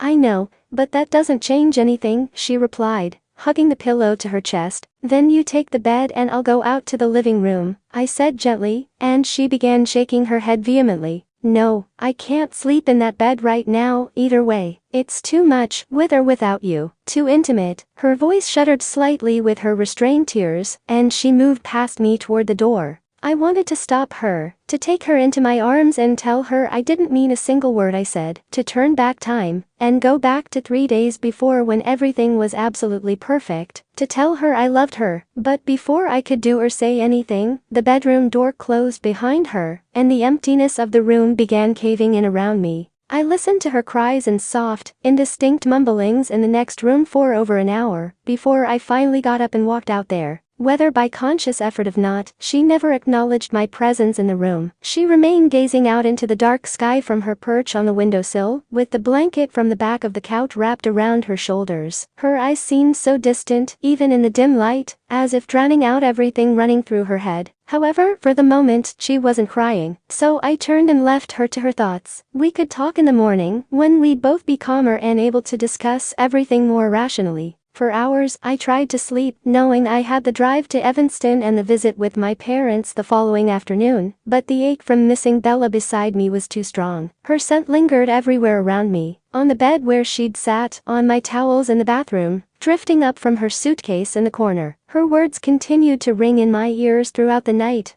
driving me to distraction. So you don't see me here with you? Then what are we doing? I know, but that doesn't change anything. It's too much, with or without you. The idea of losing her completely was filling me with a dread I'd never felt before. If anything, I didn't think it would be something like that situation that would come between us. When I finally fell asleep out of sheer exhaustion, the image of her walking away from me filled my nightmares, and I woke up in a cold sweat, my entire body shaking. I needed to fix this, talk to her and make her realize how much I loved and needed her. After a brief glance out into the living room to find her still asleep on the couch, I took a quick shower to rid my mind of the disturbing images from the night before, and clear my head. When I came back out a few minutes later, Bella was just sitting up and brushing loose tendrils of hair away from her face, revealing her still reddened eyes. She hasn't been asleep for very long, from the looks of it. Morning, I said quietly, trying not to startle her. Her eyes met mine for a brief moment and then lowered again, before mumbling a soft morning in return. Just as I was about to speak again, she rose and made her way into the bathroom. Releasing a heavy sigh, I began making a pot of coffee while I waited for her. But every moment that passed with that door still closed was evoking the anxiety I'd been trying to suppress all night. The pot was nearly done brewing, and I was pouring a cup for both of us when I heard her come out, and I turned my gaze to her. She was walking toward me with her eyes lowered and slid into the chair at the table with her leg folded beneath her. "Thank you," she whispered as I set the cup in front of her, and she wrapped her hands around it. She made no motion for the sugar or to take a drink, but simply kept her gaze on the dark liquid inside, while tracing her fingertips along the rim. "I need to go home, Edward." My heart stopped along with my breath, fear stricken into it with her statement. "Bella, no. I can't stay here like this." She stopped me, finally bringing her gaze up to meet mine again, her eyes brimming with fresh tears. "And I don't see the point in meeting your family if you're not even sure we have any kind of real future together." I knelt down beside her, resting my hand on her arm, and was surprised when she didn't flinch away. "Please, you don't have to go home. I can call my mother and tell her that something came up and we can't make it. Just please, don't leave." "I've already switched my ticket," she said flatly and rose from the table, pulling her arm from beneath my hand. "My flight leaves in a few hours. I need some space to think, Edward." I remained frozen on the floor, gripping the table in the back of the chair to keep from falling over completely. My worst fears were coming to fruition, and there was no way to stop the spiral my world was now caught in. I pulled up in front of the airport and looked over to Bella. She hadn't spoken or even glanced in my direction since she told me she was leaving, and that moment was no exception. That was, until I reached for my door handle. "No, Edward. I'm going alone," she said as she opened the door and stepped out, walking around to the back of the car. After popping the trunk, I got out anyway and made my way over to help her. She stepped back, hoisting her carry-on over her shoulder. "Bella, don't go. Stay and we can talk, please. I love you." "No, just no," she stated firmly, shaking her head. "Telling me you love me doesn't fix anything, and right now, neither will talking. Just let me go." As she walked toward the doors, I leaned back against my car, clutching my hair with my hands at the back of my neck. The world seemed to be moving in slow motion around me, torturing me with the sound of every step she took away from me, until they stopped completely. "This isn't goodbye, Edward," her voice called out softly to me, and I opened my eyes to see her standing a few feet away from me. "I'm only asking for some time to think about my future, and maybe you should do the same. I'll call you."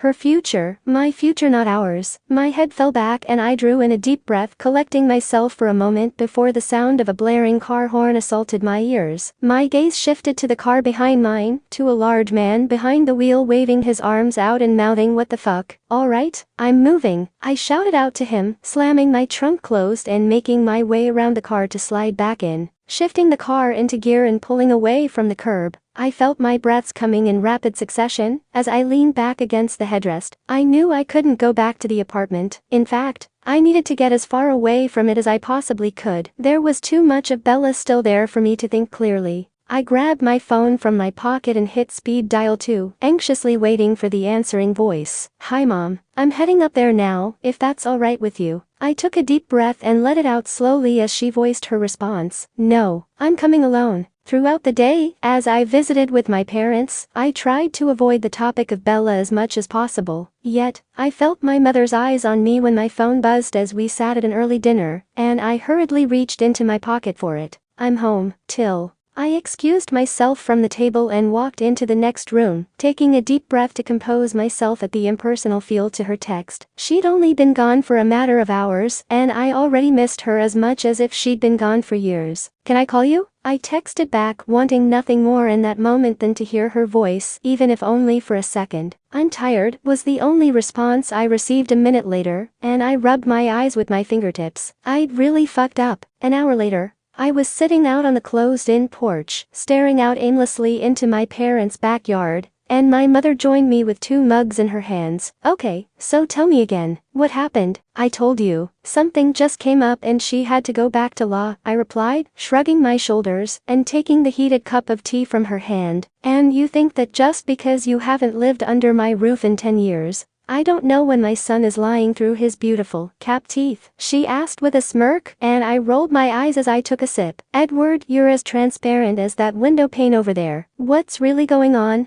Suddenly, I felt as if I were 8 years old again. My mother had always seen through every antic I tried to pull, every emotion I tried to mask. I was considered a mama's boy by my peers as I grew up, since she always knew where I was and what I was doing when I was in trouble or hurt, whether I'd told her or not. I sighed heavily and set the cup on the table in front of us, resting my elbows on my knees. What else, Mom? I messed everything up again. She says it's not goodbye, but it sure as hell feels that way. I felt my mother's hand on my arm as I held onto my head, tugging at my hair. You were fine the other day when I talked to you. What changed? Emmett got married in Vegas, I replied, sitting up and staring outside. And I froze. I pushed away the most amazing part of my life, all because of my own personal bullshit. Edward, my mother scolded, and I glanced over to her, mumbling an apology. Even at 28, she still didn't approve of me swearing in her home. Is it about Tanya? I stood and walked to the window, leaning my shoulder against it, and began shaking my head. I couldn't stand it if I lost her that way. Bella is just so she's not Tanya, my mother finished for me, and my gaze shot over to her, and she rose to join me at the window. And you're very much in love with her. Pain shot through my heart like a dagger, and I nodded, folding my arms over my chest. And it scares me to death. What would happen if she came out here and realized, as Tanya did, that it was too much? If I can't sustain a relationship, how am I supposed to believe I can manage a marriage or children? You told her you didn't want to get married? She asked, raising her eyebrows, and I shrugged, lowering my eyes. What did she say about the situation with Tanya? I inhaled deeply and shook my head, shifting uncomfortably at the mention of it. I didn't tell her. Remember how much I love you, okay? She sighed, and I looked at her with a furrowed brow, just as she smacked me on the side of the head. You know, for all your fancy, expensive degrees, you don't have much in the way of common sense. Thanks, I replied sarcastically in confusion. So, you just told her that you didn't want to get married and left it at that? She asked with her hands on her hips. That's not exactly what happened, Mom, I stated, shaking my head. She lifted one eyebrow and made her way back to her chair, crossing her legs and looking at me expectantly. I gave her a brief summary of my conversation with Bella until the moment she told me she was leaving. I tried to tell her that we didn't need to come up here, but then she seemed even more determined to leave. Of course she was, my mother said simply, and I looked over to see her shrugging, and then she ran her hand over her forehead. Oh, Edward, you really don't see what you've done, do you? Obviously I do, since I'm standing here by myself, instead of introducing my girlfriend to you. Don't get smart with me, my mother retorted, pointing at me meaningfully. Honey, don't you understand? She's a woman. Everything you say, she is going to take to heart. You didn't just tell her that you weren't sure that you wanted to get married, but that you weren't sure you wanted to get married to her. And by telling her that you didn't need to come up here with her, you showed that her meeting your family wasn't all that important to you. It was my idea in the first place. I groaned, waving my arms out in exasperation. I suggested it. She's young, and she's heartbroken, Edward. She's not going to think logically. All she sees is that the man she loves pushed her away, and then rejected her. It's all part of being young and in the midst of your first real love, my mother sighed, leaning back further in her chair. Fortunately, I was a bit older when I met your father, or else you might never have been born. You're not the only man in this family who doesn't realize when he has his foot in his mouth, all the way up to his thigh. But haven't you ever thought of the fact that Bella would probably be the most perfect woman in the world for you? Of course, I have, Mom, many times. I love her, she's beautiful and smart. No, more than that. You said she was studying to be an architect, right? I nodded slowly, unsure of where she was going with it. Take it from the daughter of an architect. Your grandfather was constantly surrounded by his work, perfecting plans, missing family dinners for a phone call with a colleague or a client. Their minds never stop running. She would probably be putting in just as many hours as you do at the hospital, not sitting around idly, waiting for you to come home.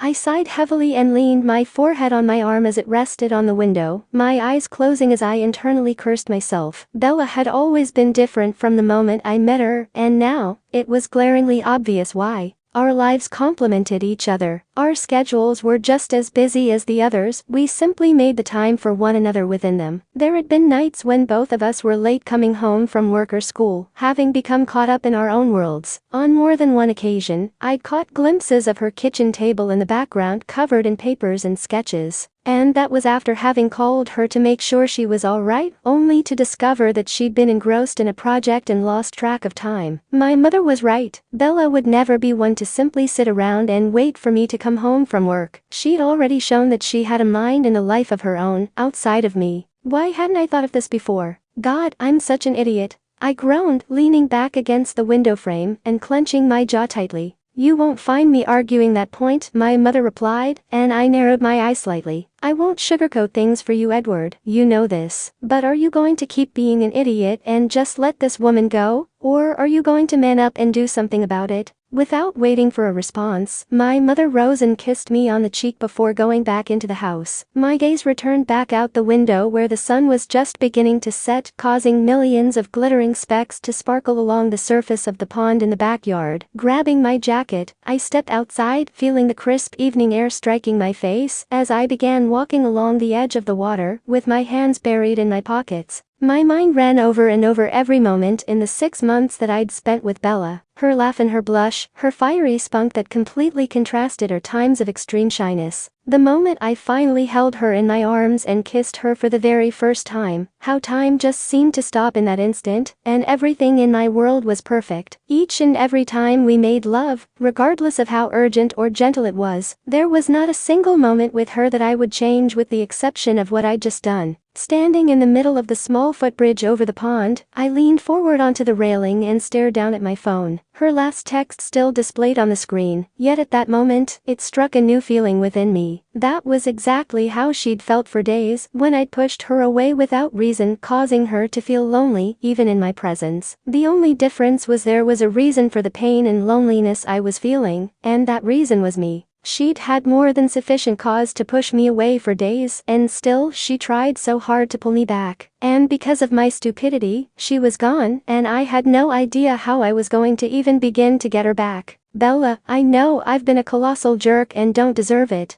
but please let me talk to you tomorrow. Sleep well." After hitting send, I slid the phone into my back pocket and resumed gazing out over the water. I hoped beyond hope that she would speak to me the next day, allow me the chance to explain and ask her forgiveness for what I'd done, and prayed that there was still a chance for us, that we could work through it. Beyond everything that my mother and I had discussed, experiencing life without Bella in it, even if only for the matter of a day, was excruciating, and each passing minute without a response from her brought back the dread that I had pushed her too far. What if it really was over? That once she thought about her future, she didn't see me in it, just as I was realizing that I couldn't imagine mine without her. I lay in my bed in my old room that night, staring up at the ceiling until fatigue finally claimed me in the silent surroundings. For once, it was a dreamless sleep, for which I was grateful. Neither good or bad dreams would have been welcome, considering where my thoughts had been just before falling asleep. "Bella." I woke to the sound of my phone vibrating and glanced over to the clock to see that it was already nearly 11. I reached for the phone hurriedly, hoping that it would be Bella, and was dismayed to find that it was only Emmett. Surely Bella would have called Rose by then, and he'd be calling to hand my ass to me definitely, not something I was prepared for that soon after waking up. No sooner had I gotten downstairs and poured myself a coffee, than my phone began to buzz again with an incoming text.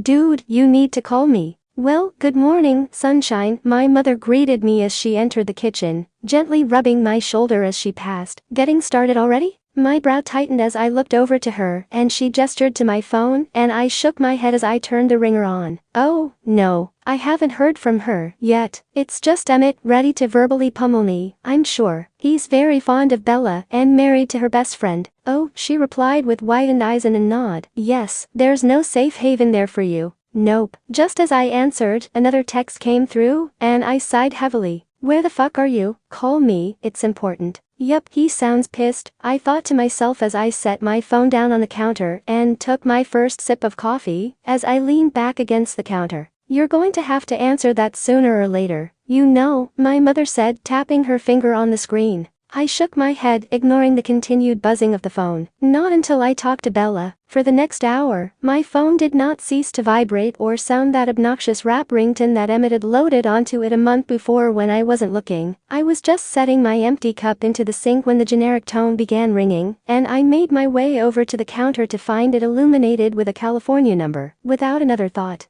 I reached for the phone and answered it. "Bella, see, I told you he wasn't answering because it was you." I heard Rose's voice screeching at Emmett on the other end, before turning her attention back to me. "Look, I don't want to know what the hell happened, why you're not answering your phone, or why the hell Bella is in law instead of there with you, as she should be. We can deal with that later. But right now, you need to get your ass to California. Feeling the instant tightening of my chest and stomach at her tone, I suddenly knew something wasn't right. Rose. Bella's hurt, Edward, she interrupted me sharply, and my eyes shot up as my body froze. She's in the hospital. Ended. Watch next episodes.